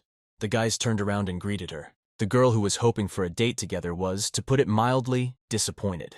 Xing Chen looked at the girl a little guiltily and said that most likely they should not have been here. Ming Ye explained this by saying that his brother wanted to treat him for first place in the top. Yiping Zheng and Jinggang Kui said that they actually met by chance and decided to go shopping with them. The girl smiled and said that when there are a lot of people, it's even more fun. She thought that this would be a date for which she had been preparing for so long. Yiping Zheng and Jinggang Chui were at this moment telling our hero that the last time they trained, they were at the same level. The guy couldn't believe that Ming Ye was already a 7th-level adept and first in the top. Yiping Zheng said that he admired the guy, and then asked if he knew his name. Our hero laughed and asked if he had really already been given a nickname. Jinggang Kui said that this is true and his nickname is Demon Ye, which means his demonic power. The guy smiled and said that he was flattered, but compared to other disciples, he was nothing, such as those from other great sects. He thought to himself that the nickname was cool. At this moment, Jinggang Kui's face changed. Yeping Zheng asked not to mention Qinglong College because the guy was depressed because of him. Lan Su said in surprise that this college is the top college of the Qinglong dynasty. How does he want to get there? The guy said that there are 12 classes of students in this college. He knows a student from one of the lowest classes. The guy is one level below him, but he defeated him with one blow. The guy laughed and took away Jingangkui's hat. He gave up his hat in tears and said that when he became stronger, he would surpass this man. Lan Su said that the 5 great dynasties own all the territories within a radius of 100 million miles. The influence of the college is about the same as that of the 9 sacred lands. Beiming at this moment said that the master is also gifted, just like the college students. He should hurry up and buy a yang stone to practice the brainwashing technique. Actions are transferred to the shop. Yiping Zheng and Jingang Cui watched in bewilderment at all sorts of cool and necessary things. Unfortunately, they were expensive. Lan Su, looking at one of the beautiful dresses, was disappointed that it cost as much as 200 battle coins. Our hero, meanwhile, was looking at the stones. One of these cost 120 combat coins per 50 grams. Beiming said that this is a real stone, and there is also a necessary stone nearby, but you can do without it. The guy said that in this case, he would not waste the money. The seller said that the stone was packaged, and since they spent more than 1,000 battle coins, he gets a discount, and the price with it will be 1,200 coins. Mingye looked sadly and said that even with the discount it was very expensive. Xing Chen was perplexed that our hero spent 1,000 coins so easily. Mingye said that everything was earned legally and he would tell the details later. After that, the guy said that he was treating everyone today. He suggested that everyone go to a fancy restaurant. Lan Su, meanwhile, was thinking about how much she wanted the dress. After the guys arrived at the restaurant and sat down at the table, Xing Chen noticed that Lan Su was not eating anything. Is she really saving? The girl replied that she was losing weight. Then the waiter approached our hero and put the dish on the table. The guy said it was a gift from their boss. Mingye, looking at this creation, asked to convey their gratitude to the boss. Suddenly, a dart flew out of the octopus's hole and slammed right into Mingye's chest. The guy felt an unknown energy flow through his body and then fell unconscious. Xing Chen screamed in horror. After this, the guy immediately ran towards the waiter saying that he would kill him. A moment later, he threw a bomb under himself and instantly disappeared. Jingeng Kui, meanwhile, took out an arrow and said that there was poison on the arrow. She hit Mingye's heart. The guy said that I too had spread throughout my body, so now there was no point in calling a doctor. Lan Su told all the guys, "Get out of here. She has a method that will cure Mingye." Xing Chen was very surprised. Having decided that there are no other options, you need to give her a try. As soon as all the guys left the room, the girl hovered over our hero and said that she had to do it. A moment later, she kissed him, and because of this, she released something strange inside Mingye. In any case, this thing passed through our hero's entire body, and within a moment, his heart began to beat again. After a while, Mingye's eyes opened, and he saw a girl in front of him. He got up and asked what happened. Beiming said that he was hit by an arrow poisoned with poison. She couldn't do anything, but Lan Su saved him. The guy thought about it. He realized that there was a rather familiar smell on his lips. Beiming said that this girl has a legendary body ability. It has energy that can absorb any substance that harms the body. She's an unusual person. Putting aside thoughts about Lan Su, Mingye began to understand that last time they could not kill him. But now they have returned. He was sure that this was an assassin hired by the Ye family. The girl at that moment said that the wound needed to be bandaged, and Mingye thanked the girl for saving her. He then said that he felt like he was being kissed, was very good. Lan Su said embarrassedly that she didn't kiss him. Suddenly Mingye realized that because of what had happened, no one would go out and have fun. He offered to eat and returned to the sect. The action shifts to Xiaoji Ren. He gave the assassins 3 days to kill Mingye. One of the guys asked why send so many internal disciples if that guy was just a martial arts adept. Xiaoji Ren asked to underestimate him. He can use battle coins and is also protected by Xing Chen. He needs to be lured out somehow. The guys bowed and said that they understood the tasks. After that, they said they could handle it. The action moves to our hero. In the meantime, he decided that it was time to cultivate. As soon as he tried, he failed. The person who created this technique, apparently, is crazy, because every time it becomes more and more painful. Beiming said the pain will last at least 9 days, but there is a way to speed up the process. The guy asked what kind of method this was. The girl said that this way is to kiss Lan Su. Mingye was at a loss. She explained this by saying that her power could be used not only for her own body, but also for others. He can speed up cultivation with kisses. Beiming added that Lan Su will become his woman anyway. Then it doesn't matter when to kiss. The guy asked if she didn't tell him not to rush into love. She said things change due to circumstances. All geniuses want a lady with a legendary body. Mingye said embarrassedly that it would be much more effective than foundation pills. He would kiss her every day. But would she agree? Beiming said it can help you get a girl faster. Qian Pengji was good at flirting with girls and even created a book about flirting. Taking the package, our hero said that he wanted to impress her with his sincerity. Without the help of others, he would not allow this to happen again. Suddenly, someone started knocking on the door. Ming Ye told the stranger to come in. It was Ping who embarrassedly said that Lan Su was kidnapped. Our hero asked Ping how dare she say such a thing. He asked what she did with Lan Su. This time he will not spare her. The girl looked away and said that this time it was not her. Back then, Lan Su was just a decoy, and she didn't want to be harmed. The guy grabbed a roll of paper and opened it. People told Ming Ye to come to the end of the mountain alone if he didn't want something to happen to Lan Su. Our hero was incredibly angry at that moment.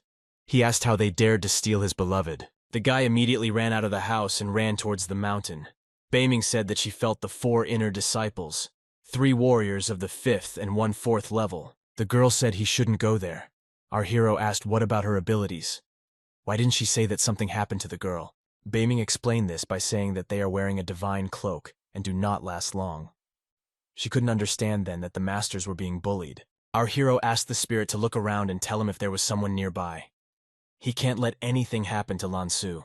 Meanwhile, 4 warriors stood around Lan Su and said how beautiful she was. They rubbed their hands and one of them suggested that they finish things off with Ming Ye and have fun with the girl. Suddenly, Ming Ye appeared behind them and told the freaks to let the girl go. The guys said he was very arrogant. If he could handle Yun Luo, then let him not hope that he could handle the 4 inner disciples. Ming Ye looked at them and asked what they wanted from him. The guy laughed and then spat on the ground and told Ming Ye to lick it. Then he would speak. Lan Su finally woke up at that moment, and as soon as she saw Ming Ye, she asked him to leave here. After that, one of the guys hit her and told the girl to shut up. Ming Ye was starting to lose control, saying that they would pay for what they did. One of the guys asked why Ming Ye dared to talk to them like that. Saying that he told him to lick the ground, the warrior shot a beam towards Ming Ye. At this moment, Beiming told the master that there was now an enemy behind him who was preparing to attack. Having dodged one, another warrior appeared next to him, who was lightning fast. The warrior said that Ming Ye didn't make it in time, and at the same moment the guy was hit in the back. The warrior standing above Ming Ye said that he is not bad and faster than them, but this is not enough to defeat them. Our hero smiled and asked if they were serious. The guy took a coin out of his pocket. Suddenly, one of the guys grabbed him and asked if he really wanted to use the battle coin. Looking at Ming Ye, he said that he would inject yin energy into his body with a punch. If he moves, he will feel the pain of the meridian being torn. Another warrior said that he could easily dodge the battle coin attack, but it would be safer to destroy it. He walked up to Lan Su and again said how cute she was. Besides, he hasn't had fun with women for a long time, and today he will enjoy life. Ming Ye started screaming through the pain and telling the freak to shut up. If he does anything to Lan Su, he will kill him. At this moment, Ming Ye was knocked to the ground and hit several times, saying that he would die. The guy, with the last of his strength, still continued to talk about how he would kill them all. The warrior smiled and said that he would act right in front of Ming Ye. At the same moment, he tore off some of the girl's clothes. At that moment, the girl began to cry and asked them to stop doing this. Ming Ye immediately began to lose control. Only one thought was spinning in his head. Kill. Kill everyone. With every second, his eyes changed, and after a moment, there was only darkness in them. After that, he began to radiate incredible energy. The soldiers asked in bewilderment what was happening. Looking at Ming Ye's incredible strength, the warriors tried to understand what was happening to the guy, and what was that terrible aura behind him. Deciding that he remained a student, the guys went into battle in the hope of killing him. Our hero could not tolerate this, and at that very moment began to scream at the top of his lungs. Then his spirit, which was of incredible size, began to attack the 2 warriors. The demon's hands collapsed, and the boy's blood flew in different directions. One of the warriors stood and literally cowered from fear. He didn't understand. How is this possible? How can you kill 2 warriors with 1 blow? The guy said it doesn't matter how strong his body is. He would not be able to withstand the blow of the yin power that one of them had injected into his body. He agreed and decided to release a pulse of yin power towards our hero. The projectile directly hit Ming Ye's shoulder and his blood sprayed out. At this point, the other warrior decided it was time to strike a couple more times. He released the night nail and pointed it towards Ming Ye. Our hero, as soon as he saw the approaching threat, waved his hand and his aura easily deflected the projectile. The guy was horrified by this. Even level 2 warriors would not be able to resist the night nail technique. How did he do this? After the attack of the warriors, Ming Ye decided that it was time for him to counterattack, and he flew towards the freak who wanted to mock Lan Su. He grabbed the guy and began to squeeze him with such force that blood began to flow from all the cracks. After that, Ming Ye swung his hand and threw this freak towards his comrade. The guy, who did not expect such an outcome, did not have time to dodge, and as a result, they were both dead. Our hero, realizing that everything was behind him, began to move towards his beloved and call her. Beiming asked the master not to move because otherwise it would only get worse. The girl looked at Ming Ye with tears in her eyes and called him to her. Unexpectedly, the guy who previously seemed to die turned out to be alive and attacked our hero in the back. The guy said that luckily for him, he followed Xiao Jie-ren's advice and took the life-saving talisman with him. Starting to laugh, the warrior swung his leg and told our hero that today, he would die. Unexpectedly for him, an unknown shell flew right next to him, which wounded his side. A moment later, a huge number of blows followed, which struck the entire warrior. While bleeding, he realized that this was the Red Sun Sect's 100-strike technique. Getting up from the ground, Ming Ye asked the spirit who did this. She said that it was the inner sect elder who did it. He used a 6th-level martial arts technique. Our hero barely got to his feet and thanked the man for saving him. Yan Gongsun smiled and said that this guy is always in trouble. The guy said that now it's Xing Chen's turn to protect him while he goes and plays cards.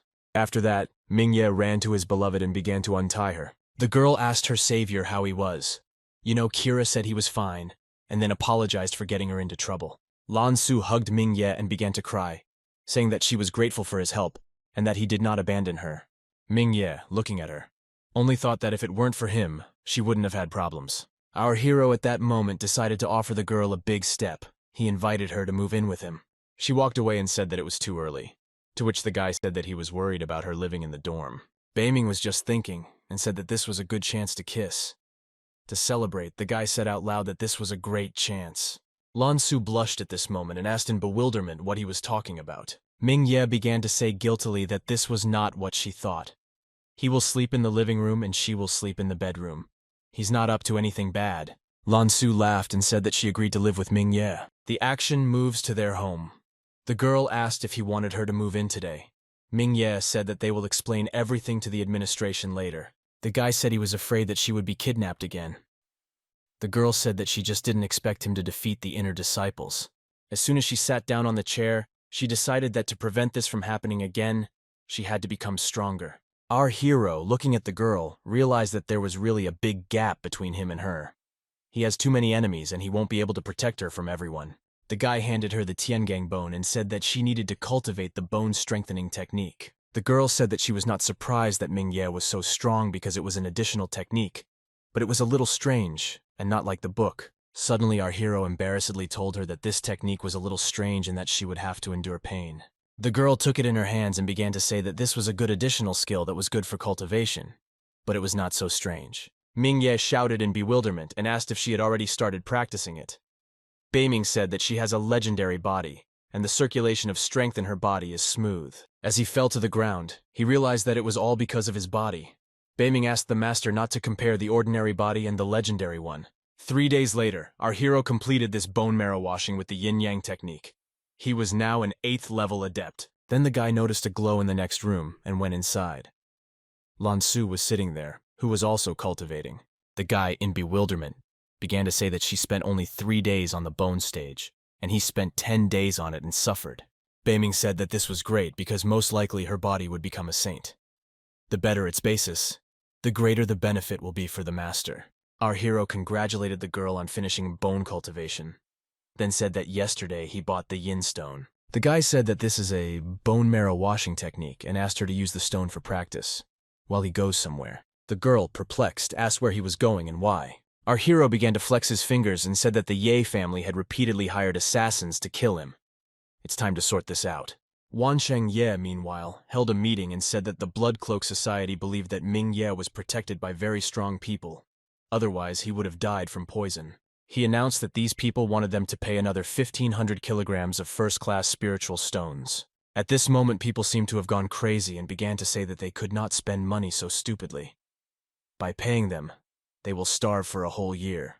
Suddenly, from another corner, a man said that, according to rumors, Ming Ye had ranked first among the top external disciples of the sect. Now the guy earns more every month than they do in a year. He is a definite genius of their family. Wansheng asked Wanliang what he meant. Does he really want to bring this freak back to his family? The man ordered not to call this boy that because he is capable. If they had not mocked him, he would not have resisted. People, as soon as they saw the man's aura, asked if he had become a warrior. The man said that he became a warrior 10 days ago. He then went on to say that the boy's father was strong too. Zihui was a martial artist. Wan Shengye, perplexed, asked Wan Liangye what he meant by this. The man screamed and told Wan Shengye that he always wanted to kill him. If not for him, the Ye family could have become great. At this point, people began to say that Ming Ye was a genius and had great potential. It's stupid to hire killers for him. Wan Shengye started shouting that Ziwei wanted to join the Haoqin sect. Their entire family would be in danger. And Ming Ye is avenging his father, so he does everything for the sake of the Ye family. Wan Liangye said that it was funny because instead of stopping Zihui from joining the sect, he did nothing. By killing his father, he destroyed Ming Ye's future, because then he can consider his decision to be correct. He pointed his finger at Wan Shengye and said that he was a selfish leader. He must resign his position. The man then turned around and started shouting at the people that they were all relatives of Ming Ye, and that they had never bullied him. They are waiting for his return. People began to discuss that if Wan Liangye became the sect leader to make amends, then Ming Ye would return to them. They could be among the top 3 families. Deciding that this was the best outcome for the family, people began to riot, saying that they were in favor of removing Wan Shengye from office, because he was not worthy of being a leader. The elders, looking at the indignation of the people, understood that, unfortunately, Wan Shengye would have to resign from his post. The man began to laugh and talk very loudly. Do they really hope that they can overthrow him so easily? His son, an inner disciple of the Tianghe sect, he is a martial artist. When he returns, they will all be on their knees and begging for mercy. People were in disbelief that Zishengye had become a martial artist. At this moment, Ming Ye came inside and laughed at the fact that Wan Shengye was once again relying on his son. Ming Ye thanked Wan Liangye for his honest words. The man apologized that he couldn't help anymore. After that, our hero looked at Wan Shengye and said that it was he who hired 2 groups of killers. The man began to scream and say that it was true. His only regret was that he could not kill him sooner. Ming Ye decided not to endure this again, because now he was much stronger. A moment later, Wan Shengye's neck was in Ming Ye's hand, who asked whether the man had said his last words. The guards, as soon as they realized what was happening, began asking the guy to stop.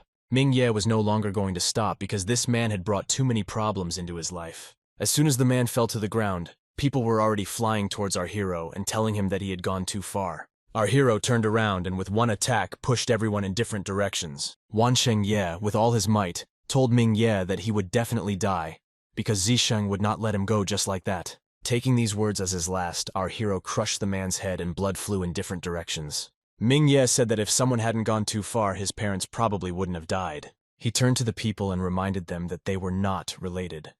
The guy didn't understand why people were afraid of him. Actions are moved forward 3 days. Xiao Jieren asked what happened in the sect during his absence. The man said that everything is fine in the sect. Xiao Jieren said that external disciple Ming Ye ranked first among the top external disciples. He is certainly very talented. Guangxun asked in surprise if Xiaolong Ren was in first place. Apparently conflicts arose between them. The guy said that after Ming Ye defeated his brother, he sent inner disciples to deal with him, but they were all killed. Apparently Ming Ye was helped. Guangxun said that this is quite strange, because if the inner elder helped, then it was Biao Fu. The guy decided that the guys had done a lot in the sect. Xiao Jieren said that he knew that the elder was helping the guy, but he did not take any action. It's a shame to kill such a genius, but if Guangxun wants, it's already prepared. Guangxun was surprised that the guy decided to restrain his hatred. He then said that he had received several techniques, and he would teach them to him someday. Xiao Jiren showed the master over and said that he was definitely waiting for more new and good news. At this moment, Xiao Jiren's assistant asked if he wanted to get rid of Ming Ye. Why did he recommend it to the elder? The guy said that he was an idiot because the inner elders were protecting Ming Ye. Since he cannot kill him, someone must be used to improve the master's attitude. Xiao Jiren said that once everything works out, they will have a whole lot of chances to kill him. The action moves to the hostel. Our hero, meanwhile, was watching Lan Su. He asked Bai Ming if he had to use the flirting technique. The girl nodded and said that he should take the opportunity to kiss Lan Su. She said that if he didn't want to use the flirting technique, she would help him. Ming Ye began to say that flirting is not his thing. All these skills are based on compulsion, and there are also dozens of pages about creating aphrodisiacs. He won't use all those dirty skills. Bai Ming said they would use her method. She will poison him with scorpion venom and his breathing will be paralyzed, and Lan Su will save him. Ming Ye said that she could try it as long as she was careful. This is all very scary. Suddenly, girls burst into the room and accused Ming Ye of raping Han Yu Wu. They came to arrest him on the orders of the Elder of Law and Order. The guy was at a loss, and Lan Su said that this was nonsense because the guy had been with her all night. Ming Ye thought about it. Did she really want to deal with him now? They had recently quarreled, and he didn't think she would want to ruin her reputation. The girl handed over the handcuffs and said that the evidence was quite convincing. She asked them to go to the courtroom. Before leaving, Ming Ye promised the girl that he would return to her soon. The action moves to the courtroom. Many people shouted that all this was nonsense. Either way, they decided he was in big trouble. Yuandu Huang knew that, having been deceived in his youth, the judge had a dislike for men. Only women worked here, so our hero was very unlucky. Han Yu Wu fell to the ground and began to tell the judge that Ming Ye had raped her.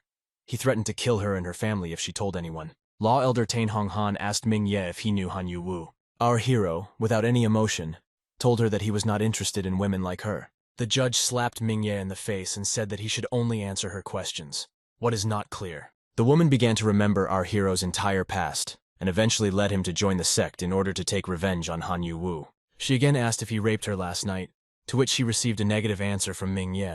Tain Hong Han was surprised that he was denying this. She said she would make him confess.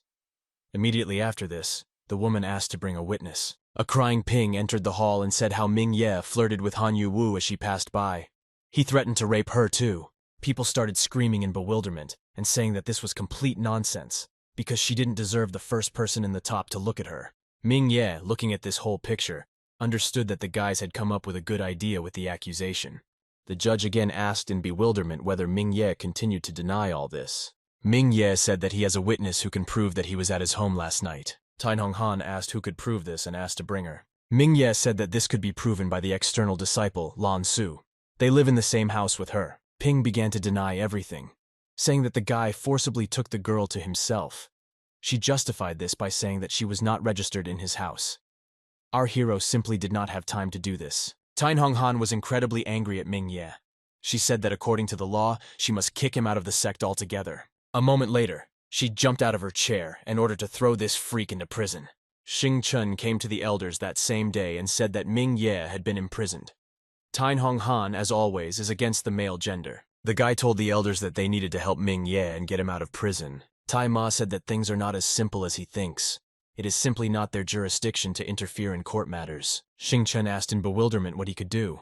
They can't just watch Ming Ye get punished for nothing. Biao Fu said that he was sure that Guang Sun had something to do with all this. It was no surprise that he returned so abruptly. They must find a way to save Ming Ye. Tai Ma said that Guang Sun had defeated many elite disciples over the years. He was ordered to report to the Imperial Palace to participate in the family's power struggle. Biao Fu said that the state of Yang is about to change its ruler. He thinks that Guang Sun will be very arrogant at this time. The action is brought to our hero, who at this time was already in prison and cultivating. He asked Bai Ming why she stopped him from proving his innocence. The girl said that she sensed a mine of spiritual stones. Although the work on it has ended, there are still a lot of useful things left there. Moreover, the mine has only one entrance and exit, which is not guarded by anyone. Our hero was happy about this news, and at the same moment he jumped up and said that, in that case, they would go and take a look. 2 hours later, our guys stood in front of a huge crater. Beiming said that if they were able to excavate such a large mine, then they think the Red Sun sect is not that simple. Suddenly the spirit told our hero to pick up a stone lying on the floor. He asked why it was needed. Beiming said that this is a raw spiritual stone. By polishing it, the master will be able to obtain a real spiritual stone from it.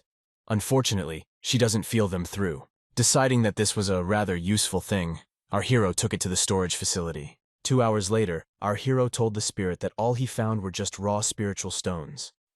The girl was surprised that there was nothing else here. Beiming said that there must definitely be something valuable left here. Have you really got everything? Unexpectedly, the spirit asked the master to remove all these unprocessed spiritual stones. Although he started cleaning, he asked why. Beiming asked not to ask unnecessary questions and simply remove them. As soon as the guy cleared the stones, he discovered a stone slab under them. He felt that there was something underneath them and therefore decided to break the slab. Below them were glowing stones. Beiming said that he was very lucky because this stone is a 7th level health stone. It can be used to improve elixirs. He is priceless. Ming Ye understood that these stones were priceless. The guy asked how the girl felt them. It's not like she can sense through raw spirit stones. The girl said that these stones have been forming for millions of years. and when the mouse was able to get out of them, a gap appeared. Perhaps the miner hid these stones on purpose, but they died in the process of extracting resources, so the master was lucky. Mingye understood that he would now practice the 5 elements technique with these stones. Meanwhile, half a month passed. Lan Su tried to go to the dungeon every day, but she was not allowed in. She was stopped a couple of times by court officials. This time the girl knew that she had a chance, so she had to act. There were stupid boys on shift, so there was a chance to get inside. The guys were shocked by her beauty when they saw the girl. They had never seen such beauties before. The girl asked if she could visit Mingye. In her hands she held stones and battle coins. The guys were perplexed by so many battle coins. They did not understand how they could be taken from an external disciple. Taking the coins, the guys said that they would let her through, so she needed to quickly go inside. After some time, Lan Su went down to our hero and called him. The guy asked in bewilderment what she was doing here and how they could let her through. The girl threw her hug and said that she was very worried about him. She couldn't see him for so long that she thought he was dead. Mingye laughed and said that she was stupid, because no one could kill him. After some time, the guys sat and ate the food that Lan Su brought. Watching Mingye greedily eat all the food, the girl asked him to eat more slowly. After some time, the guy said that he was very full and finally he wouldn't have to eat stale bread. The girl smiled and said she was glad he was okay. The girl came out and said that it was time for her to leave, but he must be sure that she and Xing Chen would get him out of here. The guy, looking at Lan Su leaving, said that he would rather be released. Suddenly, a voice behind our hero said that we could easily get out of here. Guangsun said that he would help him on the condition that Mingye became his student. Our hero bowed and said that if he knew about his problem, then he might not hesitate to ask questions.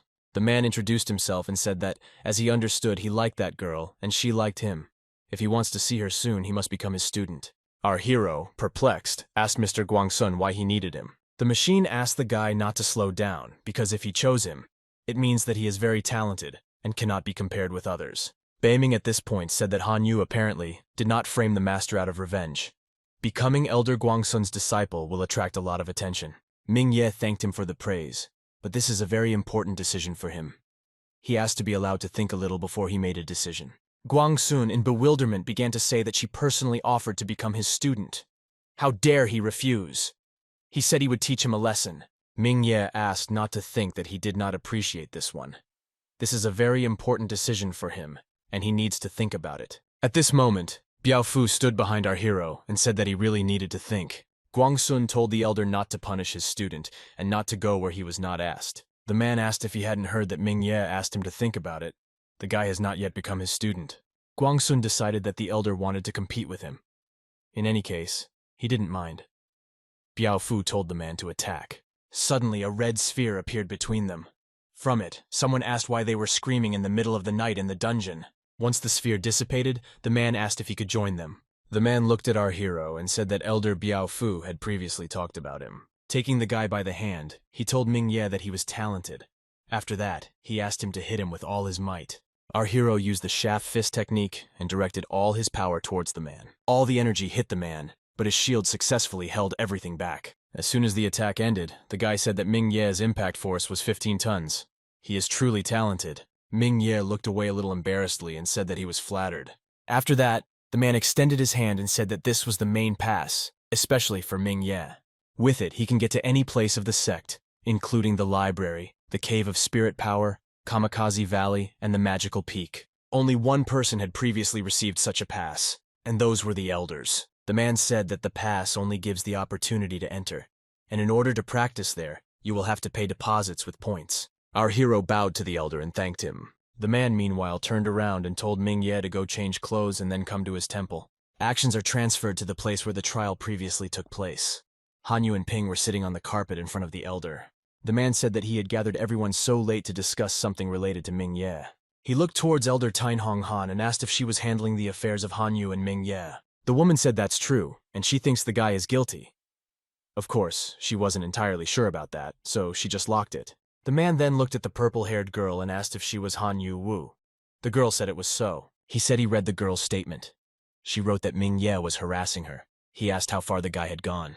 Hanyu Wu started crying and said that he sneaked into her room at night and made it so that she could not move, and then he raped her. The man remembered how he previously took Mingye's hand and thought about it. After a moment, he said he had made a decision. The culprits will be punished according to the rules of the sect. The man told Hanyu Wu that she framed her friend. She is lying, so he will destroy her cultivation and drive out the sects. The girl immediately began to say that she was not lying and that Ming Ye really raped her. The man said that she claims that Ming Ye raped her, but he tested his inner Ji Yin Yang. As it turns out, the guy is still a virgin. The man asked Han Yu-woo how she would explain this. Han Yu-woo was perplexed that Ming Ye and Lan Su had been together for so long, but they had nothing. The boss turned around and told Tan Hong Han that he was leaving, and he would leave the liars to her. The woman said that she understood him, and at the same moment ran to Han Yu-woo with a whistle. Han Yu-woo will never be able to live normally again after using the Elder's power. Ping at the same moment fell to the ground and began to beg for mercy. She was fooled by the girl because she wanted her to help her frame Ming Ye. Tan Hong Han was a cruel and fair woman, so she was not going to feel sorry for people who did not deserve it. The woman grabbed her by the hair and slammed her to the ground with all her might. Ming Ye, looking at this, understood that after such a powerful blow, there was no chance of survival. The sect leader asked everyone to let this mess end right here. Other sects will laugh at them if they find out what happened. The man turned and said that he now hoped that every student would be treated fairly. Emotions should not influence their decisions. The chief then turned to Ming Ye and said that he had acquitted him in the presence of the elder. Now he can focus on cultivation. After that, he said that if there were no more problems, then everyone could go about their business. And of course, you need to clean the hall. The head felt another presence outside. As it turned out, it was Lan Su, and he asked her to come inside. The girl asked what she would do if Ming Ye were sentenced to death. She admitted that if this had happened, she would have died along with him. The girl knelt down in front of the sect leader and thanked him for clearing Ming Ye's name. The man sat down in front of her and said that it was his duty to administer justice. After that, he told the girl that he wanted to take her as his student. As soon as the guys quieted down, the man asked in bewilderment if the wind was so strong that they didn't hear anything. The girl immediately thanked the master and said that it was an honor for her. He said that he would like to make both of them his students, but there is one person who always competes with him. Suddenly, at this moment, a man appeared with an incredible roar, asking Shen Shuzhong why he was talking about him behind his back. Our hero, looking at this man, was shocked by his height. He was very tall. Beiming told the master that this man was a martial arts guru. He leaned in front of Ming Ye and ruffled his hair.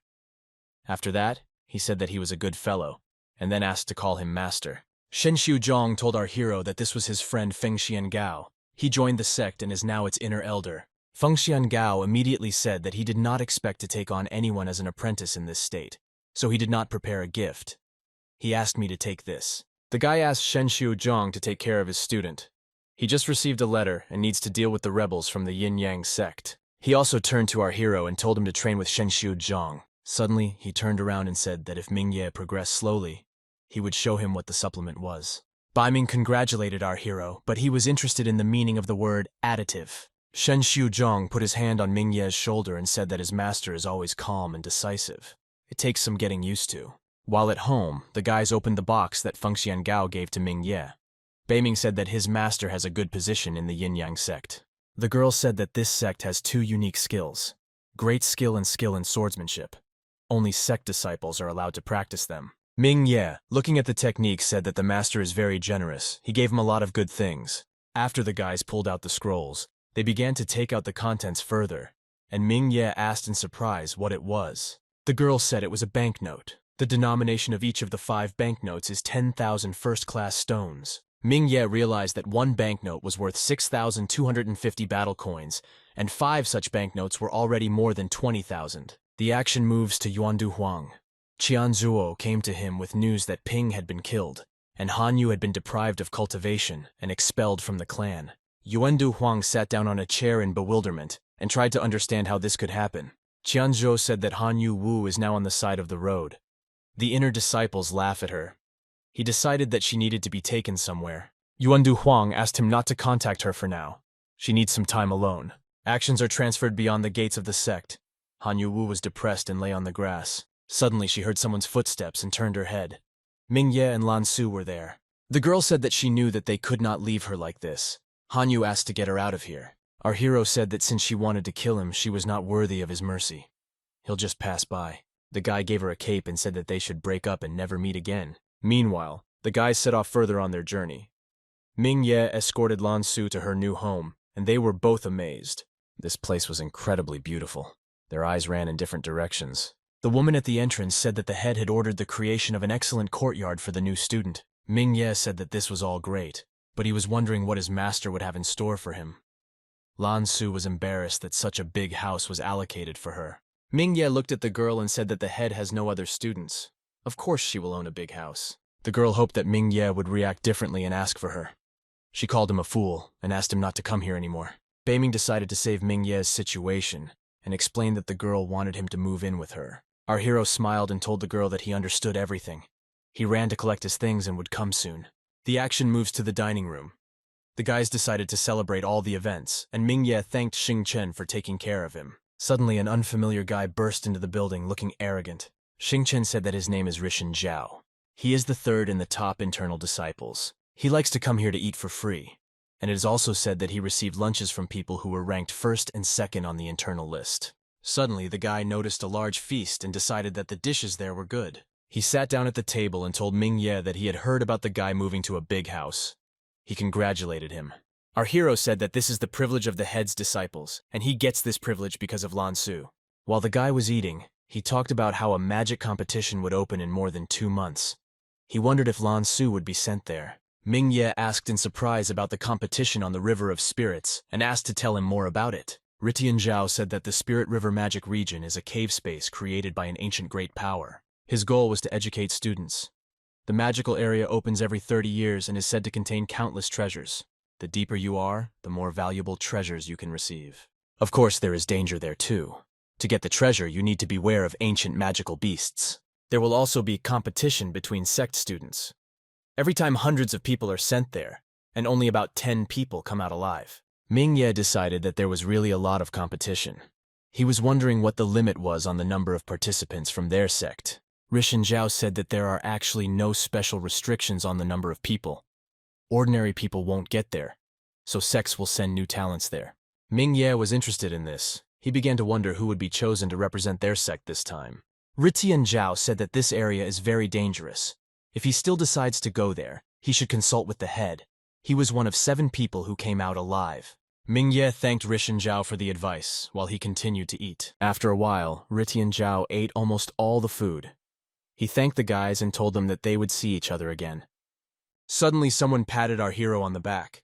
The guy immediately tensed. As soon as Mingye turned around, he realized that it was Fei Lu. Our hero laughed and asked if he had really come here to drink alone. Fei Lu laughed and said that he already drank a lot last time, so he had enough. Mingye said that it's okay anyway. He and Xing Chen don't care what happened last time.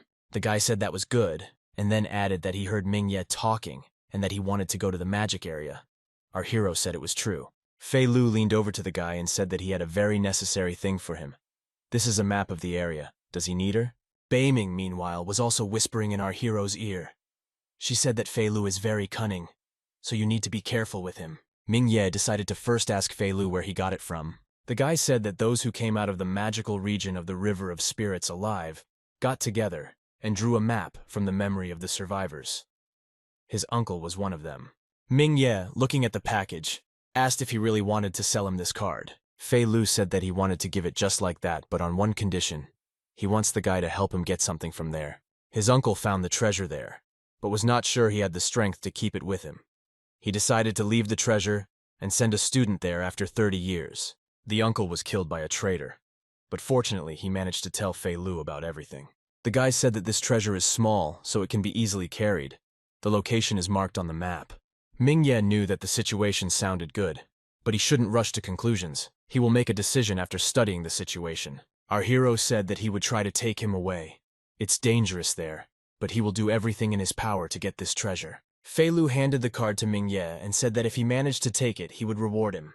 As soon as the guys left the cafeteria, he asked Xing Chen if he thought Fei Lu's words were true. Xing Chen said that he is a bad person, and that he has few friends. The guy came with ulterior motives. In any case, you need to be on your guard. Our hero said that he understood. After entering the zone, the first thing he must do is defend himself and then move on to other things. The action moves home. Meanwhile, Beiming talked about the 5-element technique. The only difficulty was the correct order of the organs. Suddenly, our hero jumped up and released his energy from his hand. After the guy demolished the building, he said that this technique was worthy of its name. Beiming congratulated the master and said that all his organs were unlocked. All the following days, on the advice of Beiming, our hero trained because he was strong enough to practice a large circle of cultivation. After 2 months of active training, the guy finally awakened, and he was a 9th level adept. Beiming said that compared to cultivating and refining organs, enhancing spiritual energy is the most difficult. Spiritual energy must be refined by a cultivator 100 times before it can be strengthened. If you do not strengthen purified spiritual energy, then all your efforts will be in vain. Ming Ye, of course, thought a little, and therefore immediately asked the girl what he should do. The spirit pointed to Lan Su and the rock that there was only one chance. A girl's unsullied body is the best environment for enhancing spiritual energy. Beiming added that he only needed to kiss her after practicing and take some of her spirit to easily enhance the refined spiritual energy. The guy understood that he wanted this, but he also understood that most likely she would not agree. Beiming said that from Tianpeng's memories, when women experience their first kiss, their reserve is masked. She may surrender initiatives from Ming Ye. The guy said that if she didn't believe him, he would beat him, to which Beiming showed her finger up and added that he would take all the beatings. After Ming Ye explained the whole situation to the girl, she asked if it would definitely work. Our hero smiled and said that the flow of spiritual energy would become smooth, so everything would be fine. The girl looked away and asked him not to forget to come to her after finishing practice. Ming Ye grabbed the girl's face and began to move closer and closer to her. Suddenly, they were interrupted by the voice of an elder who came into their room and apologized. He told the guys that Shen Xiuzhong wanted to see them in the hall. After some time, the guys came to the hall to the head as he wanted. The man said that apparently, everyone knows that in 6 days the territory of the magical river of spirits will open. It was created by the Tai Wu sect to train disciples. This territory opens every 30 years, and each time the risk increases. Shen Xiuzhong added that last time, out of 10 people in the Red Sun sector, only 2 survived. People understood that there was a very high mortality rate there. In any case, the man said that they were strong enough to enter the area of the magical river of spirits. However, he would not force them to participate. They can leave right now. As a result, only one person left from this entire crowd. Shen Xiuzhong added that a good warrior must have the courage and ability to get out of danger. The man asked the guys to follow the elder to the treasure pavilion and choose 2 weapons or other items for themselves. After some time, all future participants in the competition arrived at the treasury. Beiming said that the master is not very good with the ball. Therefore, you need to choose a martial arts tool, such as a fighting glove. It will increase the force and speed of the strike. She also found a boot made from high-grade monster leather that allows her to move at amazing speeds. With lightning speed, he will have no equal. Taking these 2 things, Ming Ye said that he already likes this whole idea. After some time, all the warriors chose their weapons. The elder said that he hoped that in these days they would master them. Shen Xiuzhong said that he had been to the magical spirit river area, so he knows something about it. He will tell them how to survive in the magical region of the river of spirits. It's huge. The area on the map it shows is only 10%. Exploration of unknown territories depends on the abilities of the participants and their means. There are only 2 secrets to survive in this area. First, you need to be careful. Don't trust people from other sects. They can only work together to cope with the threat. But the most important rule to remember was that people from other sects would be the biggest threat. When they go deeper, you need to be alert and look closely at each participant. Secondly, all participants must be together. Thus, even if they meet a genius of a large sect, they will have enough strength to cope with him. All the people inside are martial arts students. They are no worse than them. And here the actions are transferred to the past. Then a certain woman told the competitors that they should go first. At this time, she will stay here to deal with him, or the 3 of them will die here. A swordsman with terrifying strength was walking towards them. The man was glad that he had found another prey. Suddenly, Master Shen Xiuzhong opened his eyes and jerked sharply. Lan Su, in bewilderment, asked the master what happened and where he had gone. The man said that he remembered the time when they encountered a formidable enemy. In order to save him and Feng Xian, eldest sister stayed there forever. That is why Shen Xiuzhong once again told the guys to remember their safety and be careful. Our hero understood that the person who led the leader to despair must be very powerful. Lan Su at this moment asked the master to rest. He can be sure that they will emerge alive along with their comrades. Shen Xiuzhong glanced at Ming Ye and asked him to keep an eye on Lan Su. She can't be allowed to get hurt. The guy said that as long as he is alive, Lan Su will be completely safe no matter what happens. At this moment, Shen Xiuzhong approached our hero and said that if he met any of the Sword Sect disciples, then he should not leave any of them alive if possible. Ming Ye asked in bewilderment why the master disliked this sect so much. He said that the people who were going to destroy them in the area of the magical river of spirits were from there. This time, they will be dealing with disciples from their sect again. Shen Xiuzhong promised that this time they would strike first and would not fail like last time. Ming Ye said that he understood the master's wish and that he would do everything in his power. Unexpectedly, the man said that he had a small gift for our hero, who was already at Lan Su's house. He asked not to forget to take it with you. The guys bowed to the head of the sect and thanked him for his generosity, after which they said that they understood everything. The action moves to the girl's house. Beiming said that this wooden box is the best hidden weapon. Even a martial arts grandmaster would not be able to avoid the Tianji needle. And this vest is 6th class armor. It is made from the skin of the northern sea ice urchin. By wearing it, he will be able to withstand the blows of a martial artist. Ming Ye was incredibly happy that the head gave him such a treasure. In the Spirit River magic region, he will definitely bring the Red Sun Sect to the top. The girl said that with Lan Su's help, his spiritual energy would be able to enter the 2nd level purification state before the magic domain opened. Ming Ye understood this, but there he would have to go through long battles, in which he could spend a lot of spiritual energy. Beiming explained that the girl's body has the function of discharging spiritual energy and reducing the consumption of the halo.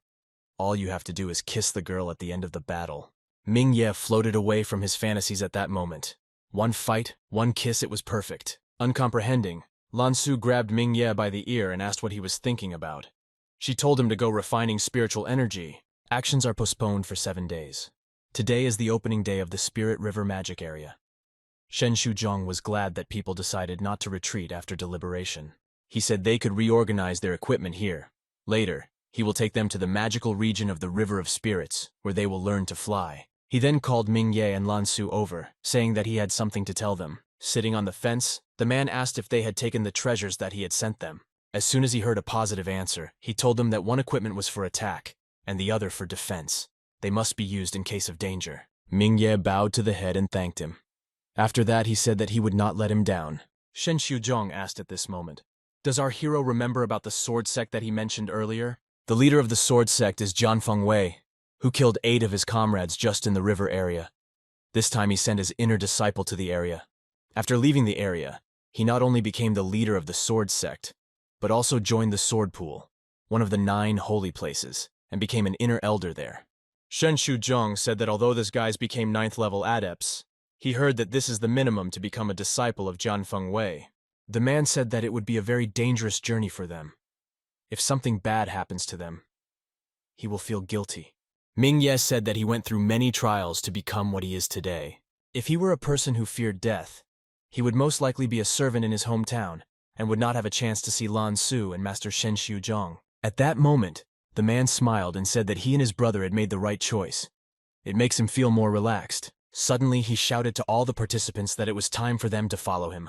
As soon as all the participants ran up, Shen Shuzhong used his spiritual energy and lifted everyone into the air. Ming Ye couldn't help but notice how strong the master's spiritual energy was. A moment later, the guys set off from their hometown on a journey to the magical region of the River of Spirits. The action moves to the north of Yang State. This is where all the sects gathered. Beiming told our hero that there are a lot of sects here, starting with sects of the 2nd or 3rd class, and ending with sects of the 7th and above. Suddenly, Shen Shuzhong began to call the leader of one of the sects. The man turned to the squad and said that he needed to move away to talk with the other heads. Immediately after that, a hand was placed on Ming Ye's head. As it turned out, it was Feng Xiangao, who said that he would take care of the children. He then turned to Ming Ye and said that his participation in the competition was his decision in agreement with the elders. He came here to cheer him up. Our hero told the master to be sure that he would give it his all. Feng Xiangao said that he has no doubt about it as well, which will give him 2 things he definitely needs. The first is to save a life, and the second is to kill. To save his life, he gives him the yin-yang talisman, which can be used 3 times. Our hero asked the master how far he could run with it. The man answered him that by using it, he could run away 10,000 miles. So he thinks that our hero will definitely go 100 miles. He asked our hero to hide this talisman here. In case of danger, you will need to activate it and escape. Ming Ye said that he understood, and then asked the master what kind of killing thing he was talking about. Feng Xiangao held out the ball and said that his killing array was inside. To activate, you need to enter your spiritual energy and throw it on the ground. The man said that the array could even kill a martial artist, not to mention warriors. This is a trump card, so it's not worth wasting it. Suddenly, a flying boat appeared in the air, and the whole crowd was in disbelief. Feng Xiangao immediately realized who it was, and said that they were people from the Black Dragon Sect. Ming Ye guessed that the Black Dragon Sect was very strong. Shen Shuzhong smiled and said there was no need to worry. This is the first time for their sect to participate in the competition, and most likely their goal is to test their external disciples. The man then added that their main task was to keep an eye on the sword sect. If they do not interfere with them, then you need to follow them to the second floor. The farthest room on the second floor contains the top secret treasures of the Tai Yi sect. There is definitely no way to allow people from the sword sect to obtain the treasures. Immediately after these words, a certain beam from the Black Dragon boat was activated and descended. A few moments later, a huge crowd of Black Dragon sect disciples stood on one of the rocks. All the people started screaming in bewilderment and saying that there were about 100 people there. Will the small sects be able to resist? Beiming at that moment told our hero that not one of them was below a 9th grade adept. Feng Xiangao put his hand on his disciple's shoulder and told him that as soon as they enter, they need to get away from the Black Dragon sect. He suggested that the purpose of their participation in the competition was simply to kill people. Ming Ye, looking at them, assumed the same thing, so he did not argue with the master. A few minutes later, a huge portal appeared in the sky. This meant that the passage to the magical region of spirits was open. The whole crowd of people began to rush forward and say that you need to go in and hide. They cannot be found by the Black Dragon people. Meanwhile, the leader of the Black Dragon sect group told his people to split into groups of 5, and when everyone was ready, they would begin the hunt. After some time, the first level of the magical spirit region was filled with people. The man happily looked at such a crowd of people and said that apparently everyone was almost ready. A moment later, he shouted that the hunt was beginning, and immediately all the Black Dragon's people rushed forward. The killers began to literally jump on people's heads and kill them. The entire crowd tried to run away in horror and at the same time asked not to kill them. As soon as they killed people, they opened an unknown container and absorbed the energy of the dead. Meanwhile, Ming Ye's team watched the Black Dragon sect's brutal acts. Jing Gongqi was perplexed that as soon as these people entered, they began to kill for no reason. Ming Ye said that they had better get out of here. Unfortunately for our heroes, one of the killers heard the conversation and told his comrades that she had found 7 more. The guys looked at them in bewilderment for some time, but Yiping Zheng said that this needed to be stopped and to run away from here as quickly as possible. Beiming told the master that the pursuers were using the gallop technique. Only he and Lan Su will be able to escape, and the rest will be caught. Suddenly, our hero activated his equipment and recalled that the head ordered to unite against the enemy. If they can't run away from them, then they will fight. Jing Gongqi turned around and supported Ming Ye. He also believes that they cannot escape, so they need to fight to the end. A couple of seconds later, people from the Black Dragon sect were in front of our heroes. The 3 guys who were in their squad began to say in horror that they could not defeat them. They immediately turned around and ran away. Yiping Zheng said that they are selfish freaks. Jing Gongqi said that you can forget about them, because they would be of little use. The guys took out their equipment, saying that as long as Ming Ye was nearby, they would not lose. Our hero, looking at the gang of killers, told them that they were not enemies, so they did not have to go after them. If they leave them alone, they can give them things. The guys said that this was of no use, because they only needed their lives. Ming Ye answered them that everyone can find benefits in the magical region of the Spirit River. What will they gain by killing them? Unsheathing his blade, one of the assassins said that the magical region of the River of Spirits is not a place where they, weak people, can come. These words really hurt our hero, and at that very moment he decided to prove them wrong. The guy rushed forward from his seat. The killer was horrified by how fast his opponent was. He decided to use a shield in hopes of blocking the attack. Unfortunately for him, our hero's power was too simple, so he passed through the killer without even noticing the shield. The other killers began to ask in horror what this monstrous footwork technique was. Deciding that these people were too strong, they turned around and ran away, saying that they needed reinforcements. This made Ming Ye laugh, of course, but he shouted at them, saying that they would not run away now. The guy rushed from his place with incredible speed and began to approach the killers. He grabbed one of them by the neck, which only meant that the guy didn't have long to live. Meanwhile, Lan Su caught up with the other guy and used a burst of magic cloud to cut him into 2 pieces. People from the Black Dragon sect suggested escaping from here using the flying body technique. A moment later, they began to rise into the air with incredible speed and move away from the battlefield. Our hero, of course, was not going to leave them alive, and, using a lightning-fast step, within a couple of seconds he was in front of them. He instantly grabbed the collars of the 2 killers, who were in disbelief. Immediately after this, using the shaft fist technique, the guy threw them down with incredible force. After this fight, Ming Ye was only convinced of Shen Zhang's words and admitted that the disciples of the Black Dragon sect were ordinary weaklings. After that, Lan Su ran up to the guy and asked him if he was okay. Our hero told her that these guys are not his enemies. The girl said that she was fine too, and then sheepishly added that if he was not feeling well, she could cure him. Our hero immediately fell to the ground and began to say that he had internal damage, and now he needed help in the form of a hug and a kiss. Lan Su was not pleased with Ming Ye's actions, and gave him a kick in the ass telling him to shut up.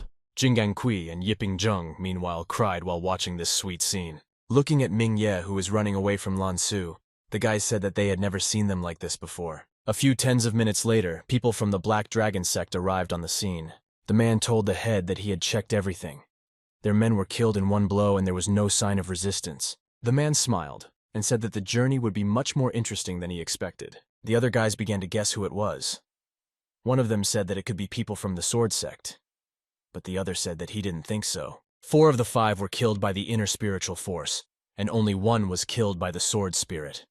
This is not the style of the Sword Sect. Their leader said that the people who were able to resist the disciples from their sect must be from the 4 heavenly lands, the 5 colleges, or the 9 holy places. But he also added and reminded that they are only sending a couple of people. One of the group members asked what this meant, and the leader explained that a super genius had come to the magical region of the Spirit River. A moment later, the action shifts back to our guys. Meanwhile, they came to a certain hill from which they could see an excellent view. Lan Su told our hero that this is most likely the place the master was talking about, Gravity Hill. Ming Ye said that they could make gravity cultivation pills. Jingang Kui said with inspiration that 1 gravity blade of grass costs 50 battle coins. You need to collect as much grass as possible. Suddenly the girl told them to wait. There is a reminder from the master on their map. They won't be able to climb the hill. Unfortunately, as the altitude increases, gravity increases. If you go higher than your body can handle, you will never be able to get out. Yiping Jing was upset, but asked what they could do. They can't miss this opportunity. Beiming told our hero that the grass under the hill was collected by people who came earlier. This means that it is still only at the top of the hill. Jingang Kui said that Ming Ye and Lan Su are the strongest among them. They suggested that the guys go there and look for her. Yiping Zheng added that they will stay here to prevent them from being attacked when they come down. Ming Ye thanked the guys and said that they would share with them the gravity grass they collected. The guys went down, and Jingang Kui and Yiping Zheng told them not to overexert their bodies. It's better to come down as soon as it gets hard. After some time, our heroes rose up. Ming Ye said that with every step his weight doubles. Lan Su said that the longer they stay on this mountain, the longer their weight will be. You need to speed up and collect the grass one by one. The girl then asked why not replenish their spiritual power. Ming Ye smiled and told her that it was a great idea, and he was all for it. After a moment, the guys' lips intertwined together, and they began to regain their energy. After a while, Lan Su moved away and said that they could go now. Ming Ye, looking down, thought that the legendary body was amazing.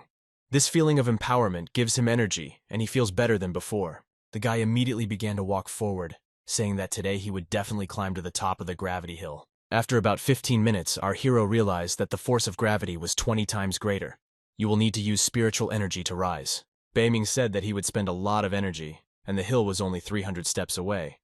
However, Ming Ye had already noticed that in the middle of the hill, there was grass everywhere. Ming Ye asked, "Is there something else at the top of the mountain? There's no point in going up there if there is only gravity grass there." Beiming decided to make the master's path easier and said that now she will see what is there. Suddenly she shouted that the master must climb to the top of the mountain. At the top of the mountain, there are several gravity grasses that are over 1,000 years old and have already borne fruit. Ming Ye, upon hearing this great news, said that in this case he would take everything that was there. The action moves to Lan Su. Meanwhile, she was on the slope of the gravity hill. Passing another field, the girl noticed a beautiful flower that she could not ignore. She reached for it to rip it off, but unexpectedly, a sword was put in front of her. The stranger said that the flower is truly beautiful, but it is not as beautiful as she is. The girl, looking at them, asked in bewilderment what they needed from her. The guy said that his name is Jiang Wei. He is a disciple of the Sword Sect. The guy added that she looked familiar and then asked what sect she was from. Lan Su, as soon as she heard the words about the sect, remembered what the master said. These people are still here. The girl said he chose the wrong person. After all, she doesn't know anyone from the Sword Sect. Then she added that she would go on collecting grass, which she advised them to do as well. Jiang Wei suddenly walked up to her and asked her not to rush. If she needs gravity grass, he can give her some. Lan Su thanked them, but said that she wanted to collect all the grass herself. Jiang Wei just thought that he liked this girl. He asked if he could go collect with her. The girl told him that he could do whatever he wanted. This person is not weak, and this is a good opportunity for her. She just needs to find the right moment. The action moves to our hero. Meanwhile, he found the fruits of gravity grass for the first time. Beiming added that this is a priceless treasure. One such fruit is valued at 10,000 pounds. Mingye hid them in the vault and said that the magical area of the Spirit River is simply amazing. The guy said that he had collected enough, so it was time to let it go. Beiming pointed to the rock and asked her to take the bronze token with her before descending. Our hero approached the stove and asked the spirit what was special about this thing. The girl suddenly said that she did not know what this thing was.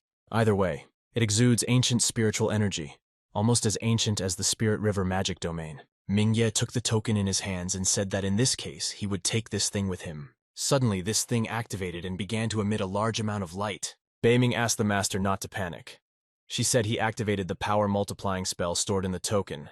You need to absorb the token, and this will increase the power limit. Picking up this token, Beiming said that there are many things hidden in this token, and Mingye added that he will find all the tokens he finds. The action moves to Lan Su.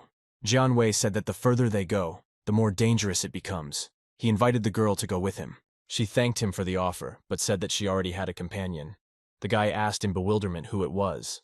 Suddenly, a shout from above attracted his attention. Mingye said that he was her companion. A second later, he landed on the ground.